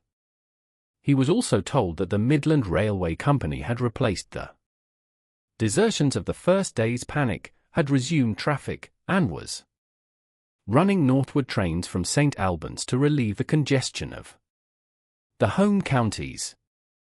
There was also a placard in Chipping-Ongar announcing that large stores of flour were available in the northern towns and that within 24 hours bread would be distributed among the starving people in the neighborhood. But this intelligence did not deter him from the plan of escape he had formed, and the three pressed eastward all day, and heard no more of the bread distribution than this promise. Nor, as a matter of fact, did anyone else hear more of it. That night fell the seventh star, falling upon Primrose Hill. It fell while Miss Elphinstone was watching, for she took that duty alternately with my brother. She saw it On Wednesday the three fugitives, they had passed the night in a field of unripe wheat, reached Chelmsford, and there a body of the inhabitants, calling itself the Committee of Public Supply, seized the pony as provisions, and would give nothing in exchange for it but the promise of a share in it the next day. Here there were rumours of Martians at Epping, and news of the destruction of Waltham Abbey powder mills in a vain attempt to blow up one of the invaders. People were watching for Martians here from the church towers. My brother, very luckily for him as it chanced, preferred to push on at once to the coast rather than wait for food, although all three of them were very hungry. By midday they passed through Tillingham, which, strangely enough, seemed to be quite silent and deserted, save for a few furtive plunderers hunting for food. Near Tillingham they suddenly came in sight of the sea, and the most amazing crowd of shipping of all sorts that it is possible to imagine. For after the sailors could no longer come up the Thames, they came on to the Essex coast, to Harwich and Walton and Clecton, and afterwards to Foulness and Shoebury, to bring off the people. They lay in a huge sickle-shaped curve that vanished into mist at last towards the Naze. Close inshore was a multitude of fishing smacks, English, Scotch, French, Dutch, and Swedish, steam launches from the Thames, yachts, electric boats, and beyond were ships of larger burden, a multitude of filthy colliers, trim merchantmen, cattle ships, passenger boats, petroleum tanks, ocean tramps, an old white transport even, neat white, and grey liners from Southampton and Hamburg, and along the blue coast. Across the black water my brother could make out dimly a dense swarm of boats chaffering with the people on the beach, a swarm which also extended up the black water almost to Malden. About a couple of miles out lay an ironclad very low in the water, almost, to my brother's perception, like a waterlogged ship. This was the ram Thunderchild. It was the only warship in sight, but far away to the right over the smooth surface of the sea, for that day there was a dead calm, lay a serpent of black smoke to mark the next ironclads of the Channel Fleet, which hovered in an extended line, steam up and ready for action, across the Thames estuary during the course of the Martian conquest, vigilant and yet powerless to prevent it. At the sight of the sea, Mrs. Elphinstone, in spite of the assurances of her sister-in-law, gave way to panic. She had never been out of England before, she would rather die than trust herself friendless in a foreign country, and so forth. She seemed, poor woman, to imagine that the French and the Martians might prove very similar. She had been growing increasingly hysterical, fearful, and depressed during the 2 days' journeyings. Her great idea was to return to Stanmore. Things had been always well and safe at Stanmore. They would find George at Stanmore. It was with the greatest difficulty they could get her down to the beach, where presently my brother succeeded in attracting the attention of some men on a paddle steamer from the Thames. They sent a boat and drove a bargain for £36 for the 3. The steamer was going, these men said, to Ostend. It was about 2 o'clock when my brother, having paid their fares at the gangway, found himself safely aboard the steamboat with his charges. There was food aboard, albeit at exorbitant prices, and the 3 of them contrived to eat a meal on one of the seats forward. There were already a couple of score of passengers aboard, some of whom had expended their last money in securing a passage, but the captain lay off the Blackwater until 5 in the afternoon, picking up passengers until the seated decks were even dangerously crowded. He would probably have remained longer had it not been for the sound of guns that began about that hour in the south. As if in answer, the ironclad seaward fired a small gun and hoisted a string of flags. A jet of smoke sprang out of her funnels. Some of the passengers were of opinion that this firing came from Hyperion, until it was noticed that it was growing louder. At the same time, far away in the southeast, the masts and upperworks of 3 ironclads rose one after the other out of the sea, beneath clouds of black smoke. But my brother's attention speedily reverted to the distant firing in the south. He fancied he saw a column of smoke rising out of the distant grey haze. The little steamer was already flapping her way eastward of the big crescent of shipping, and the low Essex coast was growing blue and hazy when a Martian appeared, small and faint in the remote distance, advancing along the muddy coast from the direction of Foulness. At that, the captain on the bridge swore at the top of his voice with fear and anger at his own delay, and the paddle seemed infected with his terror. Every soul aboard stood at the bulwarks or on the seats of the steamer and stared at that distant shape, higher than the trees or church towers inland, and advancing with a leisurely parody of a human stride. It was the first Martian my brother had seen, and he stood, more amazed than terrified, watching this Titan advancing deliberately towards the shipping, wading farther and farther into the water as the coast fell away. Then, far away beyond the crouch, came another, striding over some stunted trees, and then yet another, still farther off, wading deeply through a shiny mudflat that seemed to hang halfway up between sea and sky. They were all stalking seaward, as if to intercept the escape of the multitudinous vessels that were crowded between Foulness and the Naze. In spite of the throbbing exertions of the engines of the little paddleboat, and the pouring foam that her wheels flung behind her, she receded with terrifying slowness from this ominous advance. Glancing northwestward, my brother saw the large crescent of shipping already writhing with the approaching terror, one ship passing behind another coming round from broadside to end on, steamships whistling and giving off volumes of steam, sails being let out, launches rushing hither and thither. He was so fascinated by this and by the creeping danger away to the left that he had no eyes for anything seaward. And then a swift movement of the steamboat, she had suddenly come round to avoid being run down, flung him headlong from the seat upon which he was standing. There was a shouting all about him, a trampling of feet, and a cheer that seemed to be answered faintly. The steamboat lurched and rolled him over upon his hands.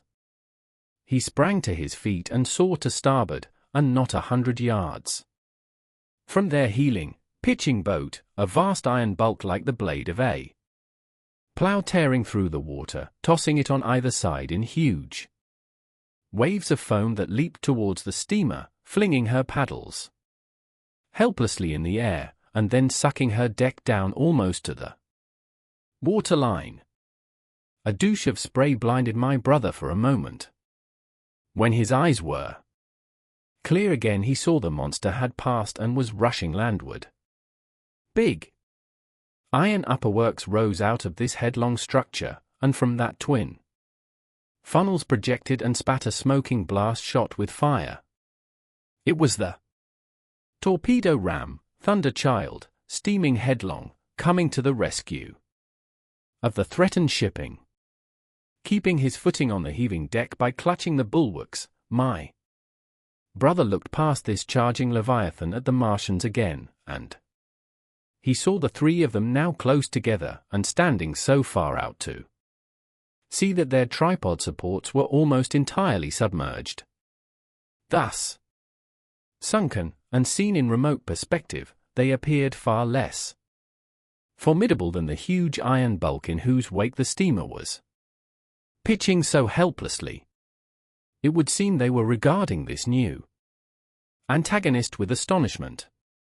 To their intelligence, it may be the giant was even such another as themselves. The Thunderchild fired no gun, but simply drove full speed towards them.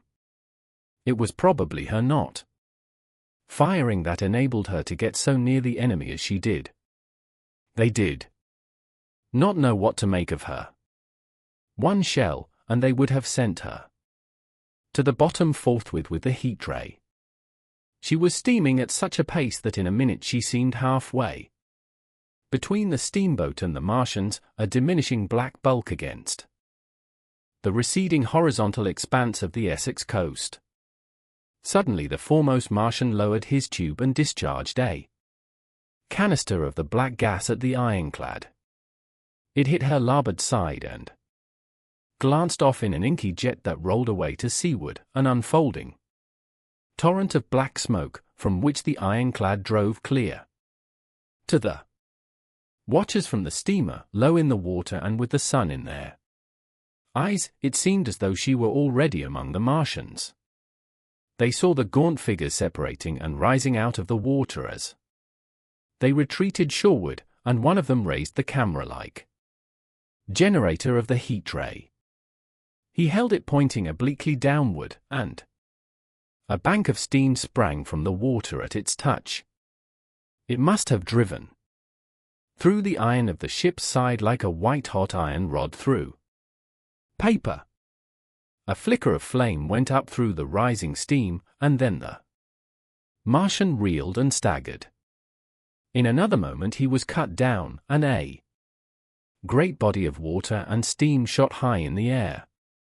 The guns of the Thunderchild sounded through the reek, going off one after the other, and one shot splashed the water high close by the steamer, ricocheted towards the other flying ships to the north, and smashed a smack to matchwood. But no one heeded that very much.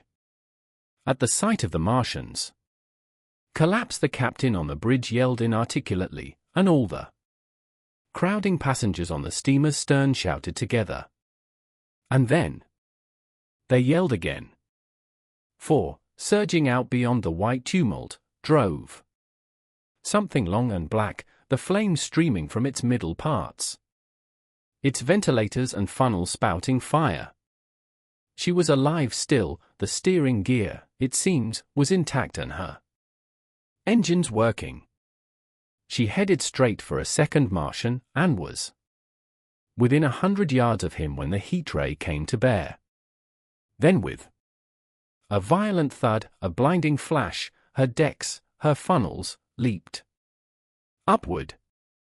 The Martian staggered with the violence of her explosion, and in another moment the flaming wreckage, still driving forward with the impetus of its pace, had struck him and crumpled him up like a thing of cardboard. My brother shouted involuntarily. A boiling tumult of steam hit everything again. 2, yelled the captain. Everyone was shouting. The whole steamer from end to end rang with frantic cheering that was taken up first by one and then by all in the crowding multitude of ships and boats that was driving out to sea.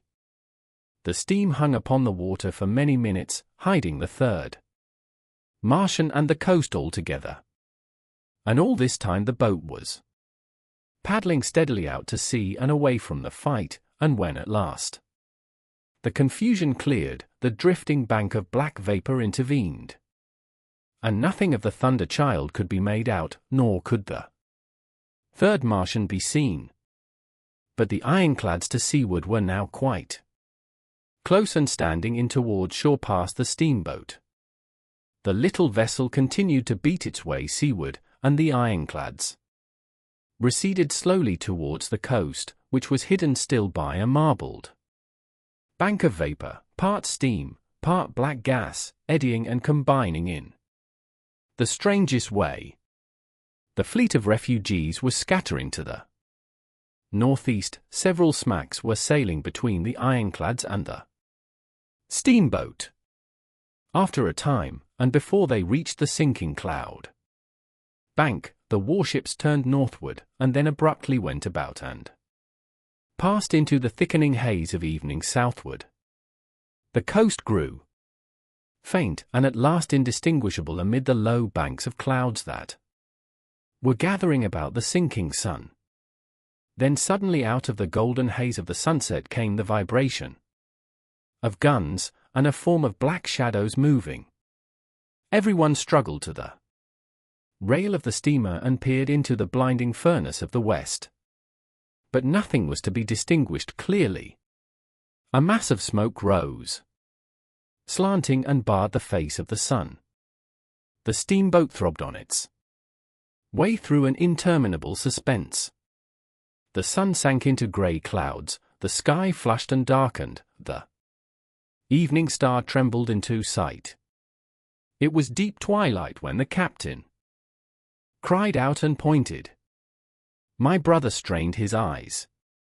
Something rushed up into the sky out of the greyness, rushed slantingly upward and very swiftly into the luminous clearness above the clouds in the western sky, something flat and broad, and very large, that swept round in a vast curve, grew smaller, sank slowly, and vanished again into the grey mystery of the night. And as it flew it rained down darkness upon the land. Book 2. The Earth Under the Martians. Underfoot. In the first book I have wandered so much from my own adventures to tell of the experiences of my brother that all through the last 2 chapters 1 and the curate have been lurking in the empty house at Halliford, whither we fled to escape the black smoke. There I will resume. We stopped there all Sunday night and all the next day, the day of the panic, in a little island of daylight, cut off by the black smoke from the rest of the world. We could do nothing but wait in aching inactivity during those 2 weary days. My mind was occupied by anxiety for my wife.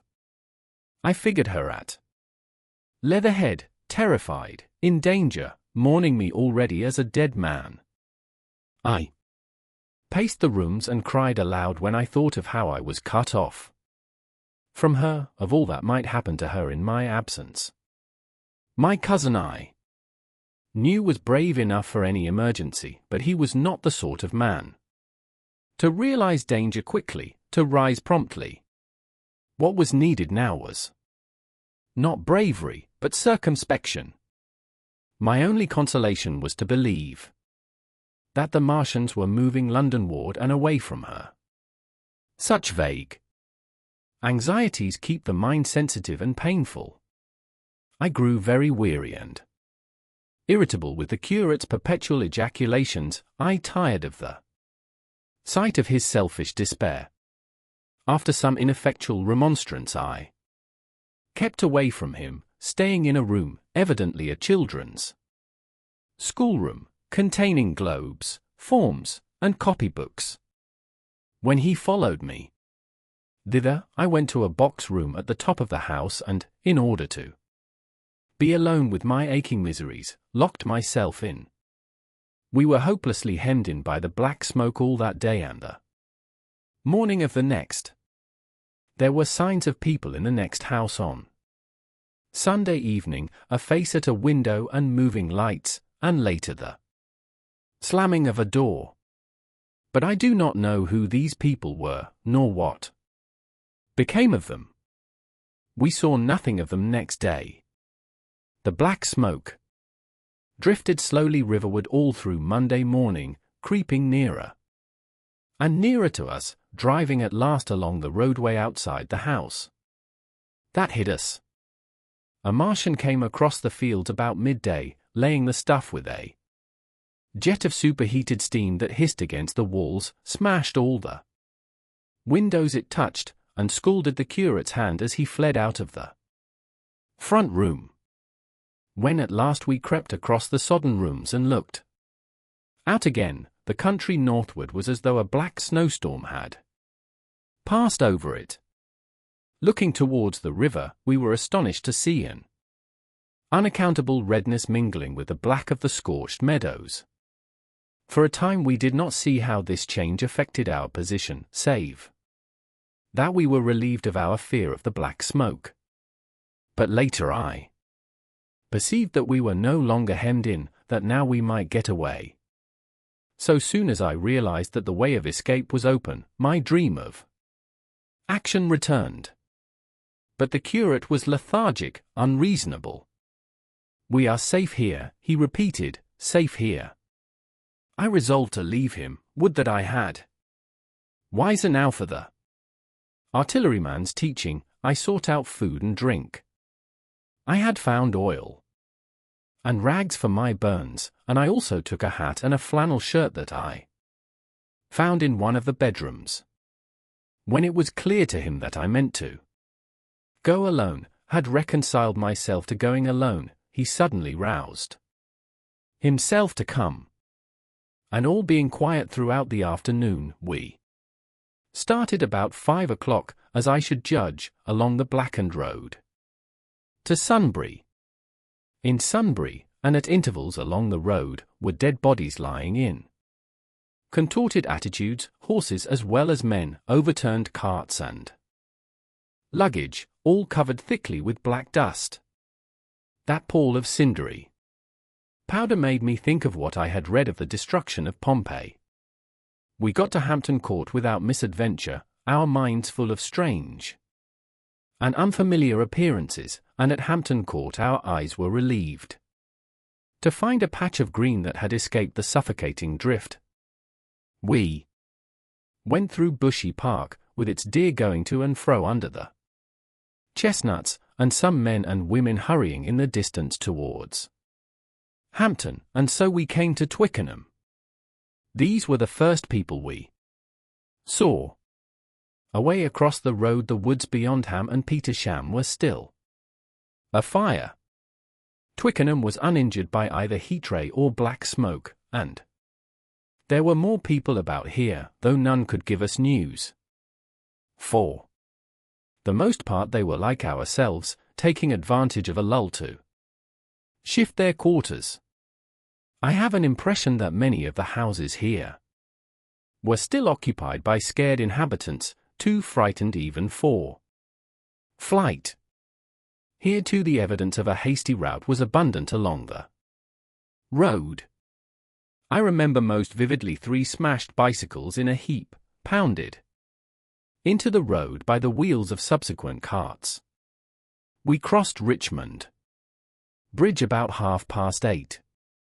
We hurried across the exposed bridge, of course, but I noticed floating down the stream a number of red masses, some many feet across. I did not know what these were, there was no time for scrutiny, and I put a more horrible interpretation on them than they deserved. Here again on the Surrey side were black dust that had once been smoke, and dead bodies, a heap near the approach to the station. But we had no glimpse of the Martians until we were some way towards Barnes. We saw in the blackened distance a group of 3 people running down a side street towards the river, but otherwise it seemed deserted.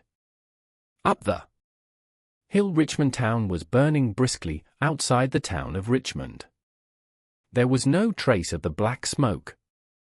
Then suddenly, as we approached Kew, came a number of people running, and the upper works of a Martian fighting machine loomed in sight over the housetops, not 100 yards away from us. We stood aghast at our danger, and had the Martian looked down we must immediately have perished. We were so terrified that we dared not go on, but turned aside and hid in a shed in a garden. There the curate crouched, weeping silently, and refusing to stir again. But my fixed idea of reaching Leatherhead would not let me rest, and in the twilight I ventured out again. I went through a shrubbery, and along a passage beside a big house standing in its own grounds, and so emerged upon the road towards Kew. The curate I left in the shed, but he came hurrying after me. That second start was the most foolhardy thing I ever did. For it was manifest the Martians were about us. No sooner had the curate overtaken me than we saw either the fighting machine we had seen before or another, far away across the meadows in the direction of Kew Lodge. 4 or 5 little black figures hurried before it across the green-grey of the field, and in a moment it was evident this Martian pursued them. In 3 strides he was among them, and they ran, radiating from his feet in all directions. He used no heat ray to destroy them, but picked them up one by one. Apparently he tossed them into the great metallic carrier which projected behind him, much as a workman's basket hangs over his shoulder. It was the first time I realized that the Martians might have any other purpose than destruction with defeated humanity. We stood for a moment, petrified, then turned and fled through a gate behind us into a walled garden, fell into, rather than found, a fortunate ditch, and lay there, scarce daring to whisper to each other until the stars were out. I suppose it was nearly 11 o'clock before we gathered courage to start again, no longer venturing into the road, but sneaking along hedgerows and through plantations, and watching keenly through the darkness, he on the right and I on the left, for the Martians, who seemed to be all about us. In one place we blundered upon a scorched and blackened area, now cooling and ashen, and a number of scattered dead bodies of men, burned horribly about the heads and trunks but with their legs and boots mostly intact, and of dead horses, 50 feet, perhaps, behind a line of 4 ripped guns and smashed gun carriages. Sheen, it seemed, had escaped destruction, but the place was silent and deserted. Here we happened on no dead, though the night was too dark for us to see into the side roads of the place. In Sheen, my companion suddenly complained of faintness and thirst, and we decided to try one of the houses. The first house we entered, after a little difficulty with the window, was a small semi-detached villa, and I found nothing eatable left in the place but some mouldy cheese. There was, however, water to drink, and I took a hatchet, which promised to be useful in our next housebreaking. We then crossed to a place where the road turns towards Mortlake. Here there stood a white house within a walled garden, and in the pantry of this domicile we found a store of food, 2 loaves of bread in a pan, an uncooked steak, and the half of a ham. I give this catalogue so precisely because, as it happened, we were destined to subsist upon this store for the next fortnight. Bottled beer stood under a shelf, and there were 2 bags of haricot beans and some limp lettuces. This pantry opened into a kind of wash-up kitchen, and in this was firewood. There was also a cupboard, in which we found nearly a dozen of burgundy, tinned soups and salmon, and 2 tins of biscuits. We sat in the adjacent kitchen in the dark, for we dared not strike a light, and ate bread and ham, and drank beer out of the same bottle. The curate, who was still timorous and restless, was now, oddly enough, pushing on, and I was urging him to keep up his strength by eating when the thing happened that was to imprison us. "It can't be midnight yet," I said, and then came a blinding glare of vivid green light. Everything in the kitchen leaped out, clearly visible in green and black, and vanished again. And then followed such a concussion as I have never heard before or since. So close on the heels of this as to seem instantaneous came a thud behind me, a clash of glass, a crash and rattle of falling masonry all about us, and the plaster of the ceiling came down upon us, smashing into a multitude of fragments upon our heads. I was knocked headlong across the floor, against the oven handle, and stunned. I was insensible for a long time. The curate told me, and when I came to we were in darkness again, and he, with a face wet, as I found afterwards, with blood from a cut forehead, was dabbing water over me. For some time I could not recollect what had happened. Then things came to me slowly. A bruise on my temple asserted itself. "Are you better?" asked the curate in a whisper. At last I answered him. I sat up. "Don't move," he said. "The floor is covered with smashed crockery from the dresser. You can't possibly move without making a noise, and I fancy they are outside." We both sat quite silent, so that we could scarcely hear each other breathing. Everything seemed deadly still, but once something near us, some plaster or broken brickwork, slid down with a rumbling sound. Outside and very near was an intermittent, metallic rattle. "That," said the curate, when presently it happened again. "Yes," I said. "But what is it?" "A Martian," said the curate. I listened again. "It was not like the heat ray," I said, and for a time I was inclined to think one of the great fighting machines had stumbled against the house, as I had seen one stumble against the tower of Shepperton Church.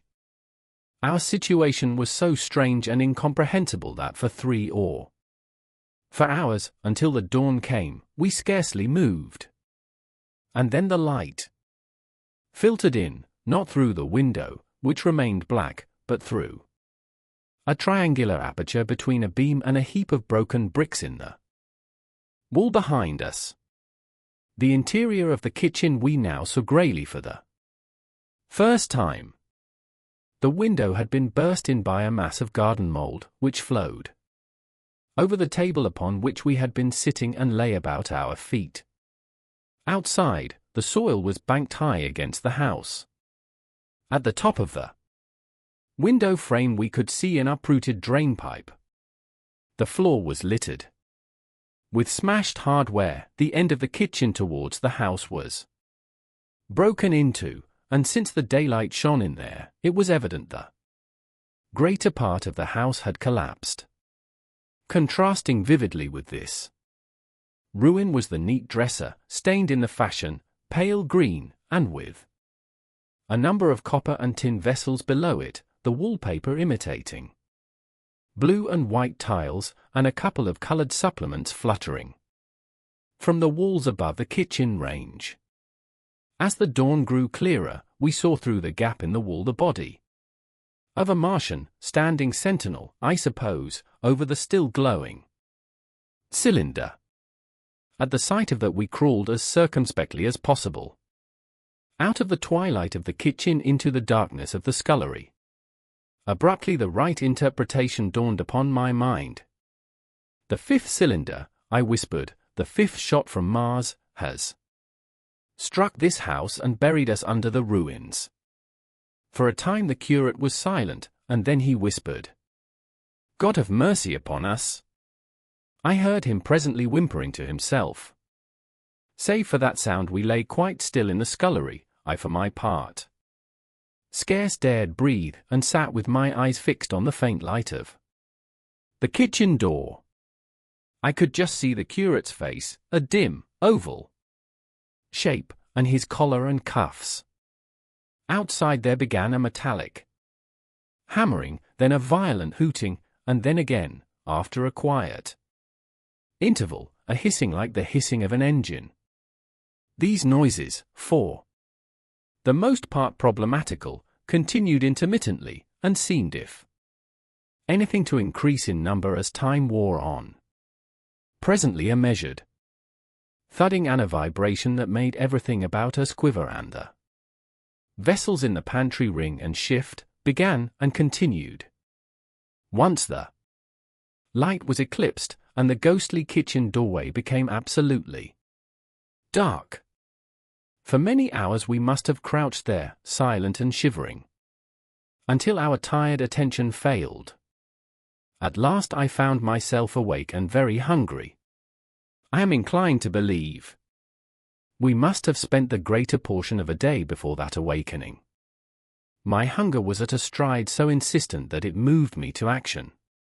I told the curate I was going to seek food, and felt my way towards the pantry.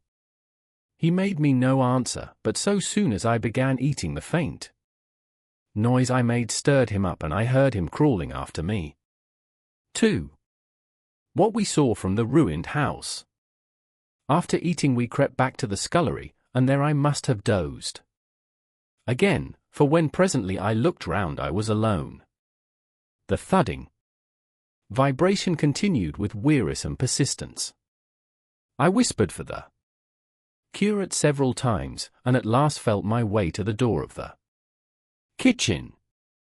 It was still daylight, and I perceived him across the room, lying against the triangular hole that looked out upon the Martians. His shoulders were hunched, so that his head was hidden from me. I could hear a number of noises almost like those in an engine shed, and the place rocked with that beating thud. Through the aperture in the wall I could see the top of a tree touched with gold and the warm blue of a tranquil evening sky.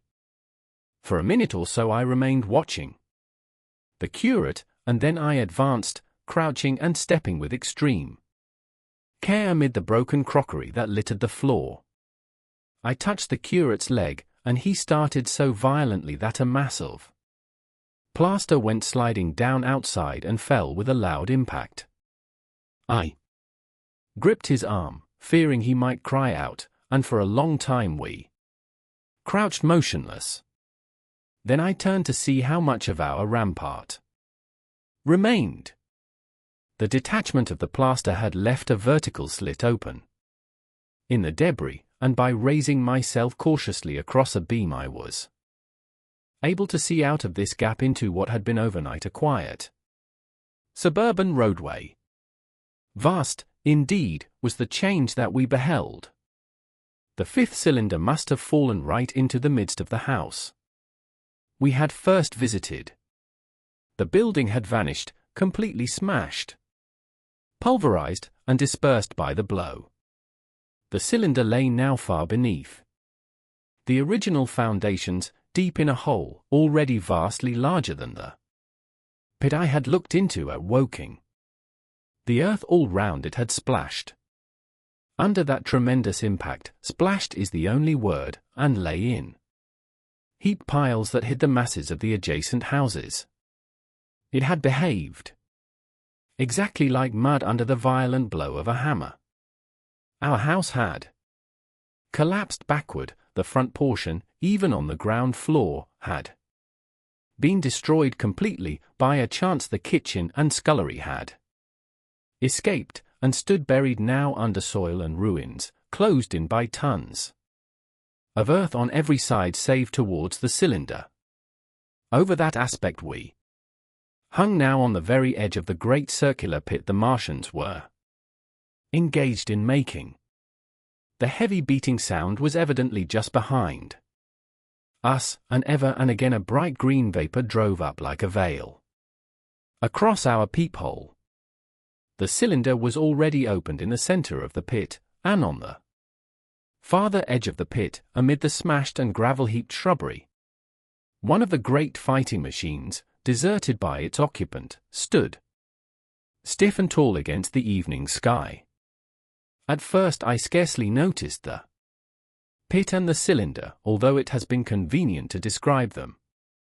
First, on account of the extraordinary glittering mechanism I saw busy in the excavation, and on account of the strange creatures that were crawling slowly and painfully across the heaped mold near it. The mechanism it certainly was that held my attention first. It was one of those complicated fabrics that have since been called handling machines, and the study of which has already given such an Enormous impetus to terrestrial invention. As it dawned upon me first, it presented a sort of metallic spider with 5 jointed, agile legs, and with an extraordinary number of jointed levers, bars, and reaching and clutching tentacles about its body. Most of its arms were retracted, but with 3 long tentacles it was fishing out a number of rods, plates, and bars which lined the covering and apparently strengthened the walls of the cylinder.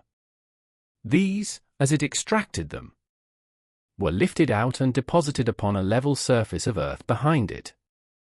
Its motion was so swift, complex, and perfect that at first I did not see it as a machine, in spite of its metallic glitter. The fighting machines were coordinated and animated to an extraordinary pitch, but nothing to compare with this. People who have never seen these structures, and have only the ill-imagined efforts of artists or the imperfect descriptions of such eyewitnesses as myself to go upon, scarcely realize that living quality.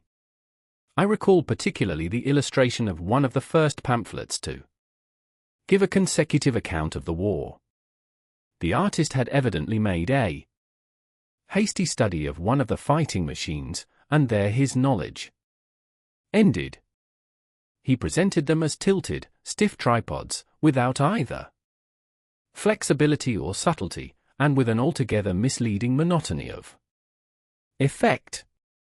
The pamphlet containing these renderings had a considerable vogue, and I mention them here simply to warn the reader against the impression they may have created. They were no more like the Martians I saw in action than a Dutch doll is like a human being. To my mind, the pamphlet would have been much better without them. At first, I say, the handling machine did not impress me as a machine, but as a crab-like creature with a glittering integument, the controlling Martian whose delicate tentacles actuated its movements, seeming to be simply the equivalent of the crab's cerebral portion. But then I perceived the resemblance of its grey-brown, shiny, leathery integument to that of the other sprawling bodies beyond, and the true nature of this dexterous workman dawned upon me. With that realization, my interest shifted to those other creatures, the real Martians. Already I had had a transient impression of these, and the first nausea no longer obscured my observation. Moreover, I was concealed and motionless, and under no urgency of action.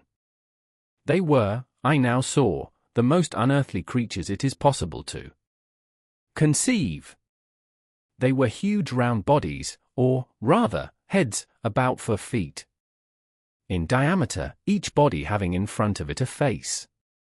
This face had no nostrils. Indeed, the Martians do not seem to have had any sense of smell, but it had a pair of very large dark-colored eyes, and just beneath this a kind of fleshy beak.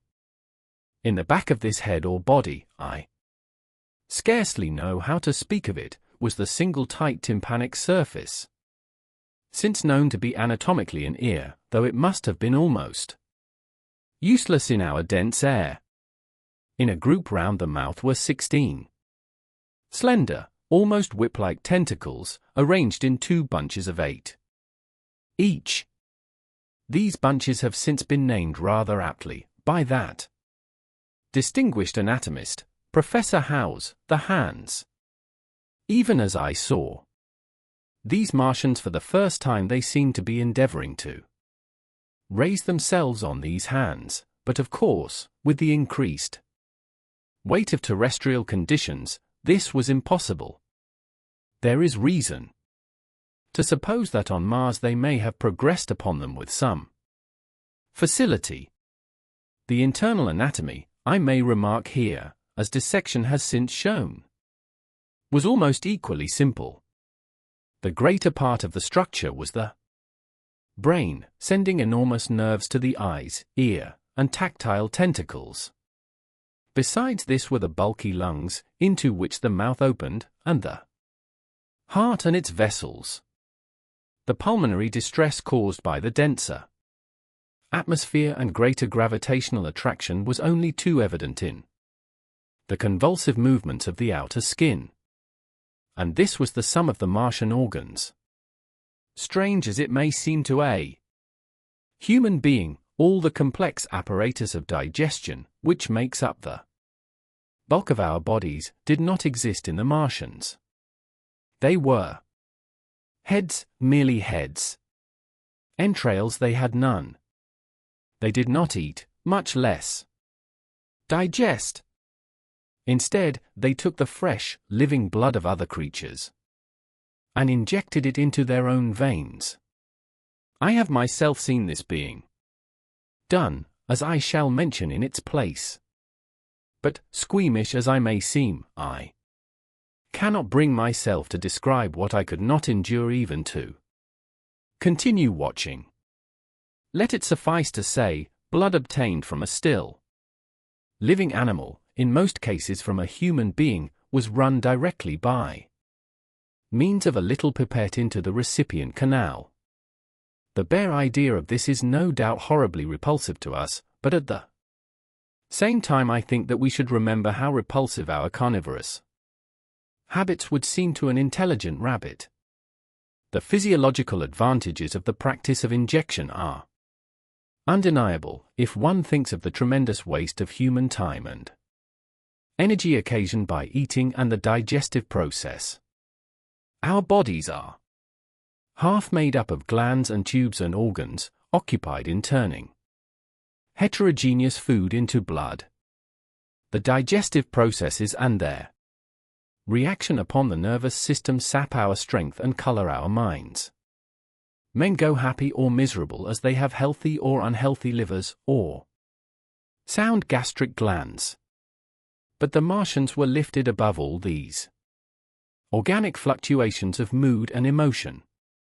Their undeniable preference for men as their source of nourishment is partly explained by the nature of the remains of the victims they had brought with them as provisions from Mars. These creatures, to judge from the shriveled remains that have fallen into human hands, were bipeds with flimsy, silicious skeletons, almost like those of the silicious sponges, and feeble musculature, standing about 6 feet high, and having round, erect heads, and large eyes in flinty sockets. 2 or 3 of these seem to have been brought in each cylinder, and all were killed before Earth was reached. It was just as well for them, for the mere attempt to stand upright upon our planet would have broken every bone in their bodies. And while I am engaged in this description, I may add in this place certain further details which, although they were not all evident to us at the time, will enable the reader who is unacquainted with them to form a clearer picture of these offensive creatures. In 3 other points their physiology differed strangely from ours. Their organisms did not sleep, any more than the heart of man sleeps.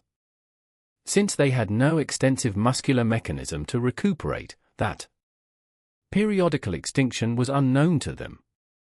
They had little or no sense of fatigue, it would seem. On Earth they could never have moved without effort, yet even to the last they kept in action. In 24 hours. They did 24 hours of work, as even on Earth is perhaps the case with the ants. In the next place, wonderful as it seems in a sexual world, the Martians were absolutely without sex, and therefore without any of the tumultuous emotions that arise from that difference among men. A young Martian, there can now be no dispute, was really born upon Earth during the war, and it was found attached to its parent, partially budded off, just as young lily bulbs bud off, or like the young animals in the freshwater polyp. In man, in all the higher terrestrial animals, such a method of increase has disappeared, but even on this Earth it was certainly the primitive method. Among the lower animals, up even to those first cousins of the vertebrate animals, the tunicates, the two processes occur side by side, but finally the sexual method superseded its competitor altogether. On Mars, however, just the reverse has apparently been the case. It is worthy of remark that a certain speculative writer of quasi-scientific repute, writing long before the Martian invasion, did forecast for man a final structure not unlike the actual Martian condition. His prophecy, I remember, appeared in November or December 1893, in a long-defunct publication, the Pall Mall Budget, and I recall a caricature of it in a pre-Martian periodical called Punch. He pointed out, writing in a foolish, facetious tone, that the perfection of mechanical appliances must ultimately supersede limbs, the perfection of chemical devices, digestion, that such organs as hair, external nose, teeth, ears, and chin were no longer essential parts of the human being, and that the tendency of natural selection would lie in the direction of their steady diminution through the coming ages. The brain alone remained a cardinal necessity. Only one other part of the body had a strong case for survival, and that was the hand, teacher and agent of the brain. While the rest of the body dwindled, the hands would grow larger. There is many a true word written in jest, and here in the Martians we have beyond dispute the actual accomplishment of such a suppression of the animal side of the organism by the intelligence. To me it is quite credible that the Martians may be descended from beings not unlike ourselves, by a gradual development of brain and hands, the latter giving rise to the two bunches of delicate tentacles at last, at the expense of the rest of the body. Without the body the brain would, of course, become a mere selfish intelligence, without any of the emotional substratum of the human being. The last salient point in which the systems of these creatures differed from ours was in what one might have thought a very trivial particular. Microorganisms, which cause so much disease and pain on Earth, have either never appeared upon Mars or Martian sanitary science eliminated them ages ago. 100 diseases, all the fevers and contagions of human life, consumption, cancers, tumors, and such morbidities, never enter the scheme of their life. And speaking of the differences between the life on Mars and terrestrial life, I may allude here to the curious suggestions of the red weed. Apparently the vegetable kingdom in Mars, instead of having green for a dominant color, is of a vivid blood-red tint. At any rate, the seeds which the Martians, intentionally or accidentally, brought with them, gave rise in all cases to red-colored growths. Only that known popularly as the red weed, however, gained any footing in competition with terrestrial forms. The red creeper was quite a transitory growth, and few people have seen it growing. For a time, however, the red weed grew with astonishing vigor and luxuriance. It spread up the sides of the pit by the third or fourth day of our imprisonment, and its cactus-like branches formed a carmine fringe to the edges of our triangular window. And afterwards I found it broadcast throughout the country, and especially wherever there was a stream of water. The Martians had what appears to have been an auditory organ, a single round drum at the back of the head body, and eyes with a visual range not very different from ours, except that, according to Phillips, blue and violet were as black to them. It is commonly supposed that they communicated by sounds and tentacular gesticulations. This is asserted, for instance, in the able but hastily compiled pamphlet, written evidently by someone not an eyewitness of Martian actions, to which I have already alluded, and which, so far, has been the chief source of information concerning them. Now no surviving human being saw so much of the Martians in action as I did. I take no credit to myself for an accident, but the fact is so. And I assert that I watched them closely, time after time, and that I have seen 4, 5, and, once, 6 of them sluggishly performing the most elaborately complicated operations, together without either sound or gesture.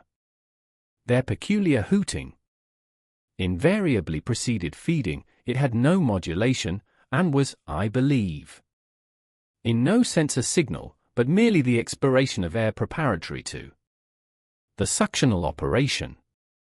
I have a certain claim to at least an elementary knowledge of psychology, and in this matter I am convinced, as firmly as I am convinced of anything, that the Martians interchanged thoughts without any physical intermediation.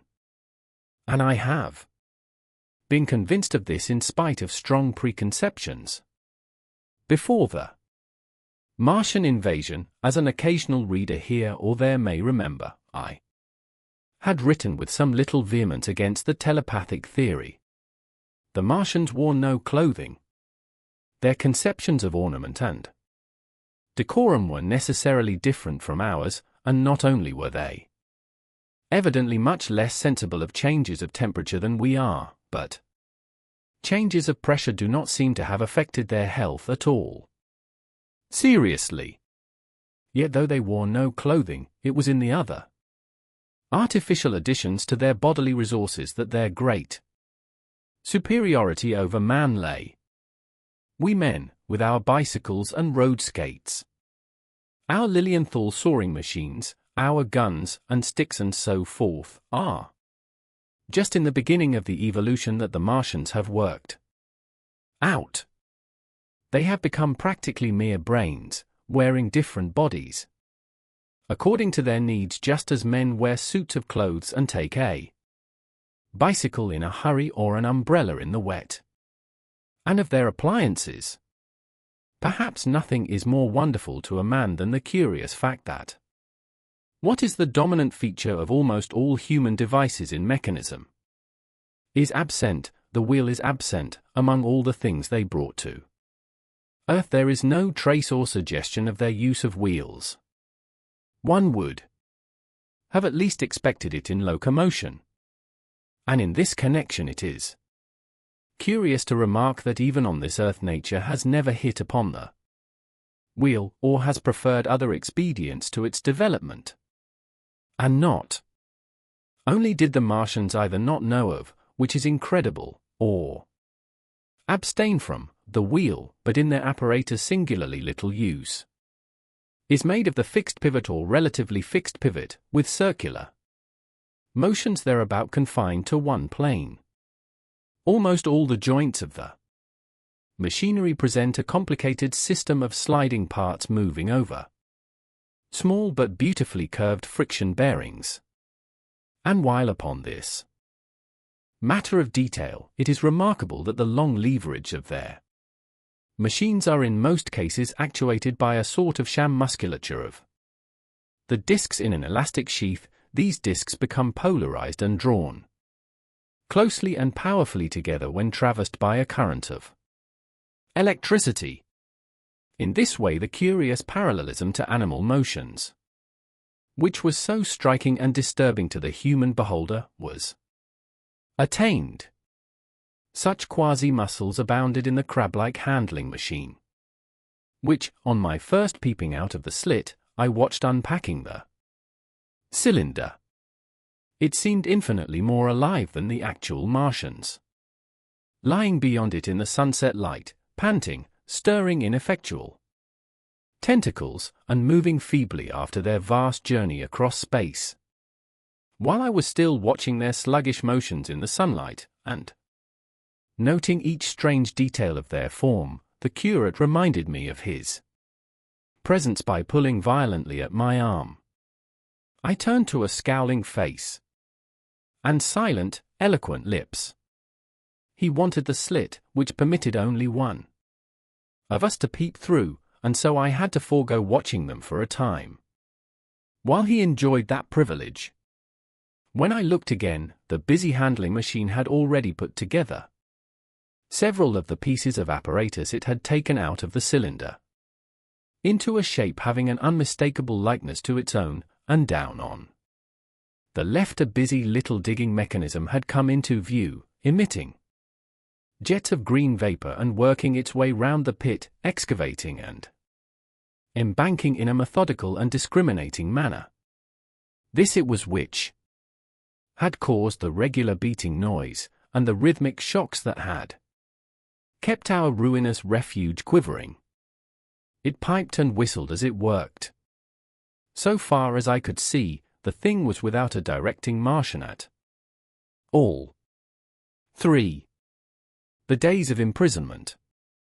The arrival of a second fighting machine drove us from our peephole into the scullery, for we feared that from his elevation the Martian might see down upon us behind our barrier.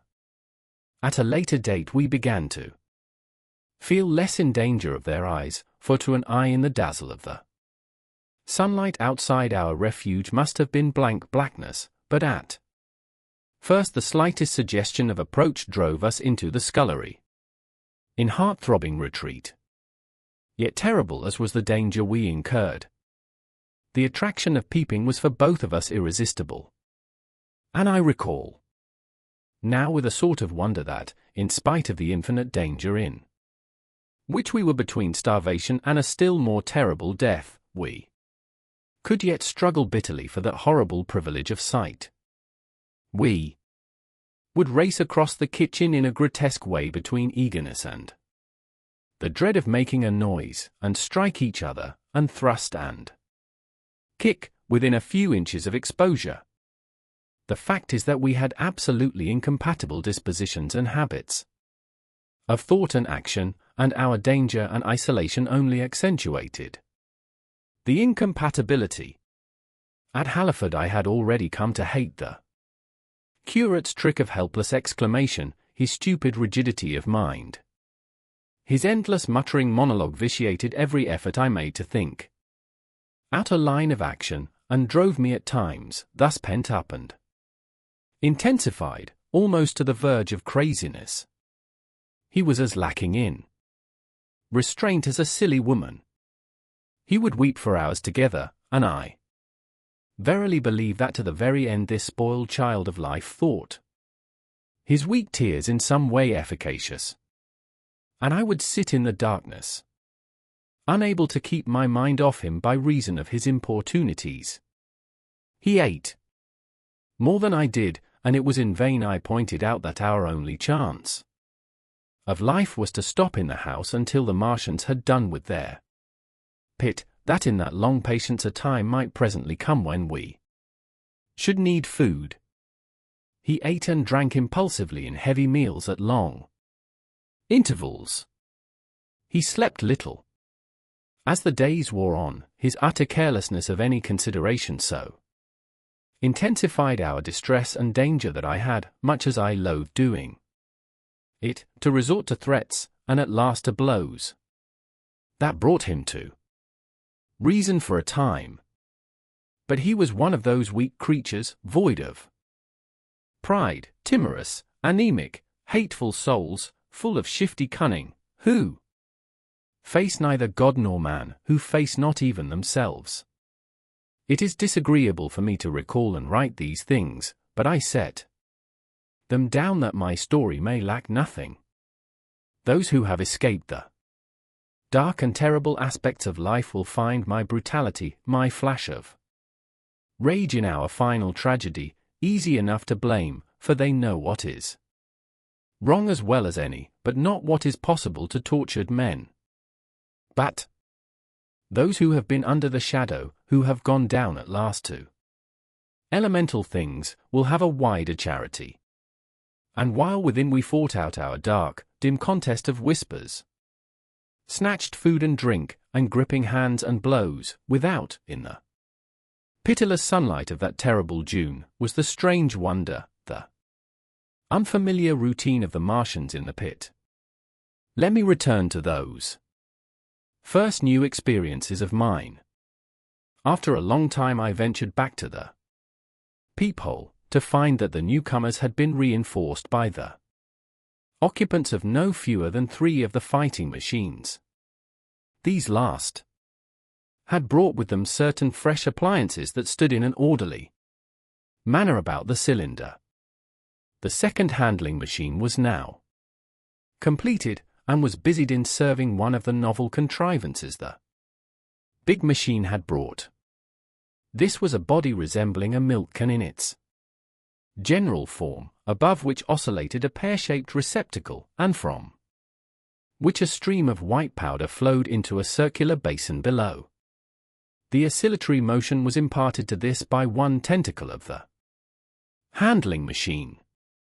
With 2 spatulate hands the handling machine was digging out and flinging masses of clay into the pear-shaped receptacle above, while with another arm it periodically opened a door and removed rusty and blackened clinkers from the middle part of the machine. Another steely tentacle directed the powder from the basin along a ribbed channel toward some receiver that was hidden from me by the mound of bluish dust. From this unseen receiver a little thread of green smoke rose vertically into the quiet air. As I looked, the handling machine, with a faint and musical clinking, extended telescopic fashion a tentacle that had been a moment before a mere blunt projection, until its end was hidden behind the mound of clay. In another second it had lifted a bar of white aluminium into sight, untarnished as yet, and shining dazzlingly, and deposited it in a growing stack of bars that stood at the side of the pit. Between sunset and starlight this dexterous machine must have made more than 100 such bars out of the crude clay, and the mound of bluish dust rose steadily until it topped the side of the pit. The contrast between the swift and complex movements of these contrivances and the inert panting clumsiness of their masters was acute, and for days I had to tell myself repeatedly that these latter were indeed the living of the 2 things. The curate had possession of the slit when the first men were brought to the pit. I was sitting below, huddled up, listening with all my ears. He made a sudden movement backward, and I, fearful that we were observed, crouched in a spasm of terror. He came sliding down the rubbish and crept beside me in the darkness, inarticulate, gesticulating, and for a moment I shared his panic. His gesture suggested a resignation of the slit, and after a little while my curiosity gave me courage, and I rose up, stepped across him, and clambered up to it. At first I could see no reason for his frantic behavior. The twilight had now come, the stars were little and faint. But the pit was illuminated by the flickering green fire that came from the aluminium making. The whole picture was a flickering scheme of green gleams and shifting rusty black shadows, strangely trying to the eyes. Over and through it all went the bats, heeding it not at all. The sprawling Martians were no longer to be seen, the mound of blue-green powder had risen to cover them from sight, and a fighting machine, with its legs contracted, crumpled, and abbreviated, stood across the corner of the pit. And then, amid the clangor of the machinery, came a drifting suspicion of human voices that I entertained at first only to dismiss. I crouched, watching this fighting machine closely, satisfying myself now for the first time that the hood did indeed contain a Martian. As the green flames lifted I could see the oily gleam of his integument and the brightness of his eyes. And suddenly I heard a yell, and saw a long tentacle reaching over the shoulder of the machine to the little cage that hunched upon its back. Then something struggling violently, was lifted high against the sky, a black, vague enigma. against the starlight, and as this black object came down again, I saw, by the green brightness, that it was a man. For an instant he was clearly visible. He was a stout, ruddy, middle-aged man, well dressed.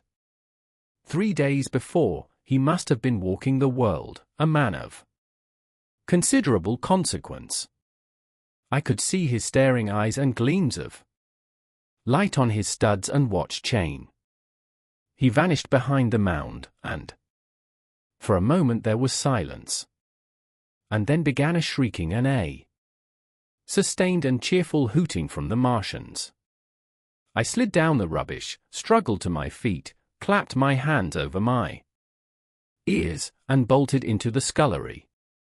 The curate, who had been crouching silently with his arms over his head, looked up as I passed, cried out quite loudly at my desertion of him, and came running after me. That night, as we lurked in the scullery, balanced between our horror and the terrible fascination this peeping had, although I felt an urgent need of action, I tried in vain to conceive some plan of escape. But afterwards, during the second day, I was able to consider our position with great clearness. The curate, I found, was quite incapable of discussion. This new and culminating atrocity had robbed him of all vestiges of reason or forethought. Practically he had already sunk to the level of an animal. But as the saying goes, I gripped myself with both hands. It grew upon my mind, once I could face the facts, that, terrible as our position was, there was as yet no justification for absolute despair. Our chief chance lay in the possibility of the Martians making the pit nothing more than a temporary encampment. Or, even if they kept it permanently, they might not consider it necessary to guard it, and a chance of escape might be afforded us. I also weighed very carefully the possibility of our digging a way out in a direction away from the pit, but the chances of our emerging within sight of some sentinel fighting machine seemed at first too great. And I should have had to do all the digging myself. The curate would certainly have failed me.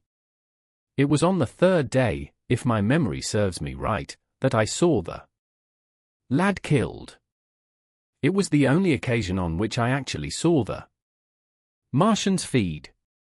After that experience I avoided the hole in the wall for the better part of a day. I went into the scullery, removed the door, and spent some hours digging with my hatchet as silently as possible.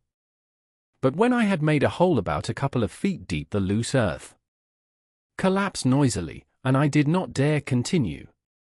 I lost heart, and lay down on the scullery floor for a long time, having no spirit even to move. And after that I abandoned altogether the idea of escaping by excavation.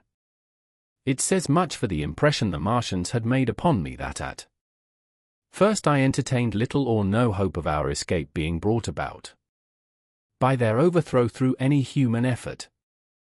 But on the fourth or fifth night I heard a sound like heavy guns. It was very late in the night, and the moon was shining brightly. The Martians had taken away the excavating machine, and, save for a fighting machine that stood in the remoter bank of the pit and a handling machine that was buried out of my sight in a corner of the pit immediately beneath my peephole, the place was deserted by them, except for the pale glow from the handling machine and the bars and patches of white moonlight. The pit was in darkness, and, except for the clinking of the handling machine, quite still. That night was a beautiful serenity, save for one planet. The moon seemed to have the sky to herself. I heard a dog howling, and that familiar sound it was that made me listen. Then I heard quite distinctly a booming exactly like the sound of great guns. 6 distinct reports I counted, and after a long interval 6 again. And that was all. 4. The death of the curate. It was on the 6th day of our imprisonment that I peeped for the last time, and presently found myself alone. Instead of keeping close to me and trying to oust me from the slit, the curate had gone back into the scullery. I was struck by a sudden thought. I went back quickly and quietly into the scullery. In the darkness I heard the curate drinking. I snatched in the darkness, and my fingers caught a bottle of Burgundy. For a few minutes there was a tussle. The bottle struck the floor and broke, and I desisted and rose. We stood panting and threatening each other. In the end I planted myself between him and the food, and told him of my determination to begin a discipline. I divided the food in the pantry into rations to last us 10 days. I would not let him eat any more that day. In the afternoon he made a feeble effort to get at the food. I had been dozing, but in an instant I was awake.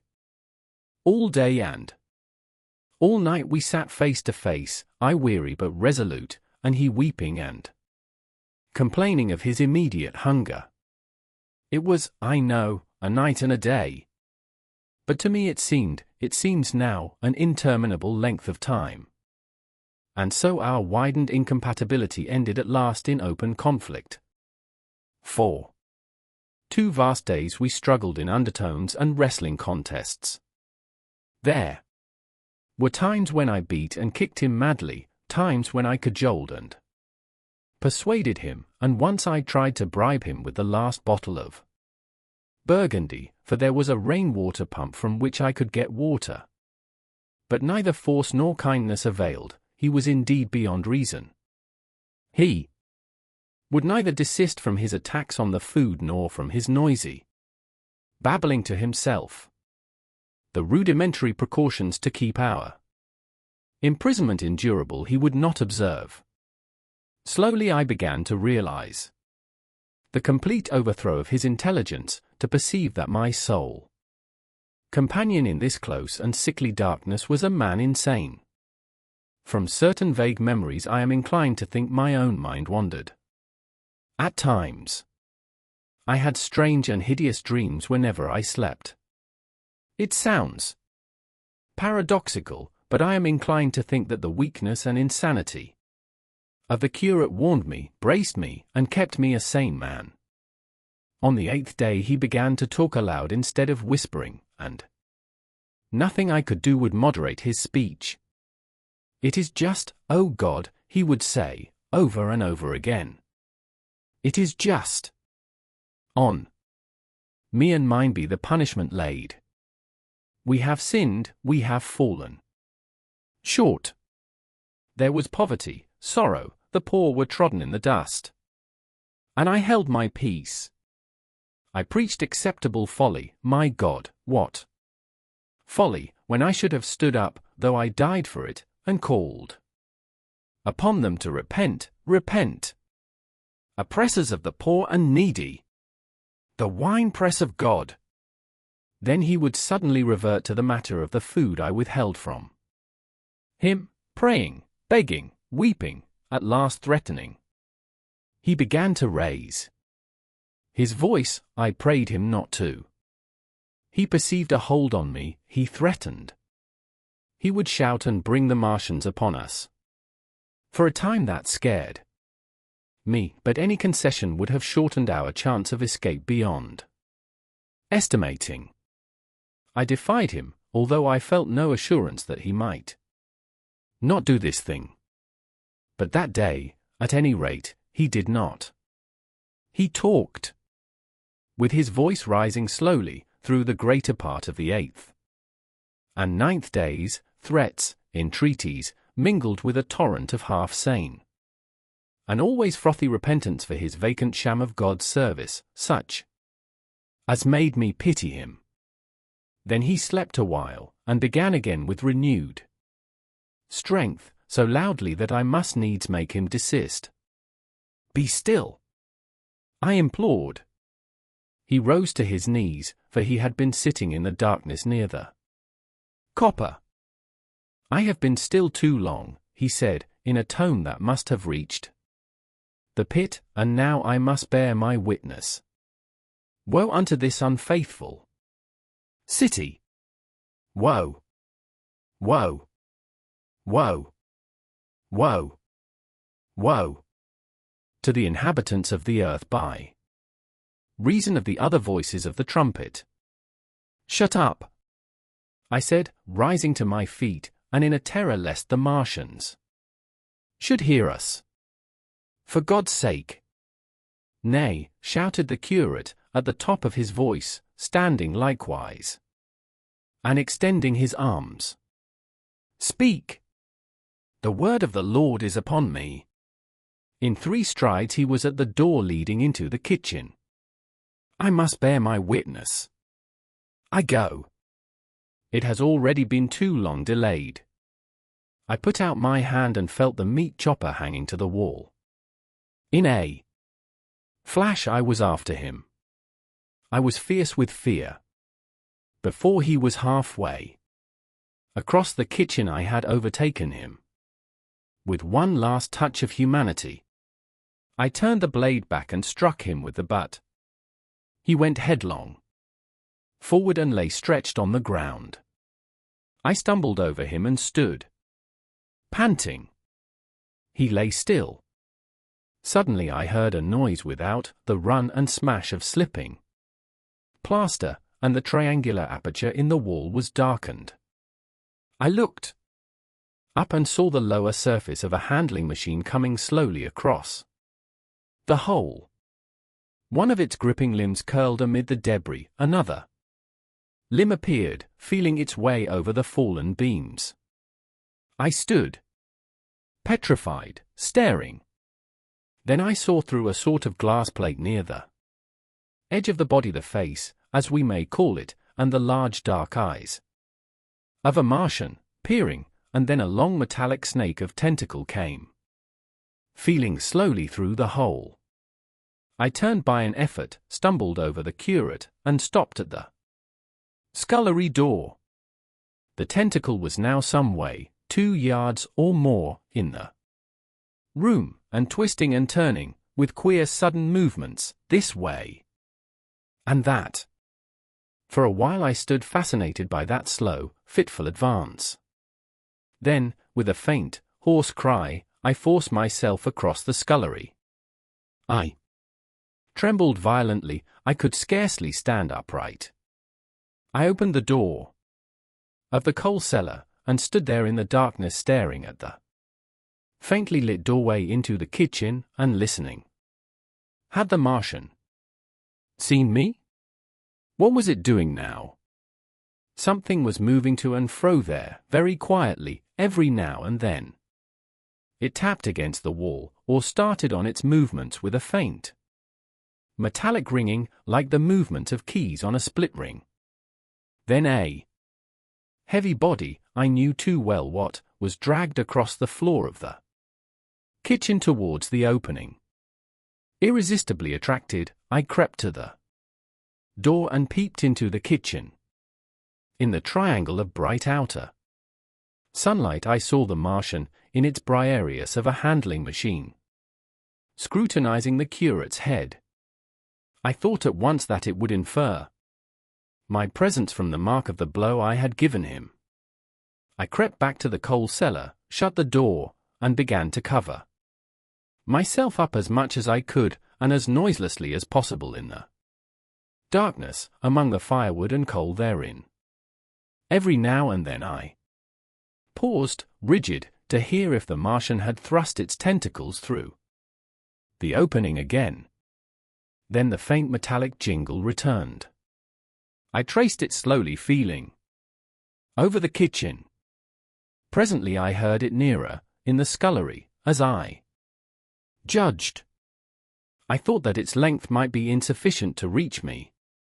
I prayed copiously. it passed, scraping faintly across the cellar door.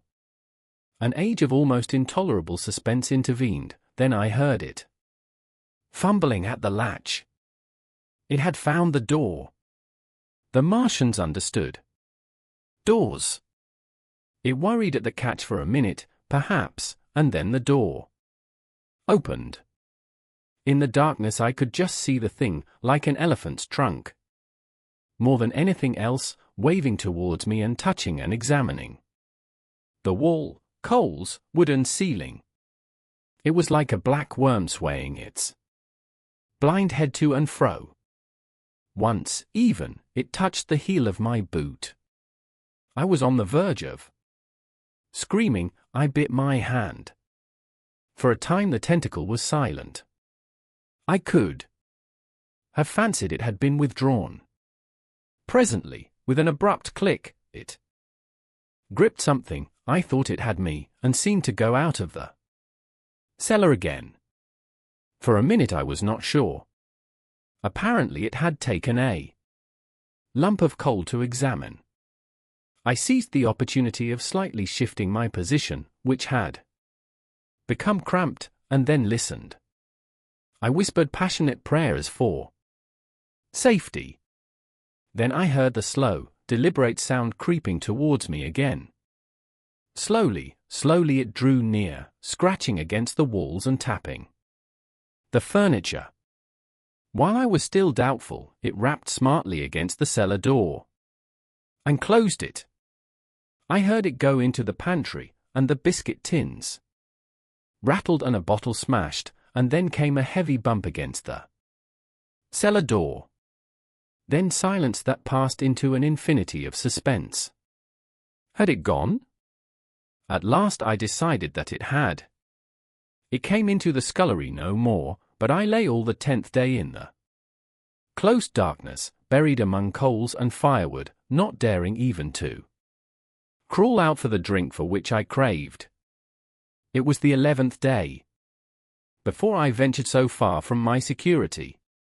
The stillness. My first act before I went into the pantry was to fasten the door between the kitchen and the scullery. But the pantry was empty. Every scrap of food had gone. Apparently, the Martian had taken it all on the previous day. At that discovery I despaired for the first time. I took no food, or no drink either, on the 11th or the 12th day. At first my mouth and throat were parched, and my strength ebbed sensibly. I sat about in the darkness of the scullery, in a state of despondent wretchedness. My mind ran on eating. I thought I had become deaf, for the noises of movement I had been accustomed to hear from the pit had ceased absolutely. I did not feel strong enough to crawl noiselessly to the peephole, or I would have gone there. On the 12th day my throat was so painful that, taking the chance of alarming the Martians, I attacked the creaking rainwater pump that stood by the sink, and got a couple of glassfuls of blackened and tainted rain water. I was greatly refreshed by this, and emboldened by the fact that no inquiring tentacle followed the noise of my pumping. During these days, in a rambling, inconclusive way, I thought much of the curate and of the manner of his death. On the 13th day I drank some more water, and dozed and thought disjointedly of eating and of vague impossible plans of escape. Whenever I dozed I dreamt of horrible phantasms, of the death of the curate, or of sumptuous dinners, but, asleep or awake, I felt a keen pain that urged me to drink again and again. The light that came into the scullery was no longer grey, but red. To my disordered imagination, it seemed the colour of blood. On the 14th day I went into the kitchen, and I was surprised to find that the front of the red weed had grown right across the hole in the wall, turning the half-light of the place into a crimson-coloured obscurity. It was early on the 15th day that I heard a curious, familiar sequence of sounds in the kitchen, and, listening, identified it as the snuffing and scratching of a dog. Going into the kitchen, I saw a dog's nose peering in through a break among the ruddy fronds.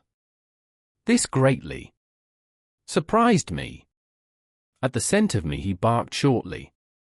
I thought if I could induce him to come into the place quietly I should be able, perhaps, to kill and eat him, and in any case, it would be advisable to kill him, lest his actions attracted the attention of the Martians.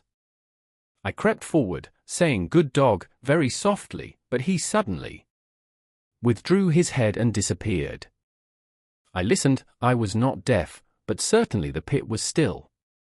I heard a sound like the flutter of a bird's wings and a horse croaking, but that was all. For a long while I lay close to the peephole, but not daring to move aside the red plants that obscured it. Once or twice I heard a faint pitter-patter like the feet of the dog going hither and thither on the sand far below me, and there were more bird-like sounds, but that was all. At length, encouraged by the silence, I looked out. Except in the corner, where a multitude of crows hopped and fought over the skeletons of the dead the Martians had consumed, there was not a living thing in the pit. I stared about me, scarcely believing my eyes. All the machinery had gone, save for the big mound of greyish-blue powder in one corner, certain bars of aluminium in another, the black birds, and the skeletons of the killed. The place was merely an empty circular pit in the sand. Slowly I thrust myself out through the red weed, and stood upon the mound of rubble. I could see in any direction save behind me, to the north, and neither Martians nor sign of Martians were to be seen. The pit dropped chilly from my feet, but a little way along the rubbish afforded a practicable slope to the summit of the ruins. My chance of escape had come. I began to tremble. I hesitated for some time, and then, in a gust of desperate resolution, and with a heart that throbbed violently, I scrambled to the top of the mound in which I had been buried so long. I looked about again. To the northward, too, no Martian was visible. When I had last seen this part of Sheen in the daylight it had been a straggling street of comfortable white and red houses, interspersed with abundant shady trees. Now I stood on a mound of smashed brickwork, clay, and gravel, over which spread a multitude of red cactus-shaped plants, knee-high, without a solitary terrestrial growth to dispute their footing. The trees near me were dead and brown, but further a network of red thread scaled the still living stems. The neighboring houses had all been wrecked, but none had been burned. Their walls stood, sometimes to the second story, with smashed windows and shattered doors. The red weed grew tumultuously in their roofless rooms. Below me was the great pit, with the crows struggling for its refuse. A number of other birds hopped about among the ruins. Far away, I saw a gaunt cat slink crouchingly along a wall, but traces of men there were none. The day seemed, by contrast with my recent confinement, dazzlingly bright, the sky a glowing blue. A gentle breeze kept the red weed that covered every scrap of unoccupied ground gently swaying. And oh, the sweetness of the air. 6. The work of 15 days. For some time I stood tottering on the mound regardless of my safety. Within that noisome den from which I had emerged I had thought with a narrow intensity only of our immediate security. I had not realized what had been happening to the world, had not anticipated this startling vision of unfamiliar things. I had expected to see Sheen in ruins, I found about me the landscape, weird and lurid, of another planet. For that moment I touched an emotion beyond the common range of men. Yet one that the poor brutes we dominate know only too well. I felt as a rabbit might feel returning to his burrow and suddenly confronted by the work of a dozen busy navvies digging the foundations of a house. I felt the first inkling of a thing that presently grew quite clear in my mind, that oppressed me for many days, a sense of dethronement, a persuasion that I was no longer a master, but an animal among the animals, under the Martian heel. With us it would be as with them, to lurk and watch, to run and hide. The fear and empire of man had passed away. But so soon as this strangeness had been realized it passed, and my dominant motive became the hunger of my long and dismal fast. In the direction away from the pit I saw, beyond a red-covered wall, a patch of garden ground unburied. This gave me a hint, and I went knee-deep, and sometimes neck-deep, in the red weed. The density of the weed gave me a reassuring sense of hiding. The wall was some 6 feet high, and when I attempted to clamber it I found I could not lift my feet to the crest. So I went along by the side of it, and came to a corner and a rockwork that enabled me to get to the top, and tumble into the garden I coveted. Here I found some young onions, a couple of gladiolus bulbs, and a quantity of immature carrots, all of which I secured, and, scrambling over a ruined wall, went on my way through scarlet and crimson trees towards Kew. It was like walking through an avenue of gigantic blood drops, possessed with 2 ideas, to get more food, and to limp, as soon and as far as my strength permitted, out of this accursed, unearthly region of the pit. Some way farther, in a grassy place, was a group of mushrooms which also I devoured, and then I came upon a brown sheet of flowing shallow water, where meadows used to be. These fragments of nourishment served only to whet my hunger.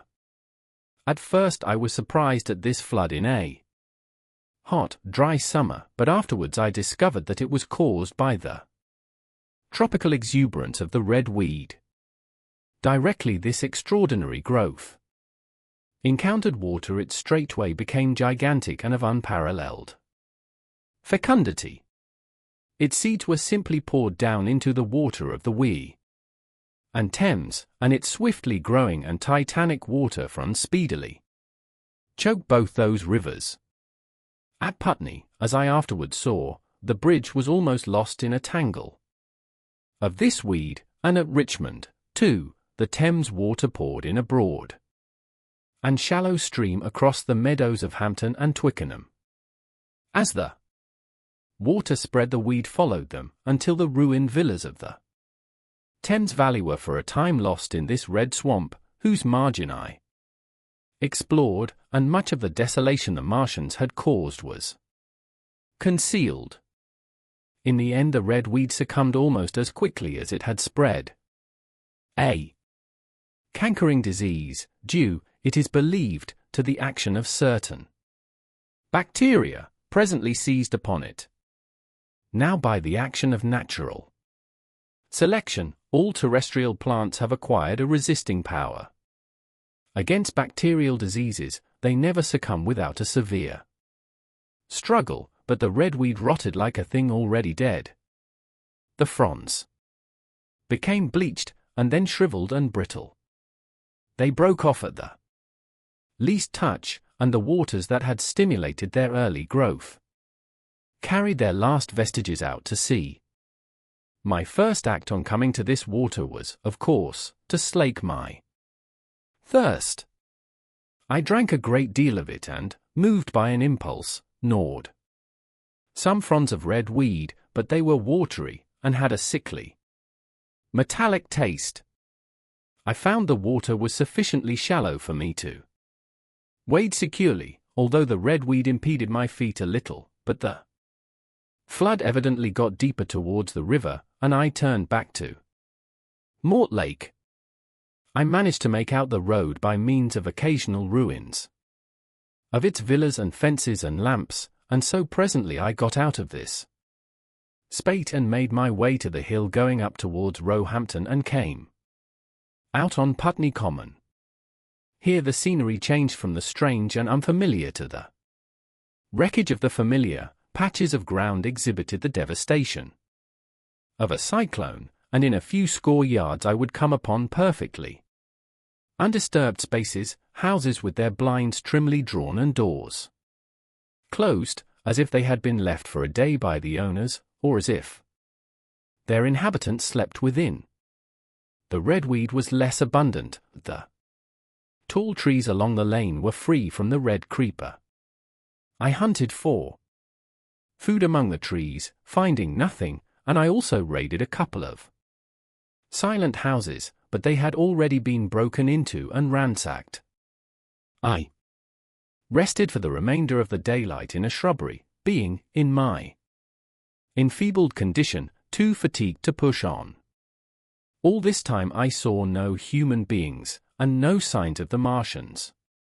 I encountered a couple of hungry-looking dogs, but both hurried circuitously away from the advances I made them. Near Roehampton I had seen 2 human skeletons, not bodies, but skeletons, picked clean, and in the wood by me I found the crushed and scattered bones of several cats and rabbits and the skull of a sheep. But though I gnawed parts of these in my mouth, there was nothing to be got from them. After sunset I struggled on along the road towards Putney, where I think the heat ray must have been used for some reason. And in the garden beyond Roehampton I got a quantity of immature potatoes, sufficient to stay my hunger. From this garden one looked down upon Putney and the river. The aspect of the place in the dusk was singularly desolate, blackened trees, blackened, desolate ruins, and down the hill the sheets of the flooded river, red-tinged with the weed. And over all, silence. It filled me with indescribable terror to think how swiftly that desolating change had come. For a time I believed that mankind had been swept out of existence, and that I stood there alone, the last man left alive. Hard by the top of Putney Hill I came upon another skeleton, with the arms dislocated and removed several yards from the rest of the body. As I proceeded I became more and more convinced that the extermination of mankind was, save for such stragglers as myself, already accomplished in this part of the world. The Martians, I thought, had gone on and left the country desolated, seeking food elsewhere. Perhaps even now they were destroying Berlin or Paris, or it might be they had gone northward. 7. The Man on Putney Hill. I spent that night in the inn that stands at the top of Putney Hill, sleeping in a made bed for the first time since my flight to Leatherhead. I will not tell the needless trouble I had breaking into that house. Afterwards I found the front door was on the latch, nor how I ransacked every room for food, until just on the verge of despair, in what seemed to me to be a servant's bedroom, I found a rat-gnawed crust and 2 tins of pineapple. The place had been already searched and emptied. In the bar I afterwards found some biscuits and sandwiches that had been overlooked. The latter I could not eat, they were too rotten, but the former not only stayed my hunger, but filled my pockets. I lit no lamps, fearing some Martian might come beating that part of London for food in the night. Before I went to bed I had an interval of restlessness, and prowled from window to window, peering out for some sign of these monsters. I slept little. As I lay in bed I Found myself thinking consecutively, a thing I do not remember to have done since my last argument with the curate. During all the intervening time, my mental condition had been a hurrying succession of vague emotional states or a sort of stupid receptivity. But in the night my brain, reinforced, I suppose, by the food I had eaten, grew clear again, and I thought. 3 things struggled for possession of my mind: the killing of the curate, the whereabouts of the Martians, and the possible fate of my wife. The former gave me no sensation of horror or remorse to recall. I saw it simply as a thing done, a memory infinitely disagreeable but quite without the quality of remorse. I saw myself then as I see myself now, driven step by step towards that hasty blow, the creature of a sequence of accidents leading inevitably to that. I felt no condemnation, yet the memory, static, unprogressive, haunted me. In the silence of the night, with that sense of the nearness of God that sometimes comes into the stillness and the darkness, I stood my trial. My only trial, for that moment of wrath and fear. I retraced every step of our conversation from the moment when I had found him crouching beside me, heedless of my thirst, and pointing to the fire and smoke that streamed up from the ruins of Weybridge. We had been incapable of cooperation. Grim chance had taken no heed of that. Had I foreseen, I should have left him at Halliford. But I did not foresee, and crime is to foresee and do.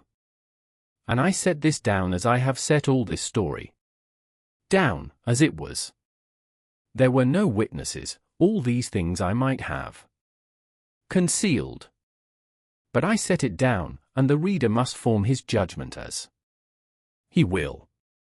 And when, by an effort, I had set aside that picture of a prostrate body, I faced the problem of the Martians and the fate of my wife. For the former I had no data. I could imagine 100 things, and so unhappily, I could for the latter. And suddenly that night became terrible. I found myself sitting up in bed, staring at the dark.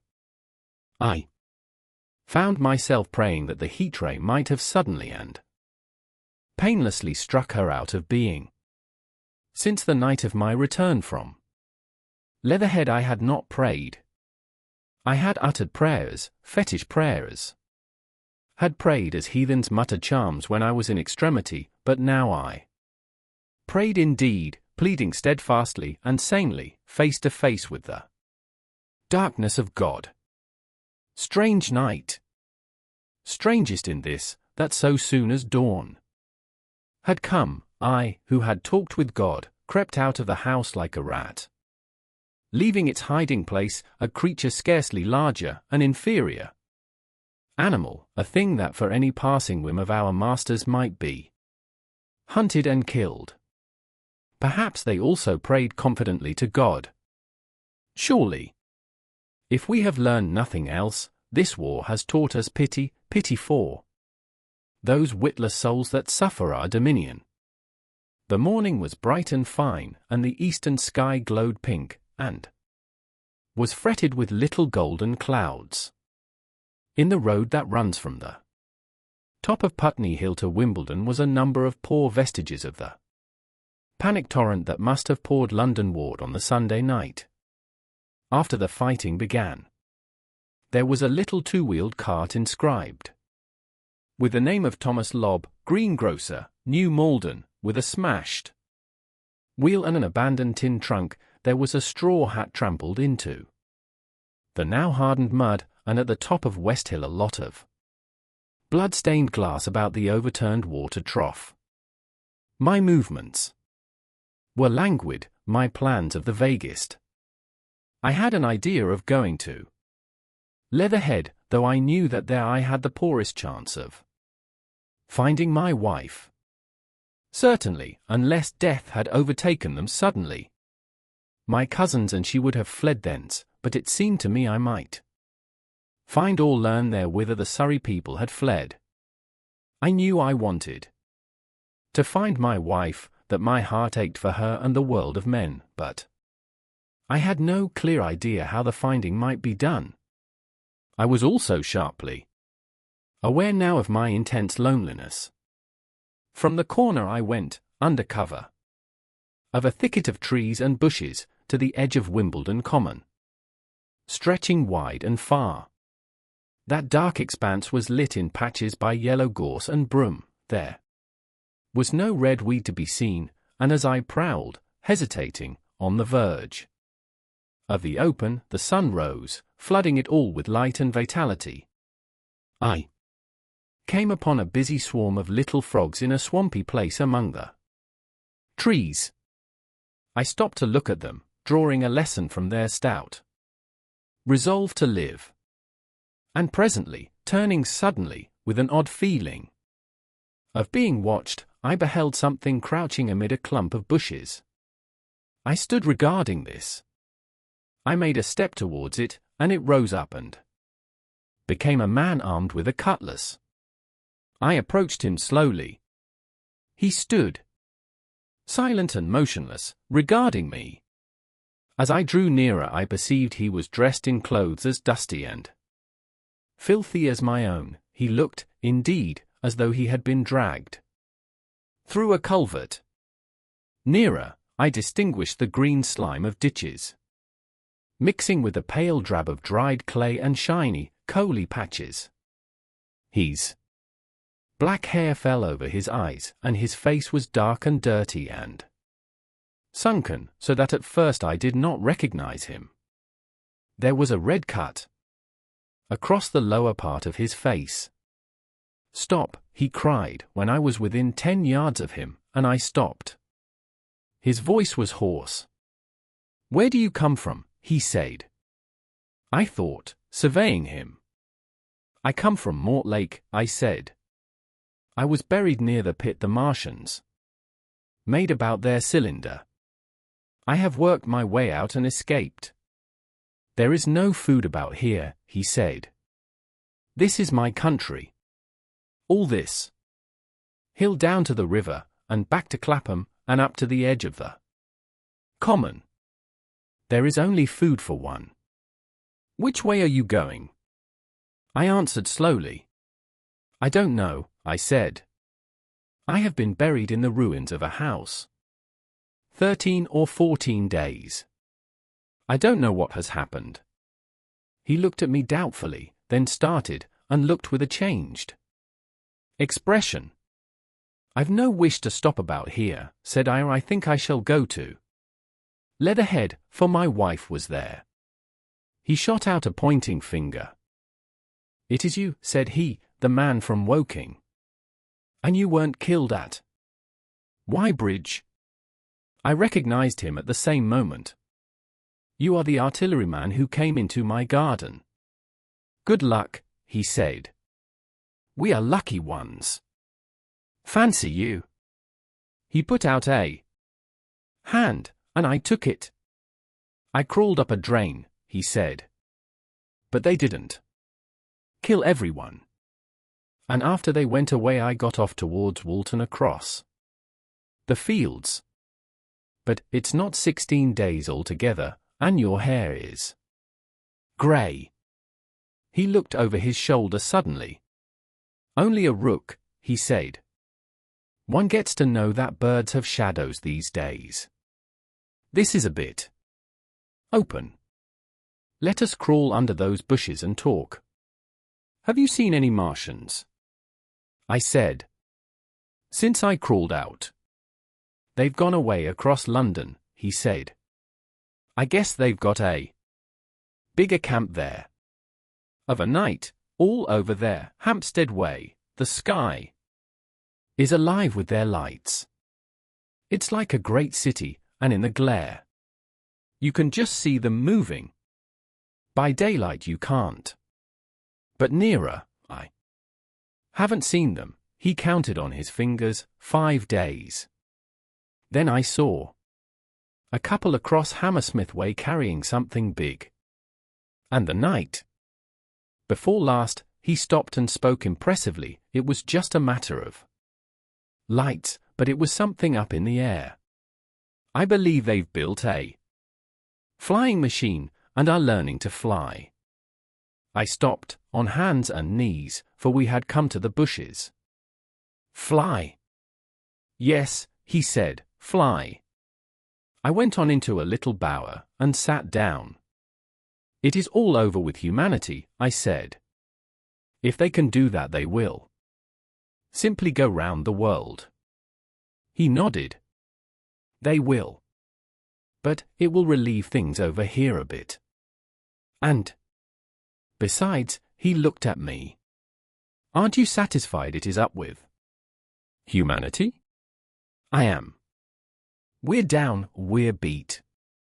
I stared.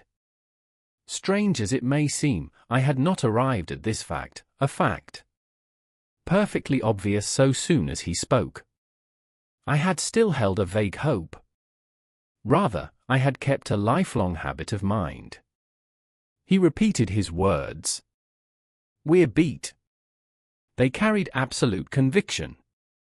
It's all over, he said. They've lost one, just one. And they've made their footing good and crippled the greatest power in the world. They've walked over us. The death of that one at Weybridge was an accident. And these are only pioneers. They kept on coming. These green stars, I've seen none these 5 or 6 days, but I've no doubt they're falling somewhere every night. Nothing's to be done. We're under. We're beat. I made him no answer. I sat staring before me, trying in vain to devise some countervailing thought. This isn't a war, said the artilleryman. It never was a war, any more than there's war between man and ants. Suddenly I recalled the night in the observatory. After the 10th shot they fired no more, or at least, until the first cylinder came. How do you know? Said the artilleryman. I explained. He thought. Something wrong with the gun, he said. But what if there is? They'll get it right again.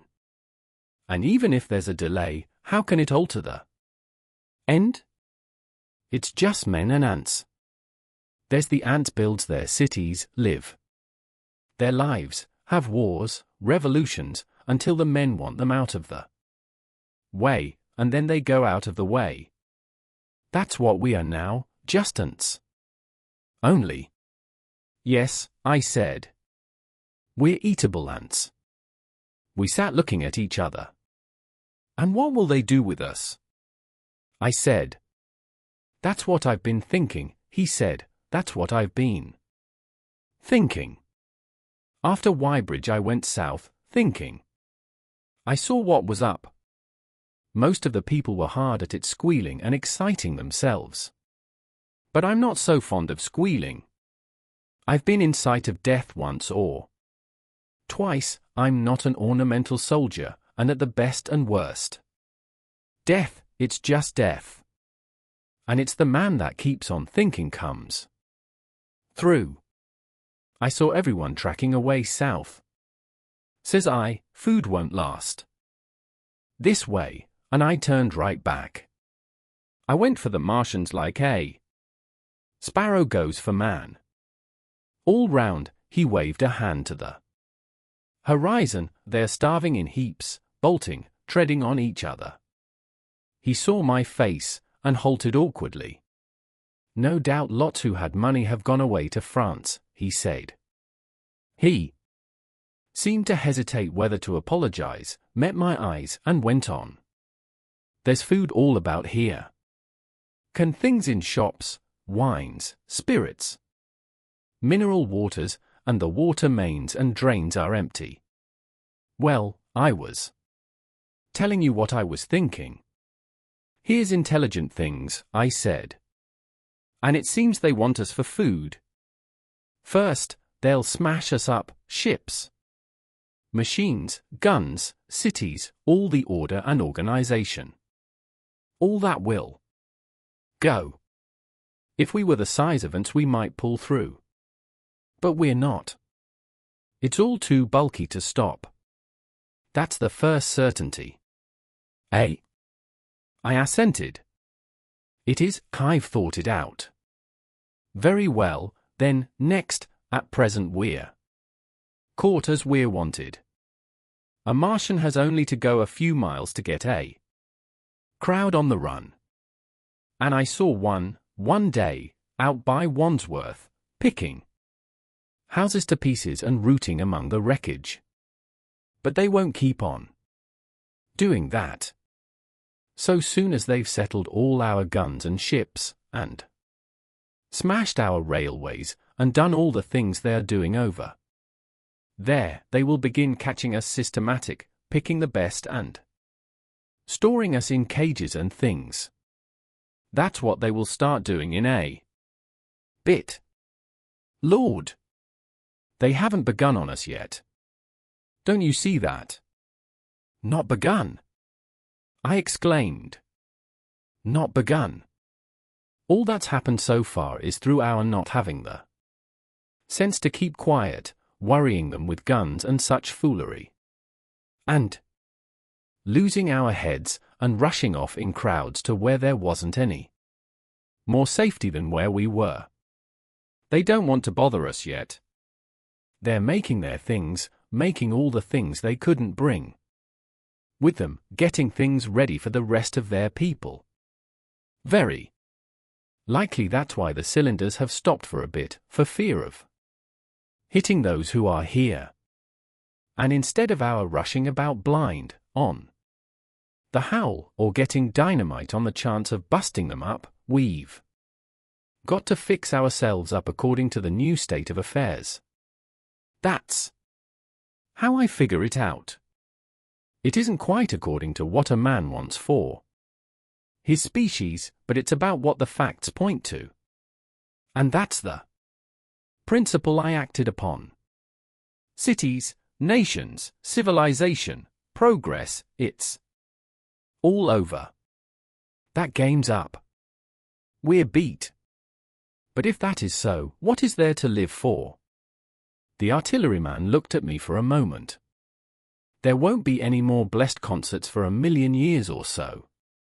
There won't be any Royal Academy of Arts, and no nice little feeds at restaurants. If it's amusement you're after, I reckon the game is up.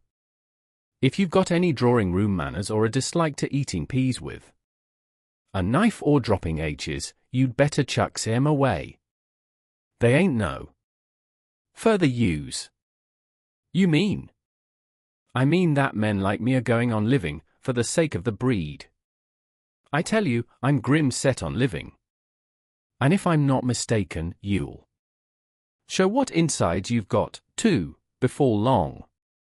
We aren't going to be exterminated. And I don't mean to be caught either, and tamed and fattened and bred like a thundering ox. Ooh! Fancy those brown creepers. You don't mean to say? I do. I'm going on, under their feet. I've got it planned, I've thought it out. We men are beat. We don't know enough. We've got to learn before we've got a chance. And we've got to live and keep independent while we learn. See? That's what has to be done. I stared, astonished, and stirred profoundly by the man's resolution. Great God, cried I, but you are a man indeed. And suddenly I gripped his hand. Eh, he said, with his eyes shining. I've thought it out, eh? Go on, I said. Well, those who mean to escape their catching must get ready. I'm getting ready.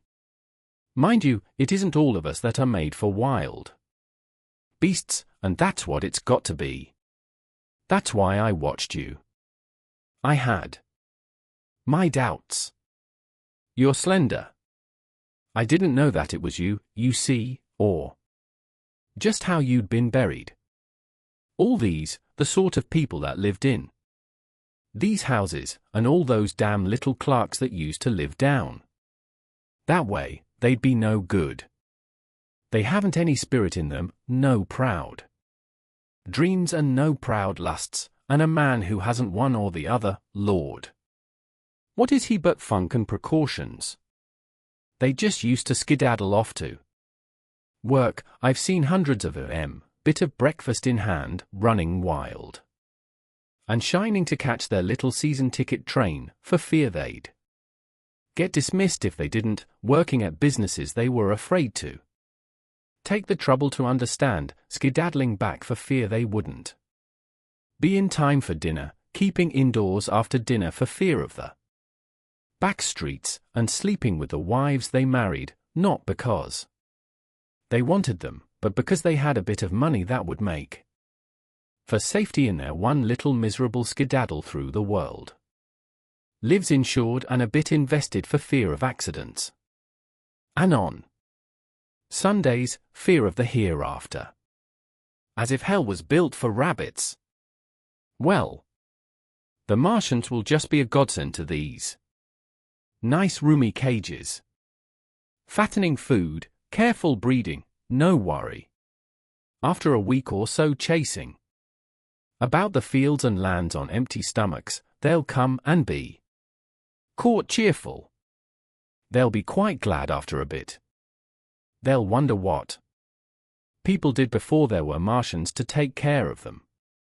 And the bar loafers, and mashers, and singers, I can imagine them. I can imagine them, he said, with a sort of somber gratification. There'll be any amount of sentiment and religion loose among them. There's hundreds of things I saw with my eyes that I've only begun to see clearly these last few days. There's lots will take things as they are, fat and stupid, and lots will be worried by a sort of feeling that it's all wrong, and that they ought to be doing something now whenever things are so that a lot of people feel they ought to be doing something. The weak, and those who go weak with a lot of complicated thinking, always make for a sort of do-nothing religion, very pious and superior, and submit to persecution and the will of the Lord. Very likely you've seen the same thing. It's energy in a gale of funk, and turned clean inside out. These cages will be full of psalms and hymns and piety. And those of a less simple sort will work in a bit of, what is it, eroticism. He paused. Very likely these Martians will make pets of some of them, train them to do tricks, who knows, get sentimental over the pet boy who grew up and had to be killed. And some, maybe, they will train to hunt us. No, I cried, that's impossible. No human being. What's the good of going on with such lies, said the artilleryman.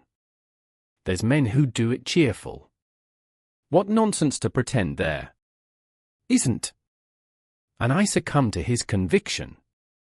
If they come after me, he said, Lord, if they come after me, and subsided into a grim meditation. I sat contemplating these things. I could find nothing to bring against this man's reasoning. In the days before the invasion, no one would have questioned my intellectual superiority to his, I, a professed and recognized writer on philosophical themes, and he, a common soldier. And yet he had already formulated a situation that I had scarcely realized. What are you doing? I said presently. What plans have you made? He hesitated. Well, it's like this, he said. What have we to do? We have to invent a sort of life where men can live and breed, and be sufficiently secure to bring the children up. Yes, wait a bit, and I'll make it clearer what I think ought to be done. The tame ones will go like all tame beasts. In a few generations they'll be big, beautiful, rich-blooded. Stupid, rubbish. The risk is that we who keep wild will go savage, degenerate into a sort of big, savage rat. You see, how I mean to live is underground. I've been thinking about the drains. Of course those who don't know drains think horrible things, but under this London are miles and miles, hundreds of miles, and a few days' rain. And London empty will leave them sweet and clean. The main drains are big enough and airy enough for anyone. Then there's cellars, vaults, stores, from which bolting passages may be made to the drains. And the railway tunnels and subways. Eh? You begin to see? And we form a band, able-bodied, clean-minded men. We're not going to pick up any rubbish that drifts in. Weaklings go out again. As you meant me to go. Well, I parleyed, didn't I? We won't quarrel about that. Go on. Those who stop obey orders. Able-bodied, clean-minded women we want. Also, mothers and teachers. No lackadaisical ladies, no blasted rolling eyes. We can't have any weak or silly. Life is real again, and the useless and cumbersome and mischievous have to die. They ought to die. They ought to be willing to die. It's a sort of disloyalty, after all, to live and taint the race. And they can't be happy. Moreover, dying's none so dreadful, it's the funking makes it bad. And in all those places we shall gather. Our district will be London. And we may even be able to keep a watch and run about in the open when the Martians keep away. Play cricket, perhaps. That's how we shall save the race. Eh? It's a possible thing? But saving the race is nothing in itself. As I say, that's only being rats. It's saving our knowledge and adding to it is the thing. There men like you come in. There's books, there's models. We must make great safe places down deep, and get all the books. We can, not novels and poetry swipes, but ideas, science books. That's where men like you come in. We must go to the British Museum and pick all those books through. Especially we must keep up our science, learn more. We must watch these Martians. Some of us must go as spies. When it's all working, perhaps I will get caught, I mean. And the great thing is, we must leave the Martians alone. We mustn't even steal. If we get in their way, we clear out. We must show them we mean no harm. Yes, I know. But they're intelligent things, and they won't hunt us down if they have all they want, and think we're just harmless vermin. The artilleryman paused and laid a brown hand upon my arm. After all, it may not be so much we may have to learn before, just imagine this, for all 5 of their fighting machines suddenly starting off, heat rays right and left, and not a Martian in M. Not a Martian in M, but men who have learned the way how. It may be in my time. Even those men. Fancy having one of them lovely things, with its heat ray wide and free. Fancy having it in control. What would it matter if you smashed to smithereens at the end of the run, after a bust like that? I reckon the Martians'll open their beautiful eyes. Can't you see them, man? Can't you see them hurrying, puffing, and blowing and hooting to their other mechanical affairs? Something out of gear in every case. And swish, bang, rattle, swish. Just as they are fumbling over it, swish comes the heat ray, and, behold, man has come back to his own. For a while the imaginative daring of the artilleryman, and the tone of assurance and courage he assumed, completely dominated my mind. I believed unhesitatingly both in his forecast of human destiny and in the practicability of his astonishing scheme, and the reader who thinks me susceptible and foolish must contrast his position, reading steadily, with all his thoughts about his subject, and mine, crouching fearfully in the bushes and listening, distracted by apprehension. We talked in this manner through the early morning time, and later crept out of the bushes, and, after scanning the sky for Martians, hurried precipitately to the house on Putney Hill where he had made his lair. It was the coal cellar of the place, and when I saw the work he had spent a week upon, it was a burrow scarcely 10 yards long, which he designed to reach to the main drain on Putney Hill. I had my first inkling of the gulf between his dreams and his powers.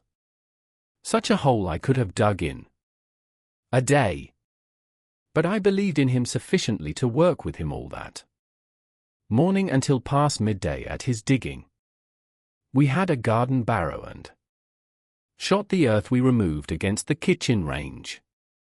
We refreshed ourselves with a tin of mock turtle soup and wine from the neighboring pantry. I found a curious relief from the aching strangeness of the world in this steady labor.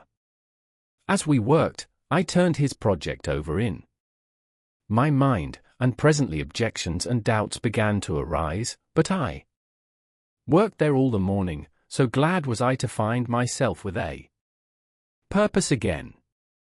After working an hour I began to speculate on the distance one had to go before the cloaca was reached, the chances we had of missing it altogether. My immediate trouble was why we should dig this long tunnel, when it was possible to get into the drain at once down one of the manholes, and work back to the house. It seemed to me, too, that the house was inconveniently chosen, and required a needless length of tunnel. And just as I was beginning to face these things, the artilleryman stopped digging, and looked at me. "We're working well," he said. He put down his spade. "Let us knock off a bit," he said. "I think it's time we reconnoitered from the roof of the house." I was for going on, and after a little hesitation he resumed his spade. And then suddenly I was struck by a thought. I stopped, and so did he. At once. "Why were you walking about the common," I said, "instead of being here?" "Taking the air," he said. "I was coming back. It's safer by night." "But the work?" "Oh, one can't always work," he said, and in a flash I saw the man plain. He hesitated, holding his spade.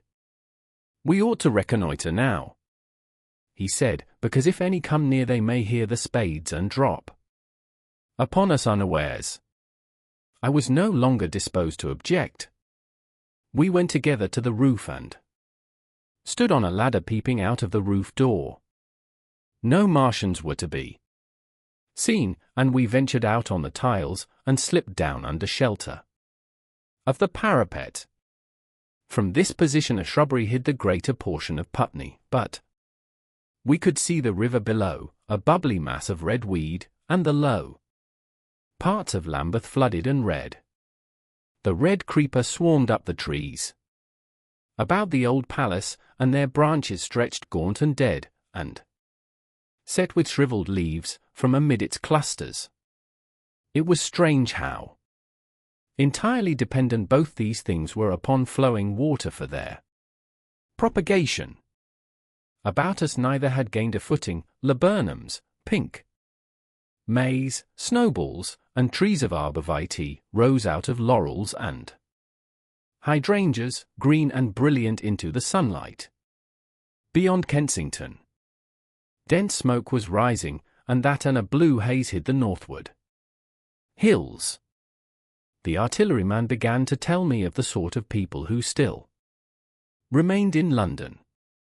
One night last week, he said, some fools got the electric light in order, and there was all Regent Street and the circus ablaze, crowded with painted and ragged drunkards, men and women, dancing and shouting till dawn.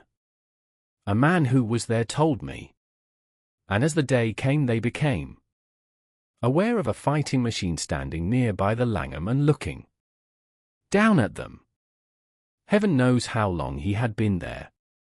It must have given some of them a nasty turn. He came down the road towards them and picked up nearly 100 too drunk or frightened to run away. Grotesque gleam of a time no history will ever fully describe. From that, in answer to my questions, he came round to his grandiose plans again. He grew enthusiastic. He talked so eloquently of the possibility of capturing a fighting machine that I more than half believed in him again. But now that I was beginning to understand something of his quality, I could divine the stress he laid on doing nothing precipitately. And I noted that now there was no question that he personally was to capture and fight the great machine. After a time we went down to the cellar. Neither of us seemed disposed to resume digging, and when he suggested a meal, I was nothing loath. He became suddenly very generous, and when we had eaten he went away and returned with some excellent cigars. We lit these, and his optimism glowed. He was inclined to regard my coming as a great occasion. There's some champagne in the cellar, he said. We can dig better on this Thames-side Burgundy, said I. No, said he, I am host today. Champagne! Great God! We've a heavy enough task before us. Let us take a rest and gather strength while we may. Look at these blistered hands. And pursuant to this idea of a holiday, he insisted upon playing cards. After we had eaten, he taught me euchre, and after dividing London between us, I taking the northern side and he the southern, we played for parish points. Grotesque and foolish as this will seem to the sober reader, it is absolutely true, and what is more remarkable, I found the card game and several others we played extremely interesting.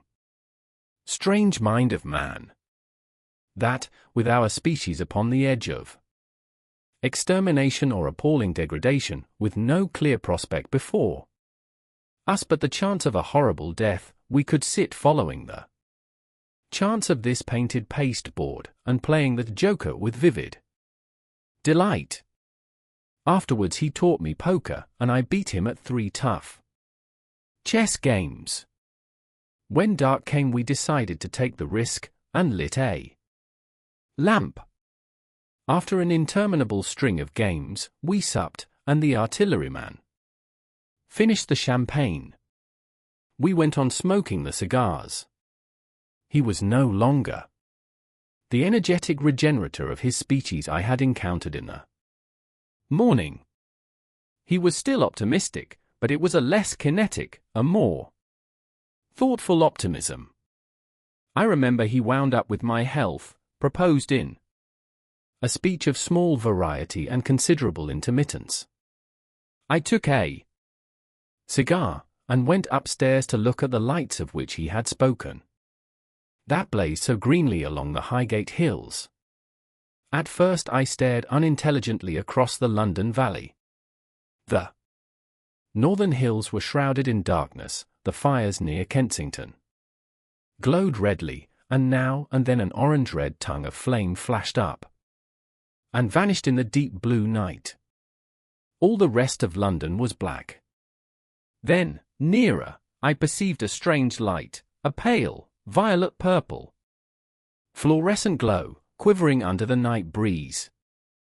For a space I could not understand it, and then I knew that it must be the red weed from which this faint irradiation proceeded. With that realization my dormant sense of wonder, my sense of the proportion of things, awoke. Again, I glanced from that to Mars, red and clear, glowing high in the west, and then gazed long and earnestly at the darkness of Hampstead and Highgate. I remained a very long time upon the roof, wondering at the grotesque changes of the day. I recalled my mental states from the midnight prayer to the foolish card-playing. I had a violent revulsion of feeling. I remember I flung away the cigar with a certain wasteful symbolism. My folly came to me with glaring exaggeration. I seemed a traitor to my wife and to my kind. I was filled with remorse. I resolved to leave this strange, undisciplined dreamer of great things to his drink and gluttony, and to go on into London. There, it seemed to me, I had the best chance of learning what the Martians and my fellowmen were doing. I was still upon the roof when the late moon rose. 8. Dead London. After I had parted from the artilleryman, I went down the hill and by the High Street across the bridge to Fulham.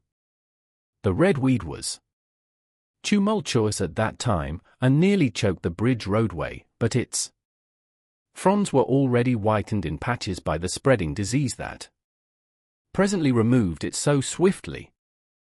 At the corner of the lane that runs to Putney Bridge Station I found a man lying.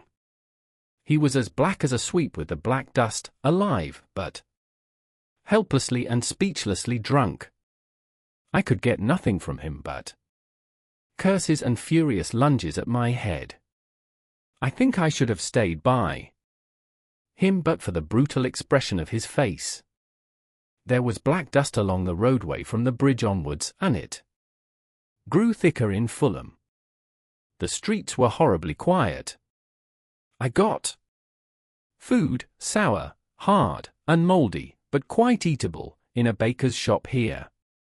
Some way towards Walham Green the streets became clear of powder, and I passed a white terrace of houses on fire. The noise of the burning was an absolute relief. Going on towards Brompton, the streets were quiet again. Here I came once more upon the black powder in the streets and upon dead bodies. I saw altogether about a dozen in the length of the Fulham Road. They had been dead many days, so that I hurried quickly past them. The black powder covered them over, and softened their outlines. One or two had been disturbed by dogs. Where there was no black powder, it was curiously like a Sunday in the city, with the closed shops, the houses locked up and the blinds drawn. The desertion, and the stillness. In some places plunderers had been at work, but rarely at other than the provision and wine shops. A jeweller's window had been broken open in one place, but apparently the thief had been disturbed, and a number of gold chains and a watch lay scattered on the pavement. I did not trouble to touch them. Farther on was a tattered woman in a heap on a doorstep, the hand that hung over her knee was gashed and bled down her rusty brown dress, and a smashed magnum of champagne formed a pool across the pavement. She seemed asleep, but she was dead. The farther I penetrated into London, the profounder grew the stillness. But it was not so much the stillness of death, it was the stillness of suspense, of expectation. At any time the destruction that had already singed the northwestern borders of the metropolis, and had Annihilated Ealing and Kilburn might strike among these houses and leave them smoking ruins. It was a city condemned and derelict. In South Kensington the streets were clear of dead and of black powder. It was near South Kensington that I first heard the howling. It crept almost imperceptibly upon my senses. It was a sobbing alternation of two notes, ulla, ulla, ulla, ulla, keeping on perpetually. When I passed streets that ran northward it grew in volume, and houses and buildings seemed to deaden and cut it off again. It came in a full tide. Down Exhibition Road. I stopped, staring towards Kensington Gardens, wondering at this strange, remote wailing. It was as if that mighty desert of houses had found a voice for its fear and solitude. Ulla, ulla, ulla, ulla, wailed that superhuman note, great waves of sound sweeping down the broad, sunlit roadway, between the tall buildings on each side. I turned northwards, marvelling, towards the iron gates of Hyde Park. I had half a mind to break into the Natural History Museum and find my way up to the summits of the towers, in order to see across the park. But I decided to keep to the ground, where quick hiding was possible, and so went on up the Exhibition Road. All the large mansions on each side of the road were empty and still, and my footsteps echoed against the sides of the houses. At the top, near the park gate, I came upon a strange sight, a bus overturned, and the skeleton of a horse picked clean. I puzzled over this for a time, and then went on to the bridge over the Serpentine. The voice grew stronger and stronger, though I could see nothing above the housetops on the north side of the park save a haze of smoke to the northwest. Ulla, ulla, ulla, ulla, cried the voice, coming, as it seemed to me, from the district about Regent's Park. The desolating cry worked upon my mind. The mood that had sustained me passed. The wailing took possession of me. I found I was intensely weary, footsore, and now again hungry and thirsty. It was already past noon. Why was I wandering alone in this city of the dead? Why was I alone when all London was lying in state, and in its black shroud? I felt intolerably lonely.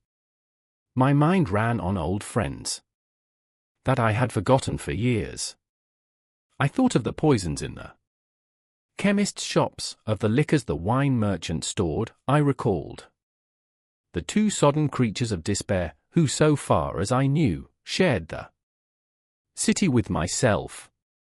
I came into Oxford Street by the Marble Arch, and here again were black powder and several bodies, and an evil, ominous smell from the gratings of the cellars of some of the houses. I grew very thirsty after the heat of my long walk. With infinite trouble I managed to break into a public house and get food and drink. I was weary after eating, and went into the parlor behind the bar, and slept on a black horsehair sofa I found there. I awoke to find that dismal howling still in my ears, ulla, ulla, ulla, ulla. It was now dusk, and after I had routed out some biscuits and a cheese in the bar, there was a meat safe, but it contained nothing but maggots. I wandered on through the silent residential squares to Baker Street. Portman Square is the only one I can name, and so came out at last upon Regent's Park. And as I emerged from the top of Baker Street, I saw far away over the trees in the clearness of the sunset the hood of the Martian giant from which this howling proceeded. I was not terrified. I came upon him as if it were a matter of course. I watched him for some time, but he did not move. He appeared to be standing and yelling, for no reason that I could discover. I tried to formulate a plan of action.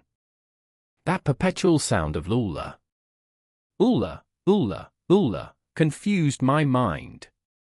Perhaps I was too tired to be very fearful. Certainly I was more curious to know the reason of this monotonous crying than afraid.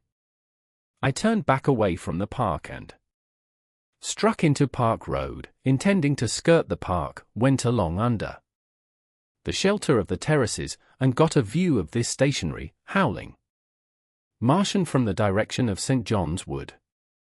A couple of hundred yards out of Baker Street I heard a yelping chorus and saw, first a dog with a piece of putrescent red meat in his jaws coming headlong towards me, and then a pack of starving mongrels in pursuit of him.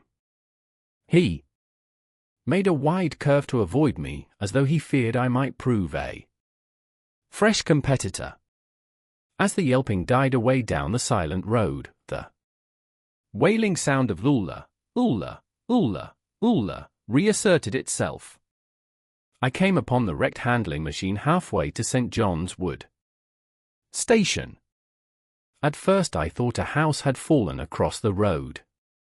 It was only as I clambered among the ruins that I saw, with a start, this mechanical Samson lying, with its tentacles bent and smashed and twisted, among the ruins it had made.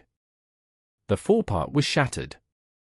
It seemed as if it had driven blindly straight at the house, and had been overwhelmed in its overthrow.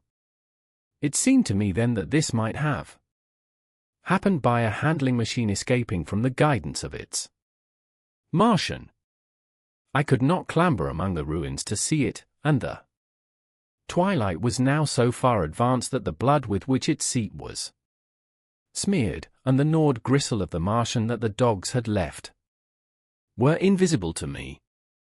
Wondering still more at all that I had seen, I pushed on towards Primrose Hill.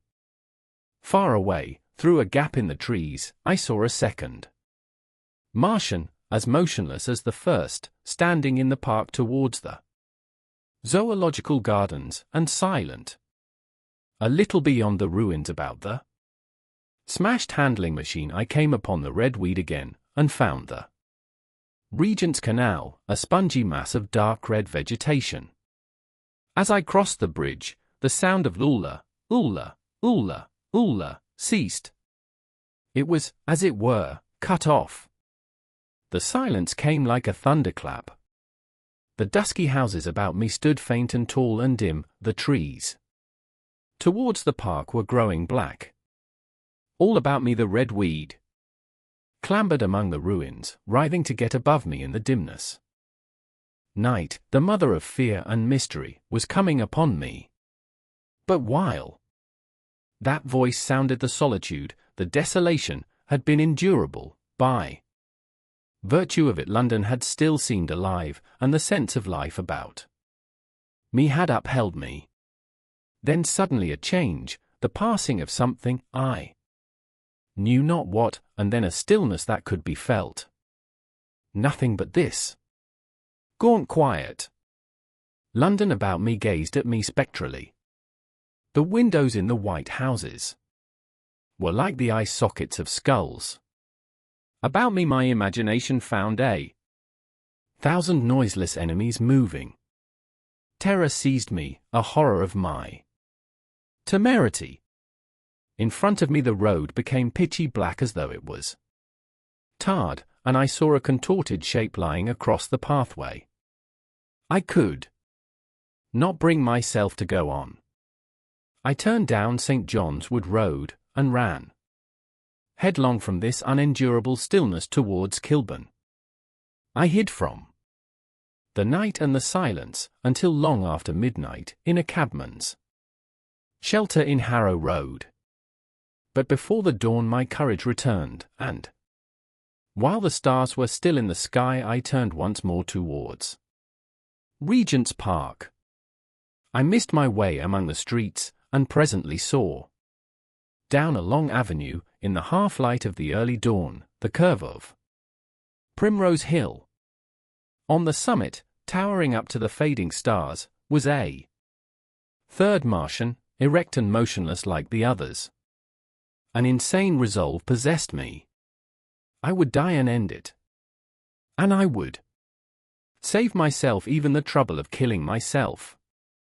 I marched on recklessly towards this Titan, and then, as I drew nearer and the light grew, I saw that a multitude of black birds was circling and clustering about the hood.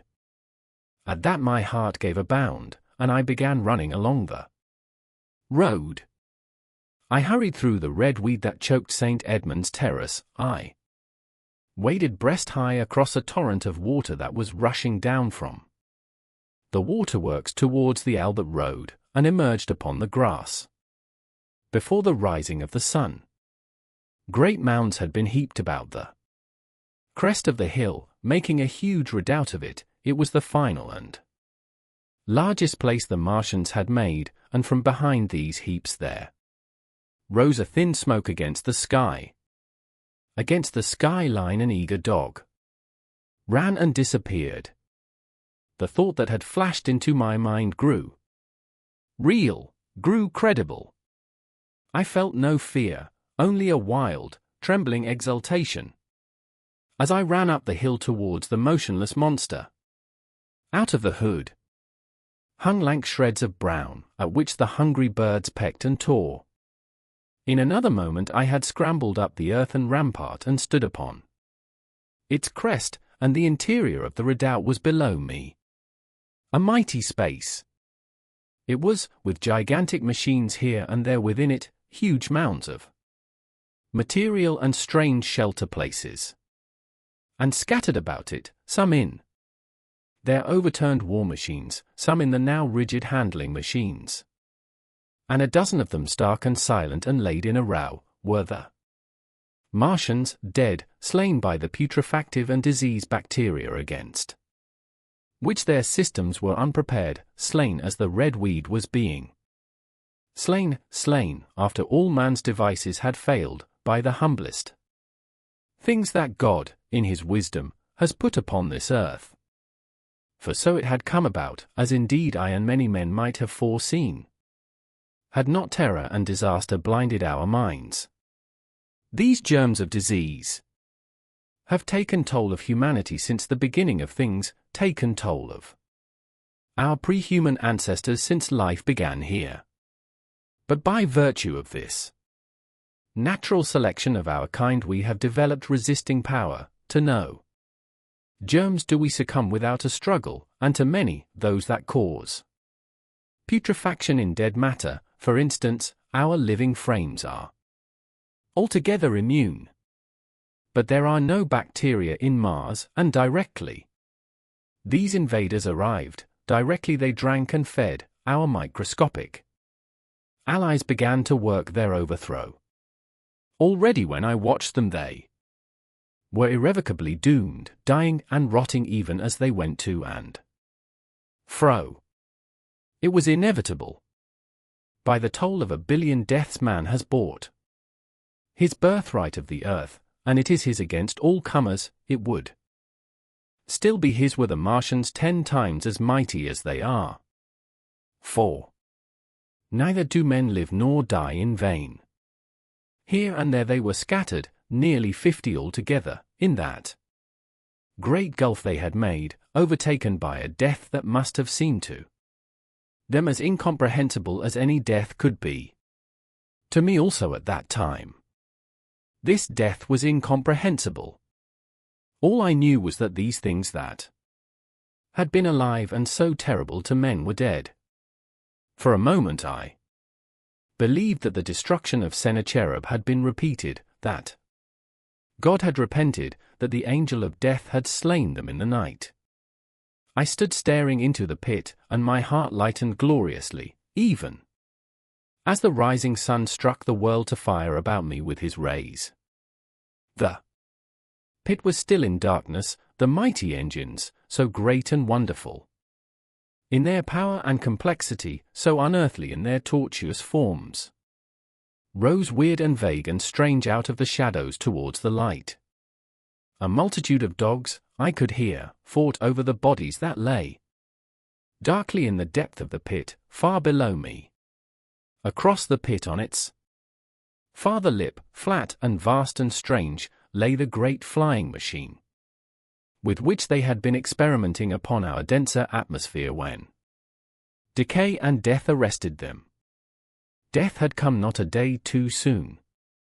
At the sound of a cawing overhead, I looked up at the huge fighting machine that would fight no more forever, at the tattered red shreds of flesh that dripped down upon the overturned seat on the summit of Primrose Hill.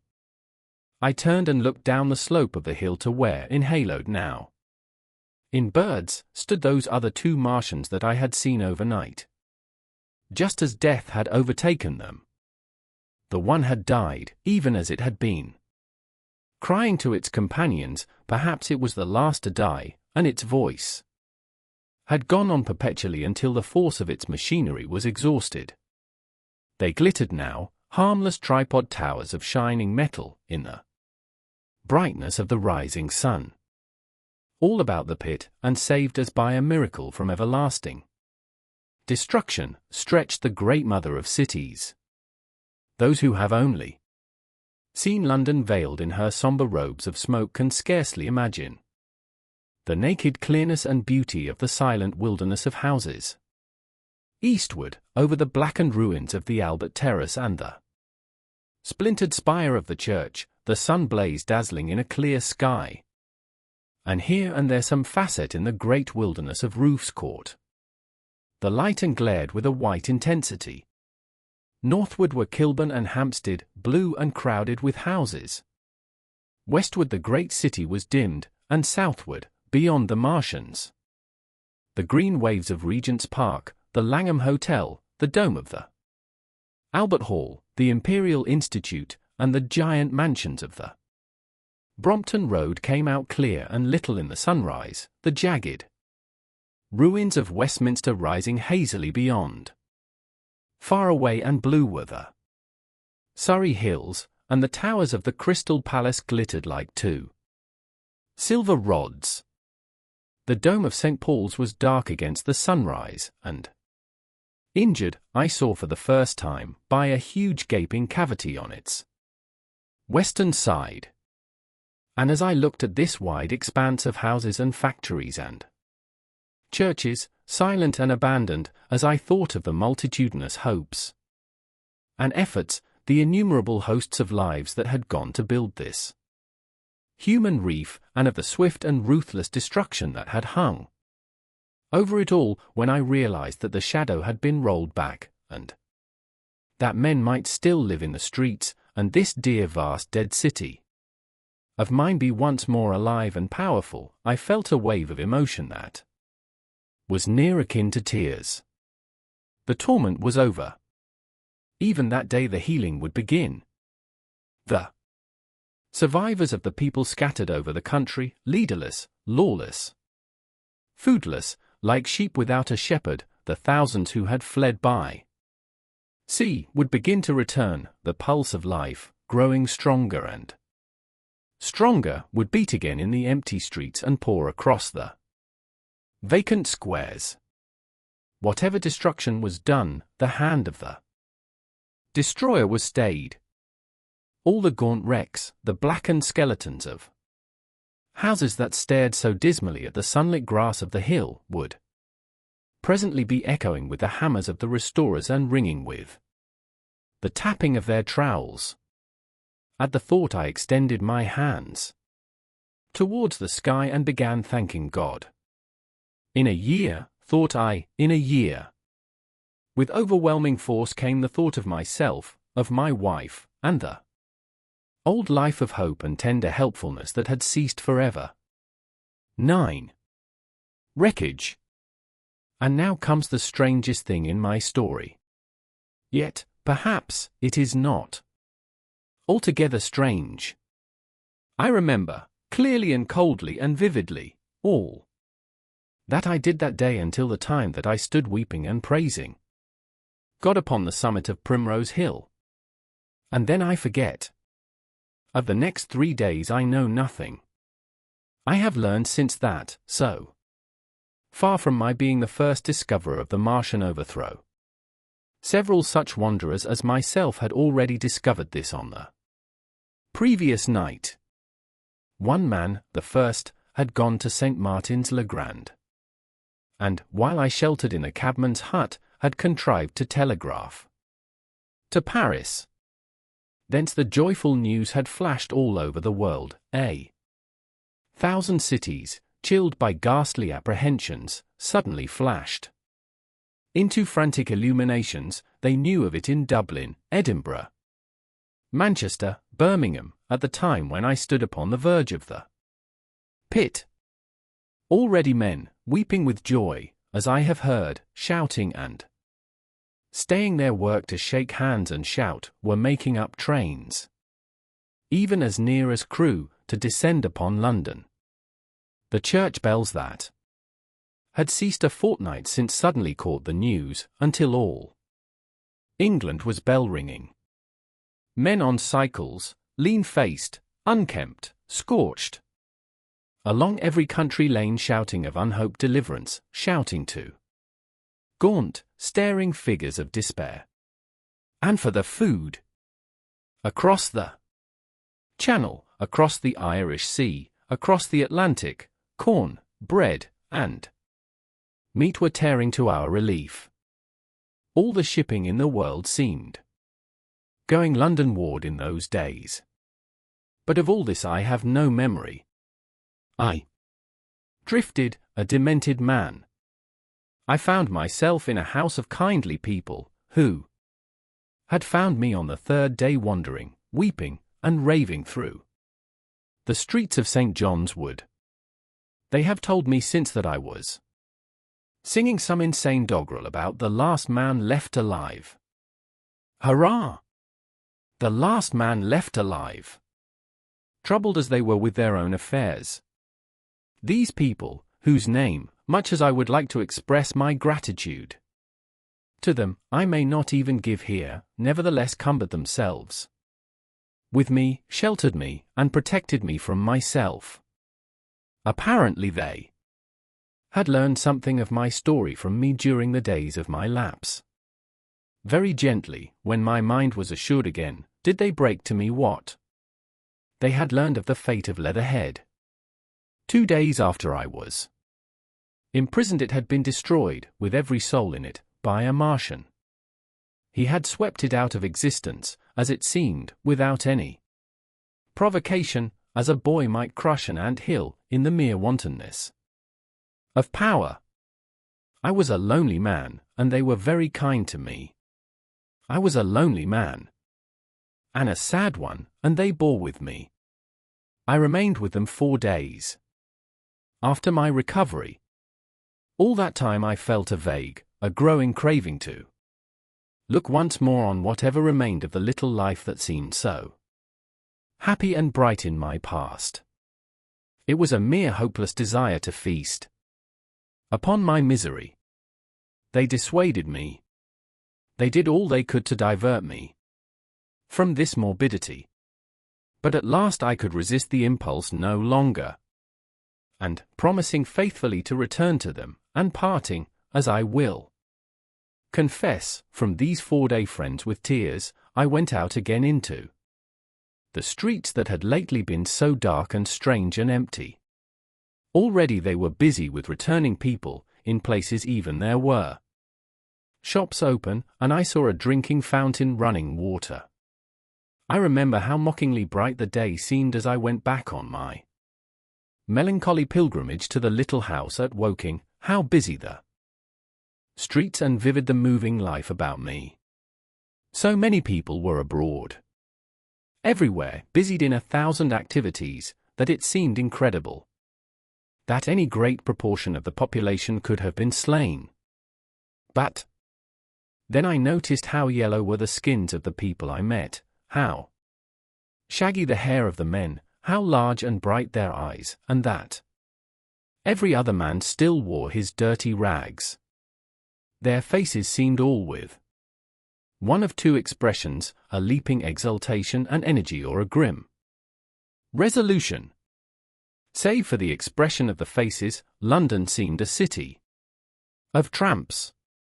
The vestries were indiscriminately distributing bread sent us by the French government. The ribs of the few horses showed dismally. Haggard special constables with white badges stood at the corners of every street. I saw little of the mischief wrought by the Martians until I reached Wellington Street, and there I saw the red weed clambering over the buttresses of Waterloo Bridge.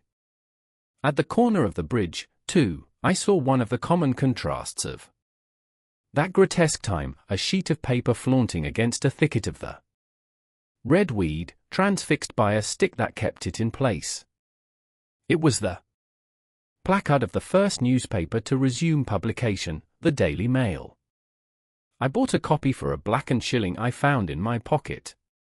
Most of it was in blank, but the solitary compositor who did the thing had amused himself by making a grotesque scheme of advertisement stereo on the back page.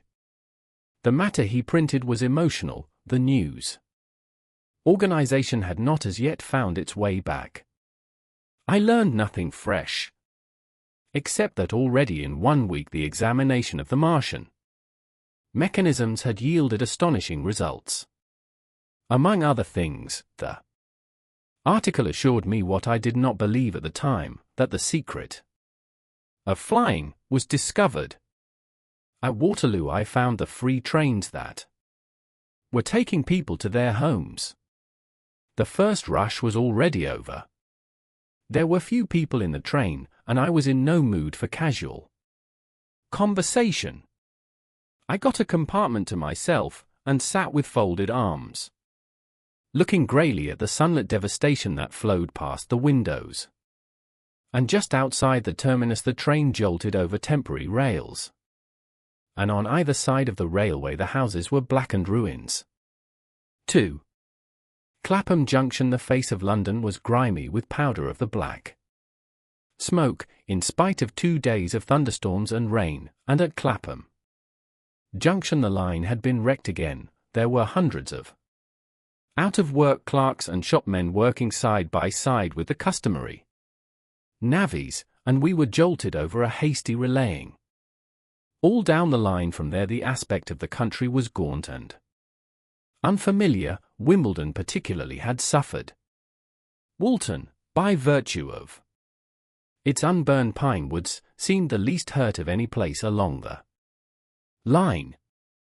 The Wandle, the Mole, every little stream, was a heaped mass of red weed, in appearance between butcher's meat and pickled cabbage. The Surrey pine woods were too dry, however, for the festoons of the red climber.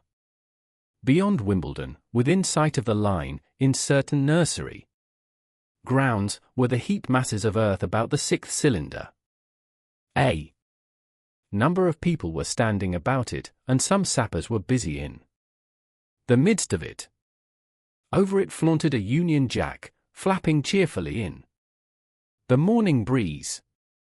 The nursery grounds were everywhere crimson with the weed, a wide expanse of livid color cut with purple shadows, and very painful to the eye. One's gaze went with infinite relief from the scorched greys and sullen reds of the foreground to the blue-green softness of the eastward hills. The line on the London side of Woking Station was still undergoing repair, so I descended at Byfleet Station and took the road to Maybury, past the place where I and the artilleryman had talked to the hussars, and on by the spot where the Martian had appeared to me in the thunderstorm.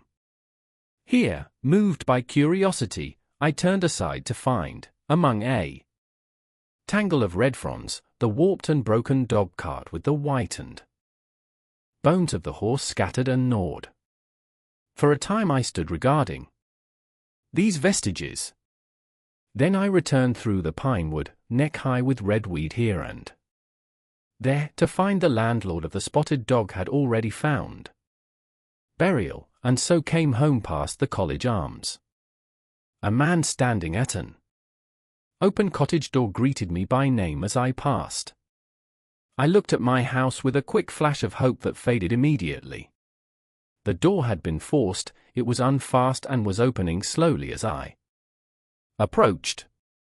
It slammed again. The curtains of my study fluttered out of the open window from which I and the artilleryman had watched the dawn. No one had closed it since. The smashed bushes were just as I had left them nearly 4 weeks ago. I stumbled into the hall, and the house felt empty.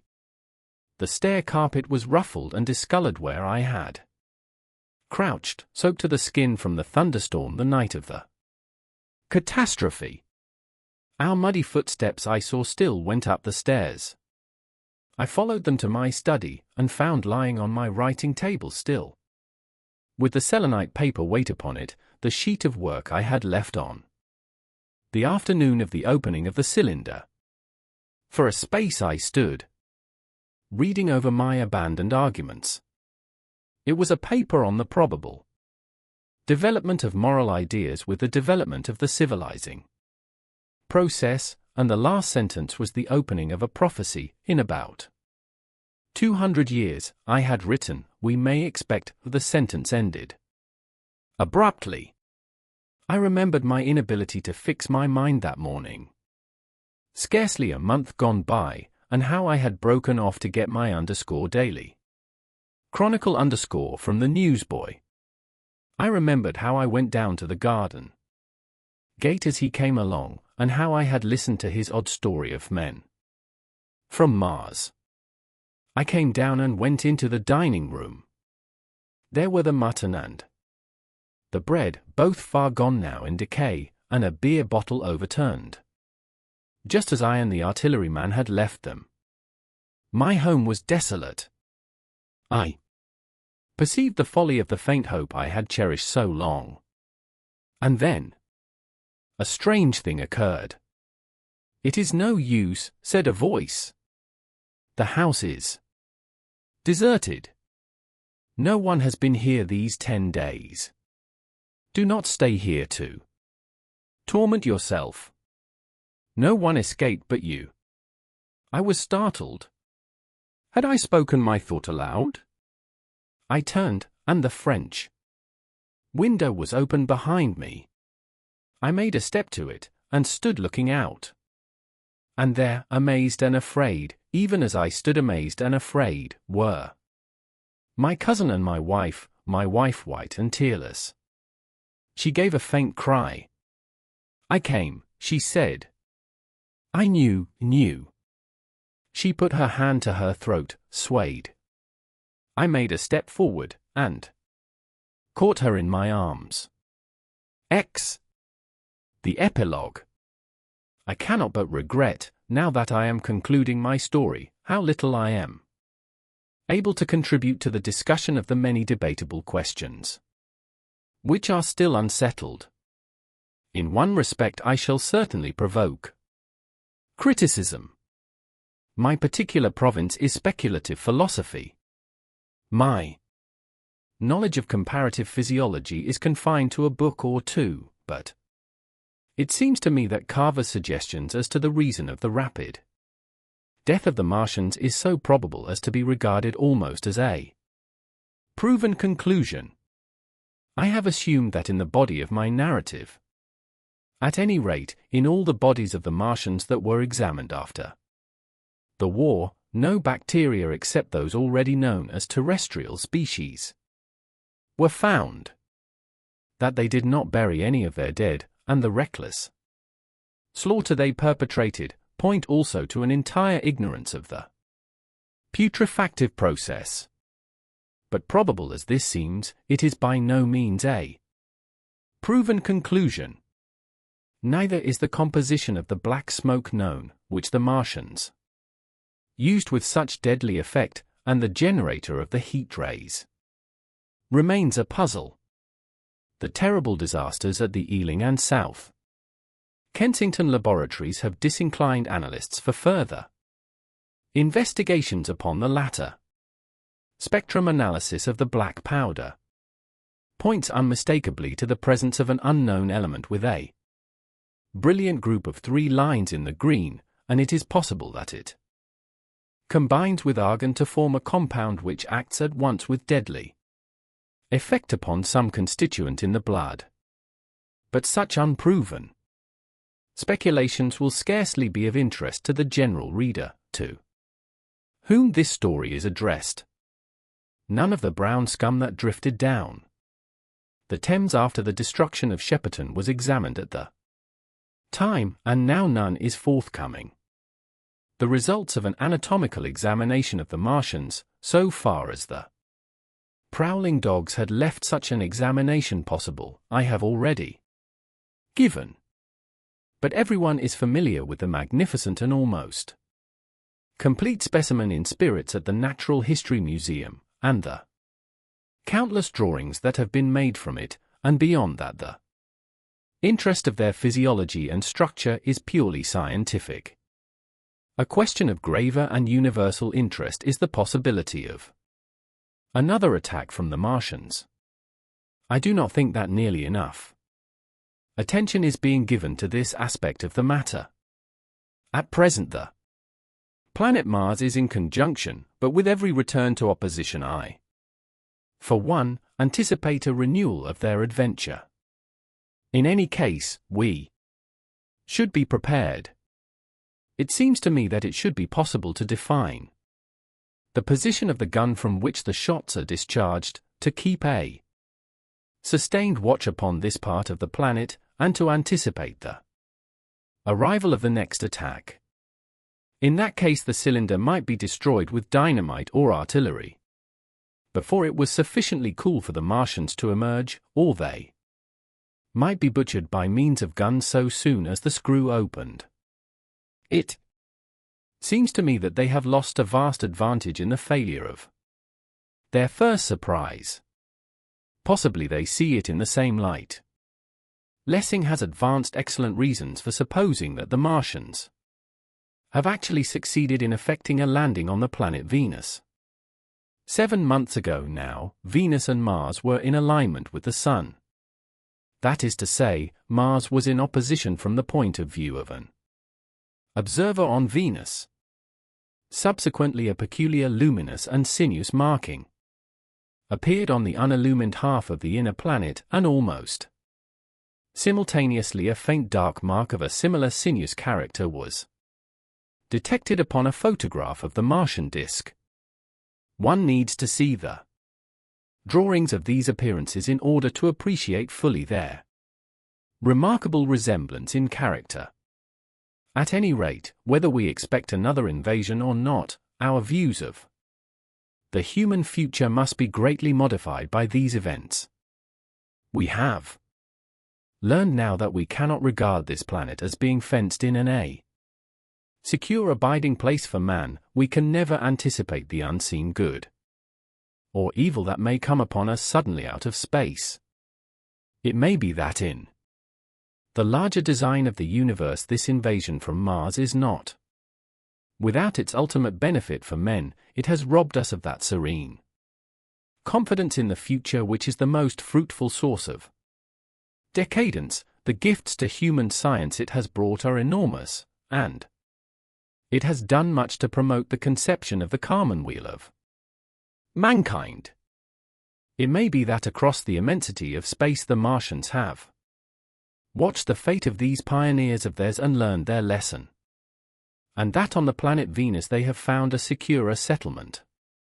Be that as it may, for many years yet there will certainly be no relaxation of the eager scrutiny of the Martian disk, and those fiery darts of the sky, the shooting stars, will bring with them as they fall an unavoidable apprehension to all the sons of men. The broadening of men's views that has resulted can scarcely be exaggerated. Before the cylinder fell there was a general persuasion that through all the deep of space no life existed beyond the petty surface of our minute sphere. Now we see further. If the Martians can Reach Venus, there is no reason to suppose that the thing is impossible. For men, and when the slow cooling of the sun makes this earth uninhabitable, as at last it must do, it may be that the thread of life that has begun here will have streamed out and caught our sister planet within its toils. Dim and wonderful is the vision I have conjured up in my mind of life, spreading slowly from this little seed bed of the solar system throughout the inanimate vastness of sidereal space. But that is a remote dream. It may be, on the other hand, that the destruction of the Martians is only a reprieve. To them, and not to us, perhaps, is the future ordained. I must confess the stress and danger of the time have left an abiding sense of doubt and insecurity in my mind. I sit in my study writing by lamplight, and suddenly I see again the healing valley below set with writhing flames, and feel the house behind and about me empty and desolate. I go out into the Byfleet Road, and vehicles pass me, a butcher boy in a cart, a cab full of visitors, a workman on a bicycle, children going to school, and suddenly they become vague and unreal.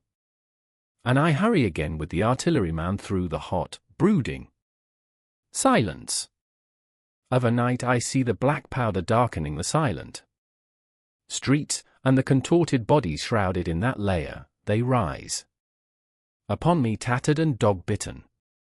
They gibber and grow fiercer, paler, uglier, mad distortions of humanity at last, and I wake, cold and wretched, in the darkness of the night.